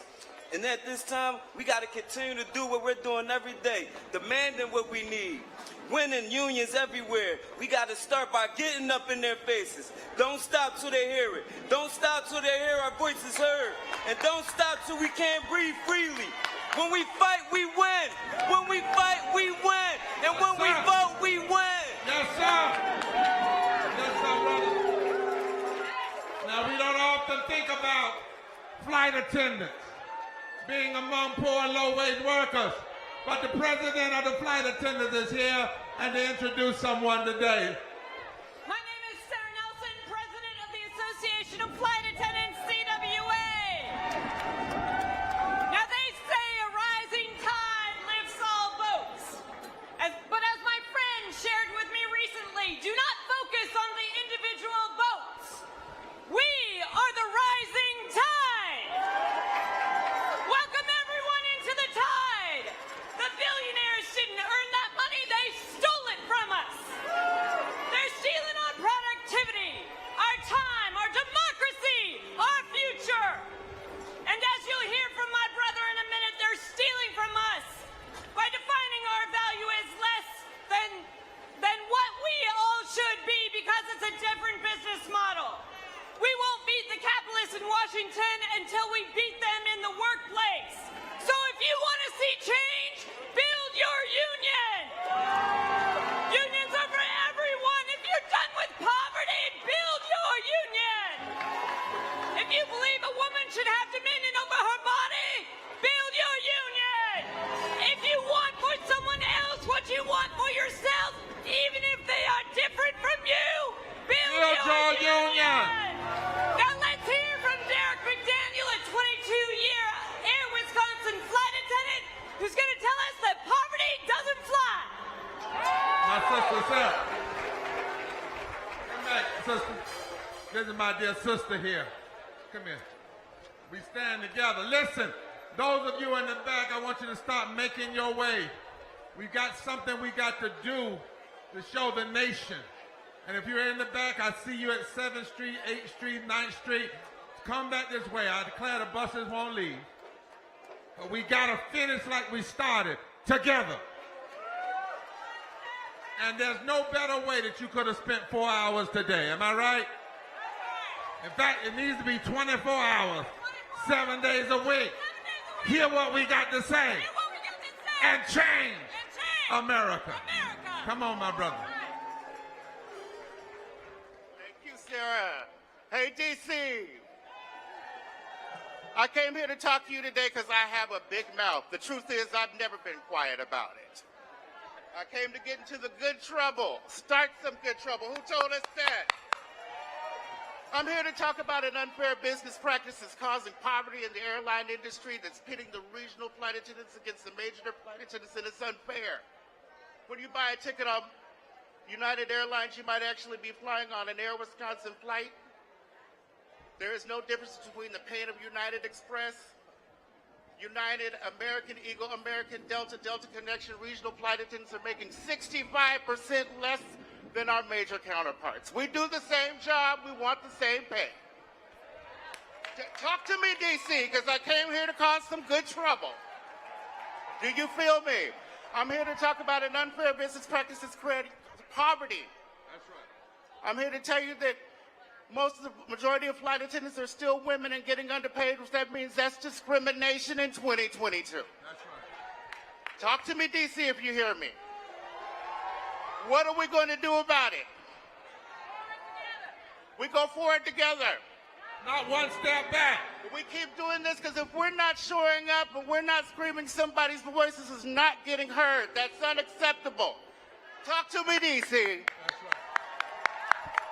We are the Association of Flight Attendants. We are your brothers and sisters, and we stand with you. Look at somebody and say, I stand with you. You stand with me. And we can change this thing. As the unions take their leave of the stage, give them a big hand. Somebody say, which side are you on? I'm on the freedom side. How many of y'all on the freedom side? And on the justice side? Again, those of you that are on 8th Street and 9th Street, come on this way so we can end together. Now you notice something today. Have you noticed that nobody came today to speak for people?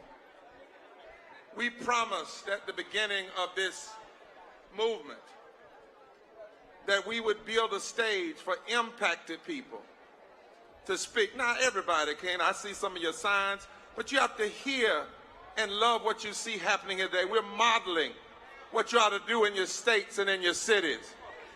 Too often, people who have been like an organizational head, it's good to hear the head, but we need to hear the people. And that's why today nobody came to speak for people. The people speaking for themselves. That's what will change this.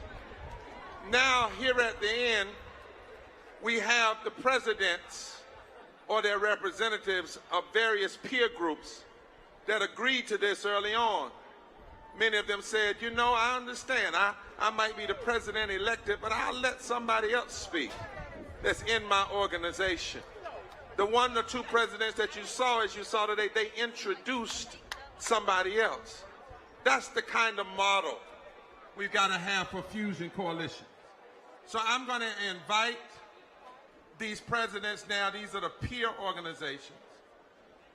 And I want them to come.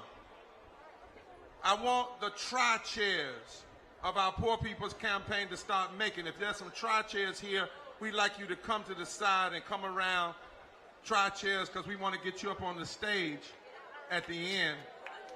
I hope all of you aren't sitting here. We don't want to close all of this out. But if some of them stand up, some of y'all sit down. Now, I need the presidents to honor, because folk have been standing, we know, to give your best 45 seconds. And this is what they're supposed to talk about, why we will stay together and why we must have a moral fusion movement. Today is not a day, it's a declaration. This is not an end, but a beginning. Presidents, can y'all do that? I didn't hear nobody say nothing. Now, I'm going to try to be pastor, but I will be bishop if necessary. And I'll love you all the while. But as you come in order, one person per organization. Don't come up here with two, one. Because we've got to do something that the people have to do who have been out there standing. One person, one spokesperson per organization, 45 seconds. We love you. Let's do it together. So we got climate reality. Forward together. So 1 minute. There's power in a minute. To quote the late, great Benjamin Mays, I have only just a minute. Only 60 seconds in it. Forced upon me, can't refuse it. Didn't seek it, didn't choose it. But it's up to me to use it. I must suffer if I lose it. Give account if I abuse it. Just a tiny little minute, but eternity is in it.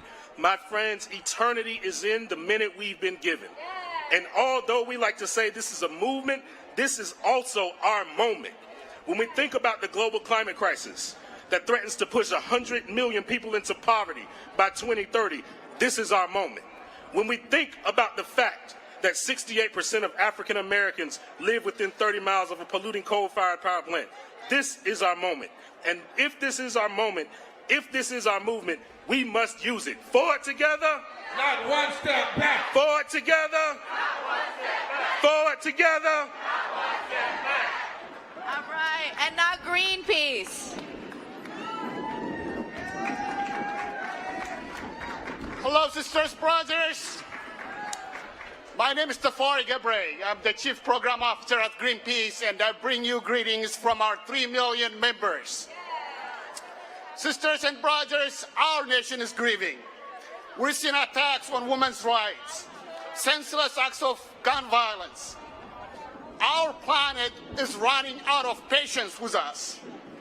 Extremist politicians have made it harder for brown and black people to cast their ballot. Our communities are suffocating under the weight of systemic racism and poverty, while our elected leaders are stuffing their pockets. Today, we say no more. Today, we come here to fight back. Today, we say all of us or none of us. Can you say it with me? All of us or none of us. All of us or none of us. Power to all of us. Power to all of us. Yes, sir. All right, now we're going to have Milpa, the Border Network, and Nakasek. Buenas tardes. Soy Edwin Maldonado. Pertenezco a la organización Movimiento de Líderes Migrantes en Pensilvania, Milpa. En nuestro estado estamos luchando por el derecho a la movilidad con una licencia de conducir para todos. Y a nivel nacional estamos exigiéndole al gobierno una reforma integral para los más de 11 millones de personas indocumentadas en el país. Hoy quiero hablarles de la importancia de la unidad. Nosotros debemos ser como las hormigas, que son las más pequeñas en el mundo, pero dice la Biblia que en el verano trabajamos unidas almacenando comidas. Así como ellas, nosotros debemos mantenernos unidos, unidos hasta la victoria, juntos. Ni un adelante, ni un paso atrás.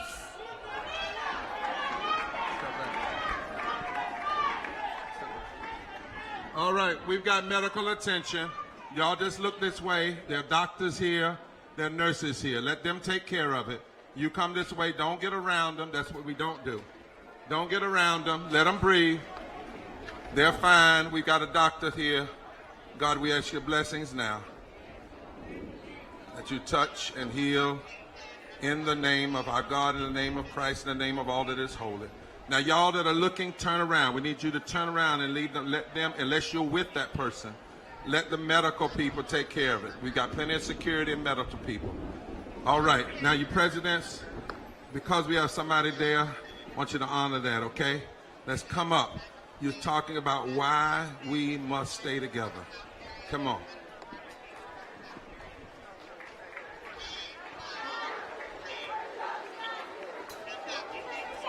Our immigration laws, policies, and strategies have created a broken system that has separated more than 2,000 children from their parents at the border since 2017. It has rejected and expelled almost 1.5 million refugees and asylum seekers in the last 2 years. It has built more than 1,000 miles of border walls that send migrants to the isolated deserts and mountains where they're dying at a ratio of 1,000 per year, which equals to 3 per day. It allows 11 million immigrants in the United States to live in the shadow of poverty, oppression, and persecution. We refuse to accept this culture of abuse, terror, and poverty towards immigrants and other people of color. America is supposed to be the nation of immigrants, a melting pot, used to represent the promised land and a better future for all. Thank you so much. Before the next one comes, President, I have to ask you something in great love. This section is supposed to be about why we must stay together. We all know we have our individual issues, but you're talking to millions of people. They've heard the issues. What they need to hear you talk about is why you are committed as your organization, not to be under the Poor People's Campaign, but at least for us to work together. That's the message right now. Can y'all give that message? Your best 45 seconds. Come on. My name is Jessica, and I'm from New York. I represent Minkwon Center in Flushing, a neighborhood of Queens. We are a part of the Nakasek Network, where we serve and organize Korean and Asian American immigrants. There's a significant portion of the community who are low income and undocumented, and I am one of them. Because of this, much of our community and I am faced with multiple barriers economically, socially, and politically. We affirm the rights of every person regardless of color, ability, or class, the right to live safely with their loved ones and with access to quality education, healthcare, housing, and support. All people, young and old, Asian or Black, Latino or white, immigrant or indigenous, deserve to seek a better life and live happily. When citizenship is required for access to safety, basic resources, and dignity, it is not an option. It is a basic right. Thank you. I'm going to have to make an adjustment because I'm honoring this brother. And I'm going to make that adjustment, and I hope folk won't be mad. I pastor Greenleaf Christian Church. And what I have seen today makes me committed to stay with all of you and to make sure my church, that's what you're supposed to be talking about. We've already heard the issues. This section is supposed to be about how we will stay together. I really love you all, but we need to say that because millions of people are hearing this. So if you could not restate the issues that your organization fights for, but state the commitment of understanding now that silos alone are not going to get it. We can have our silos, but in this moment, we better know how to fuse together. Because if the folk that are against us are together, we better be figure out. Can y'all do that? The next speaker and the next ones? He's getting better. Amen. Say amen. All right, next president. Please do that. Let's don't restate the issues. Next, we have the Ubuntu Center, followed by the Transformative Justice Coalition and the Center for Constitutional Rights. Forward together. Very simply, we stand here with the Poor People's Campaign because everybody has a right to live. Every poor body, every working class body, every Black body, every indigenous body, every Latinx body, every immigrant body, every differently abled body, every LGBTQI body, every trans body, every incarcerated body, everybody has a right to live, and we must join in this movement to fight for a way forward that honors our shared humanity. Justice demands it, nothing less of us in this moment, and our collective lives depend on it. Thank you. Yeah. That's what we're talking about. Next president. Hi, everyone. When our votes are under attack, what do? Stand up, fight back. Wow. 55 million of us are under attack right now. Our votes are. And it calls for every one of us to get in this fight. We need the churches to be fighting for the vote. That's right. We need young people to be fighting for the vote. We need lawyers to be in the courts fighting for the vote. We need everybody united, one vision. They keep trying to stop us, but they forget we are unstoppable when we unite.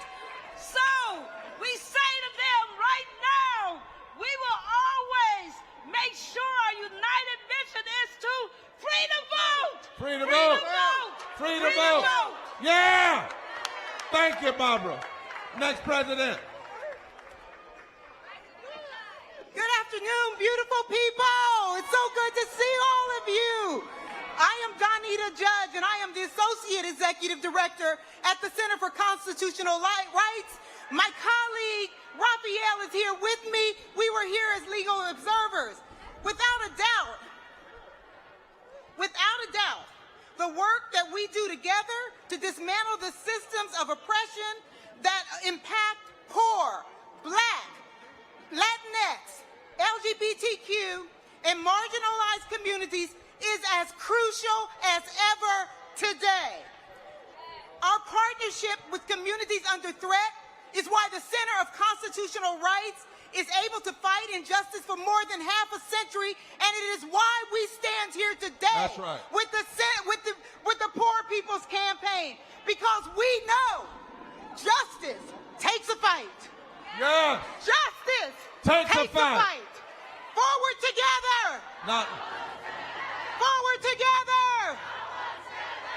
Yes.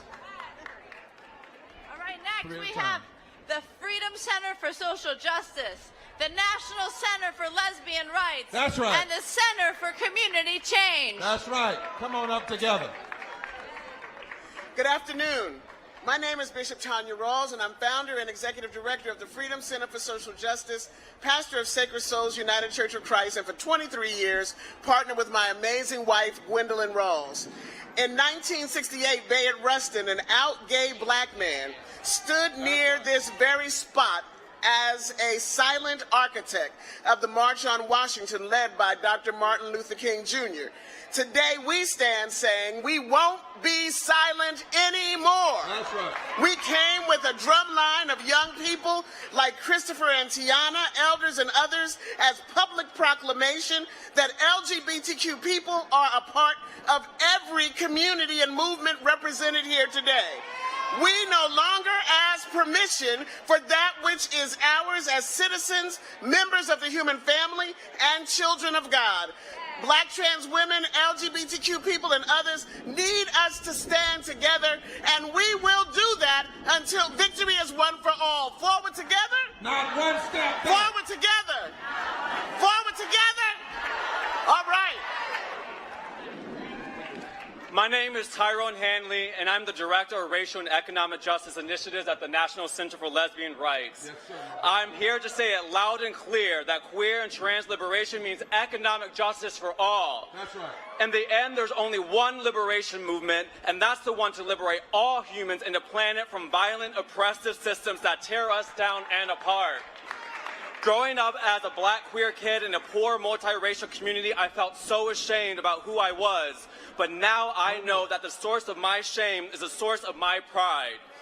Because I understand it's not us who are the problems, it's those systems that tell us that we are unworthy of love.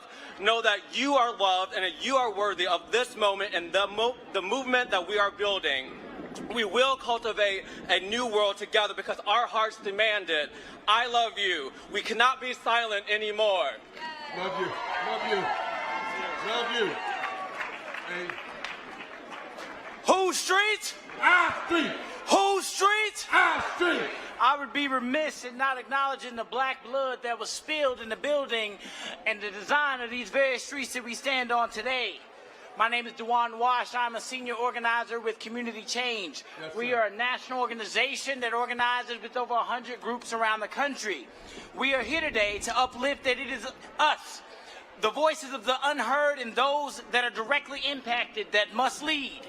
Too often, our focus is shifted to those with verified Twitter profiles and advanced degrees for the answers to our community's problems. But it is us, those of us who are here today and those who organize when the cameras aren't around, that will cause and create the change that we need. I want to encourage folks who organize on a day-to-day basis, young, old, black, white, and every creed in between, to not be discouraged and to keep up the fight because we are with you. All power to the people. Somebody shout community change right now. Bring 3 more. All right, we got the Center for Popular Democracy, the National Welfare Rights Union, and the National Coalition for the Homeless. There it is. My sister, give it up for the National Welfare Rights Union, the first that called for a Poor People's Campaign. Today, I'm going to say very few words for Annie, who had to leave. I work with the National Welfare Rights Union, and we have jumped on the Poor People's Campaign 20 minutes after Reverend Liz and Reverend Barbara said, this is what we're going to do. That's right. So we've been here a long time waiting for some of y'all, okay? All right? If you think you're poor because you're white or because you're black or because you're Latino or because you're gay or because you chose the wrong neighborhood, or you chose the wrong career, or you chose the wrong college, you chose the wrong boyfriend, you chose the wrong drug, or you chose the wrong liquor, all that's wrong. You didn't do this. This happens to you because this system hates us because we're poor. That's all right. Reverend Barbara, Reverend Lynn said we're supposed to love people. We gonna love them as we walk over they behind to get back what they took from us. This is welfare rights. You ain't got nothing else to do. Call welfare rights, and we will show you how to see the world. Hallelujah. I like that kind of walking, because these are rights. We ain't big, and these are our rights. How you all doing? My name is Demario Cooper. I'm the co-executive director of the Center for Popular Democracy with Anna Lilia Mahayan.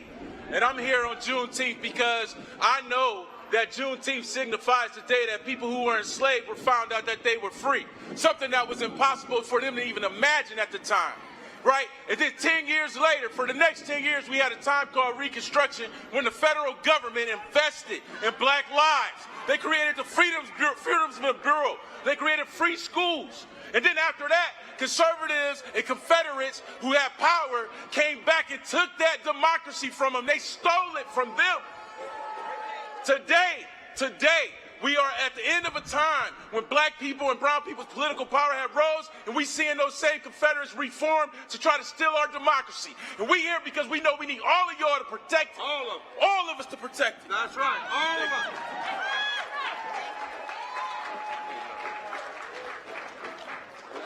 Namaste. Look around for a moment. Feel the collective power today. Do you feel it? This is what moral solidarity looks like. I am the president of the National Coalition for the Homeless, Dr. Rajni Shankar Brown, and a professor at Stetson University. I want to call on all of us to intersectionally bring our movements together. That's right. To fight injustice, to break down the hierarchies, sexism, racism, classism, heterosexism, linguistic imperialism, religious nationalism, environmental exploitation. That is going to be a collective fight. That's right. Dr. King said, the moral arc of the universe is long, but it bends towards justice. Well, today, we are bending. That's right. We need to continue to come together with collective revolutionary love and continue to bend the arc. Bend the arc. Om Shanti. Namaste. Onwards, upwards, forward together. Not one step back. Housing justice. Got 3 more groups. All right, Common Defense, Code Pink, Legal Defense Fund, and Community First Solutions. Tell people to stop coming in close. If you're still here, come on in. All right, good afternoon, everybody. My name is Kyle Bibby. I'm a former Marine Corps infantry captain, an Afghanistan war veteran, and I'm the National Campaigns Manager for Common Defense. We're the nation's largest grassroots veterans organization. And I'm here in solidarity with all of you today and the Poor People's Campaign, demanding that we end our endless wars around the world and reinvest in our communities, a job that we can only do if we work in solidarity with one another. I've witnessed firsthand how our national priorities have left millions behind. Over 20 years, we spent over $21 trillion militarizing our nation internationally and domestically. Despite the trillions that we spent, everyday veterans in our communities do not see that benefit. For years, we've been told that 22 veterans commit suicide a day. That pain that leads to that sort of torment does not appear out of thin air. Much of it comes from the same wars that we overfunded. And that's why we have to unite as working people in this movement, because every dollar that we spend on endless wars does not go to our communities. It goes to destroy communities overseas. It's not spent on universal health care, affordable housing, or educating our youth. So I'm here today with Common Defense in solidarity with you all, demanding that our leaders make different choices, and we have to hold them accountable. That's right. Forward together. That's right. And you saw his powerful video earlier today. Hello, everyone. My name is Danica. I'm from Code Pink. Say it, Code Pink. Where are the Code Pink at? All right, Code Pink. We're here because I know that we all deserve better, and Code Pink is here because we know that winning our fight means you all winning yours. Last year, we gave $800 billion to the military. $800 billion for the military, and we have nothing even close to universal health care. $800 billion for the military, and Flint, Michigan still doesn't have clean water. $800 billion, and we get crumbs. We get less than crumbs. I see every one of your faces, and I know you deserve more. I know we deserve better. As Code Pink, as someone who is a part of the anti-war movement, I know that my efforts to tear down the war machine are directly linked to the fights for unions, universal health care, abolition, reparations, a free Palestine, climate justice, and everything that we represent here today. We greatly outnumber the oligarchs that think it's them that get to decide our future. But we'll win because the power is with us, not them. That's right. Wait a minute. Say that. Come back, my sister. You can't drop that in here and not repeat it. Say the power. The power. Rests with us. Rests with us. And not them. And not them. The power. The power. Rests with us. Rests with us. And not them. And not them. Thank you, my sister.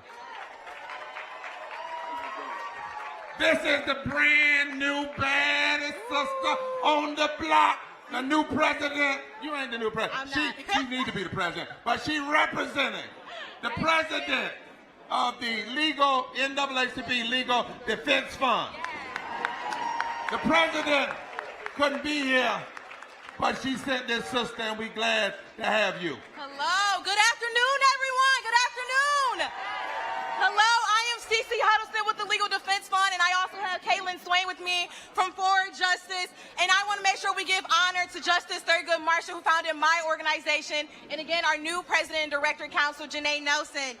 So there are so many familiar faces because just back in 2020, Poor People's Campaign, LDF, and Forward Justice ignited 1,300 volunteer poll monitors in states like Mississippi, Alabama, my home state of Detroit, Michigan. What's up?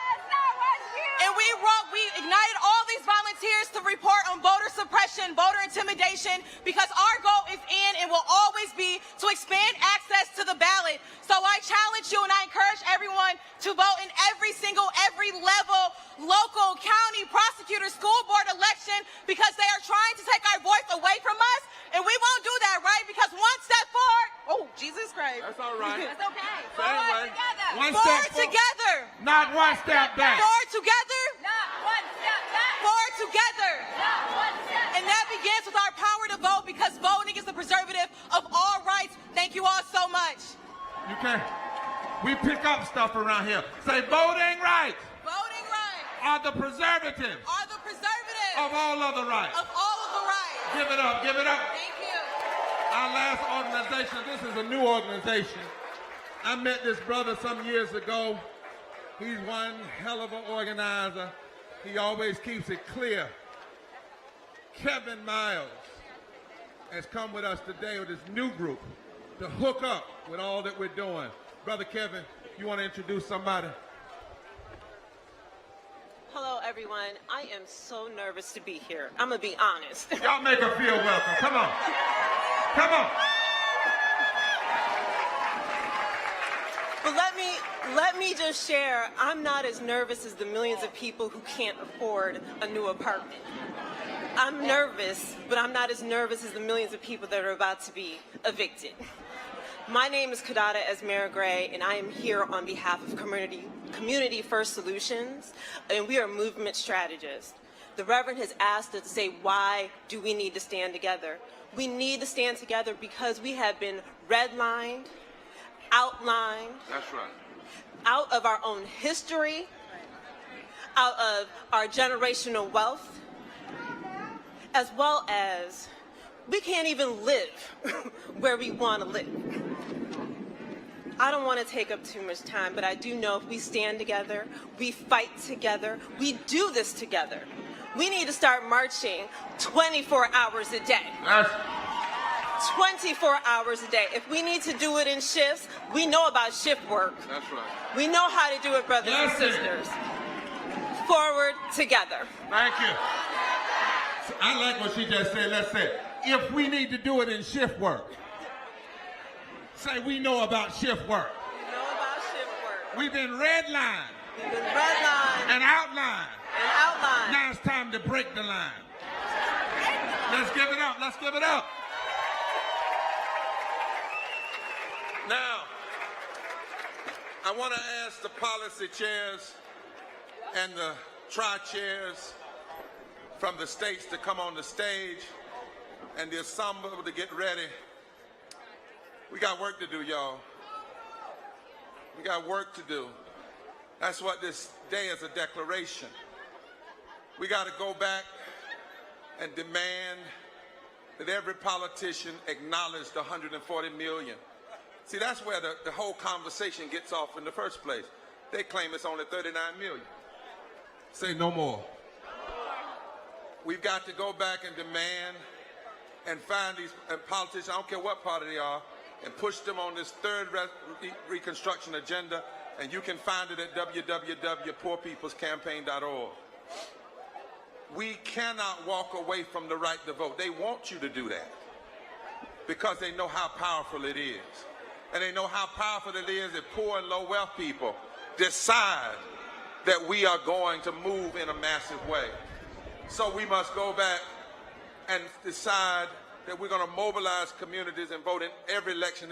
Don't let anybody tell you anything is already decided, because they haven't heard from us yet. And we got to do it. How many of you going to go back in every community, and poor and low wealth community, and tell them there's a movement afoot? And we got to vote our own interests. And sometimes you got to vote for the person close enough to you and then get them in office and then make them go all the way. This ain't an exact science, y'all. You ain't voting for Jesus. You hear what I'm saying?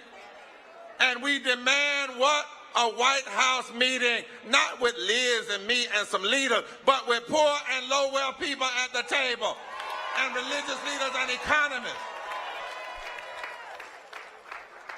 And how many of you, when we call for 100 buses, 50 people on those buses in September to come and join 100 economists, to come and do it all day, every day, walk in throughout the Congress and all these buildings in September, you'll join us. Because from here, we only intensify.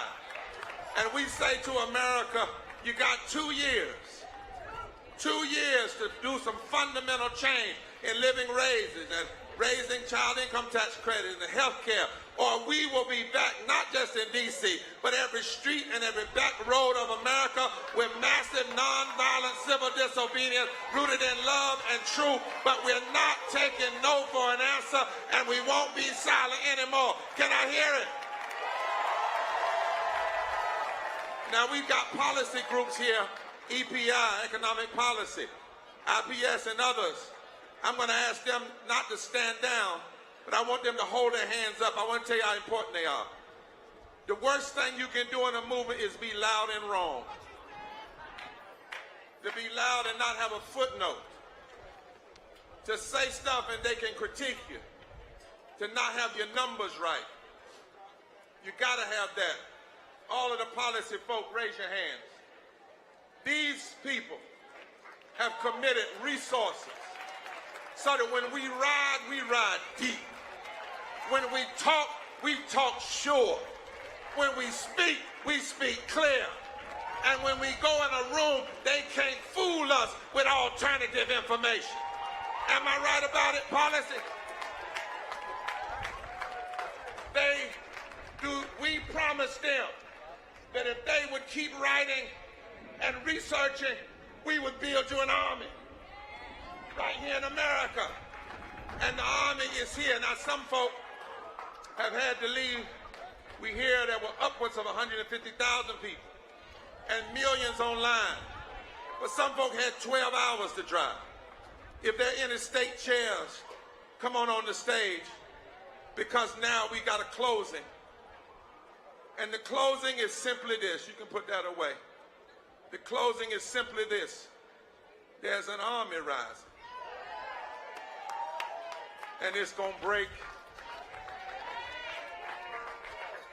Just take that off. There's an army rising. Come take this from Liz. She can't lift her hand with that in it. Y'all believe there's an army rising? Look at your neighbor and say, there's a nonviolent, truth-telling, powerful, moral fusion. Ain't gonna be silent. Ain't going nowhere. Army rising. I'm in it. I'm suited up. I'm ready. And we are gonna break every chain. Stand up all over this place. Grab, if you want to, COVID safe, hook up with somebody in the elbow, all over this place, all the way down to 14th Street if you're still here. And our closing, look at somebody that doesn't look like you and tell them, I'm glad to be in the army with you. Those of you that got gray hair, God has kept you alive for one more fight. Those of you that are middle-aged like me, God is telling you to fight because you're living off the fights of other people. And those of you that are young, God is saying it's time for you to sign up. But we all in it together. And can't nobody tell you you can't get in this army because of who you love, or because of the color of your skin, or because of what religion you have or don't have. Because all you got to be, and all you got to be to get in this army is a human being, created by a mighty creator. All you got to be is somebody that wants to do justice and drive the land to repentance so we can have reconstruction and revolution and revival. Are you in the army? And how many of you will promise, if some of us fall, you'll keep marching? If some of us go down, you know I've been wrestling with death a lot. Because during the pandemic, I have an immune deficiency. And I had one family lost 12 members in my church, and one young lady lost 25 members of her family in this movement in a 30-mile radius. And one day, Erica, I got like Howard Thurman. It was messing with me bad. And I went walking, and I started musing, and I said, God, why am I still here? Because I have immune deficiency. I know I've been around COVID. The people that die aren't worse than me. I'm not better than them. And I struggled with that, the guilt of it. And then another day, the Spirit said to me, wrong question. The question is never, why are you still here? Because the day you were born, somebody died. That very day, you could have died that day. You faced death, danger seen and unseen. But the question is, what are you going to do since you're still here? And if we have not found out anything during COVID, we should have found out that air and breathing is a commodity. And you ain't got but 6 minutes before death. Everybody out here that I'm looking at, if you stop breathing for 6 minutes, most of us, that's it. But maybe the question is not how long we've got to breathe, but what we're going to do while we're still breathing. Whether we got 6 minutes, or 6 hours, Liz, or 6 days, or 6 weeks, or 6 months, or 6 years, or 60 years. How many of you will look at your neighbor and say, as long as I got to breathe, I'm going to use my breath to breathe a little more justice and more love and more truth in this society. It is not a happenstance. I speak to you now prophetically, because we didn't know how hot it was going to be. We didn't know if it was going to rain. But it is not a happenstance that the wind has been blowing all day long. Because I read a Bible that says, when they got together, oh hallelujah, on one accord, a mighty rushing wind came. And with all of us breathing, we are a fresh air. We are like a glorious, powerful hurricane. And with our breaths, we can reshape everything unjust in this world and in this society and breathe with God's help into existence a new reality.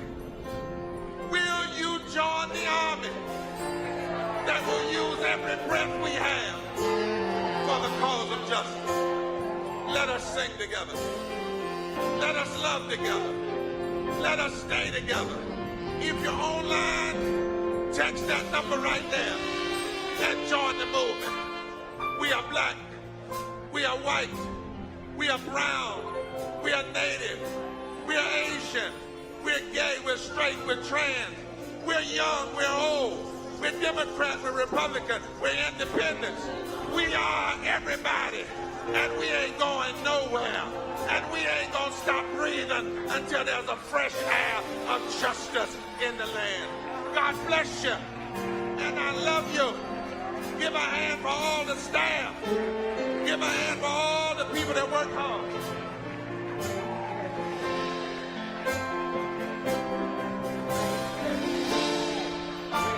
Hold on one second.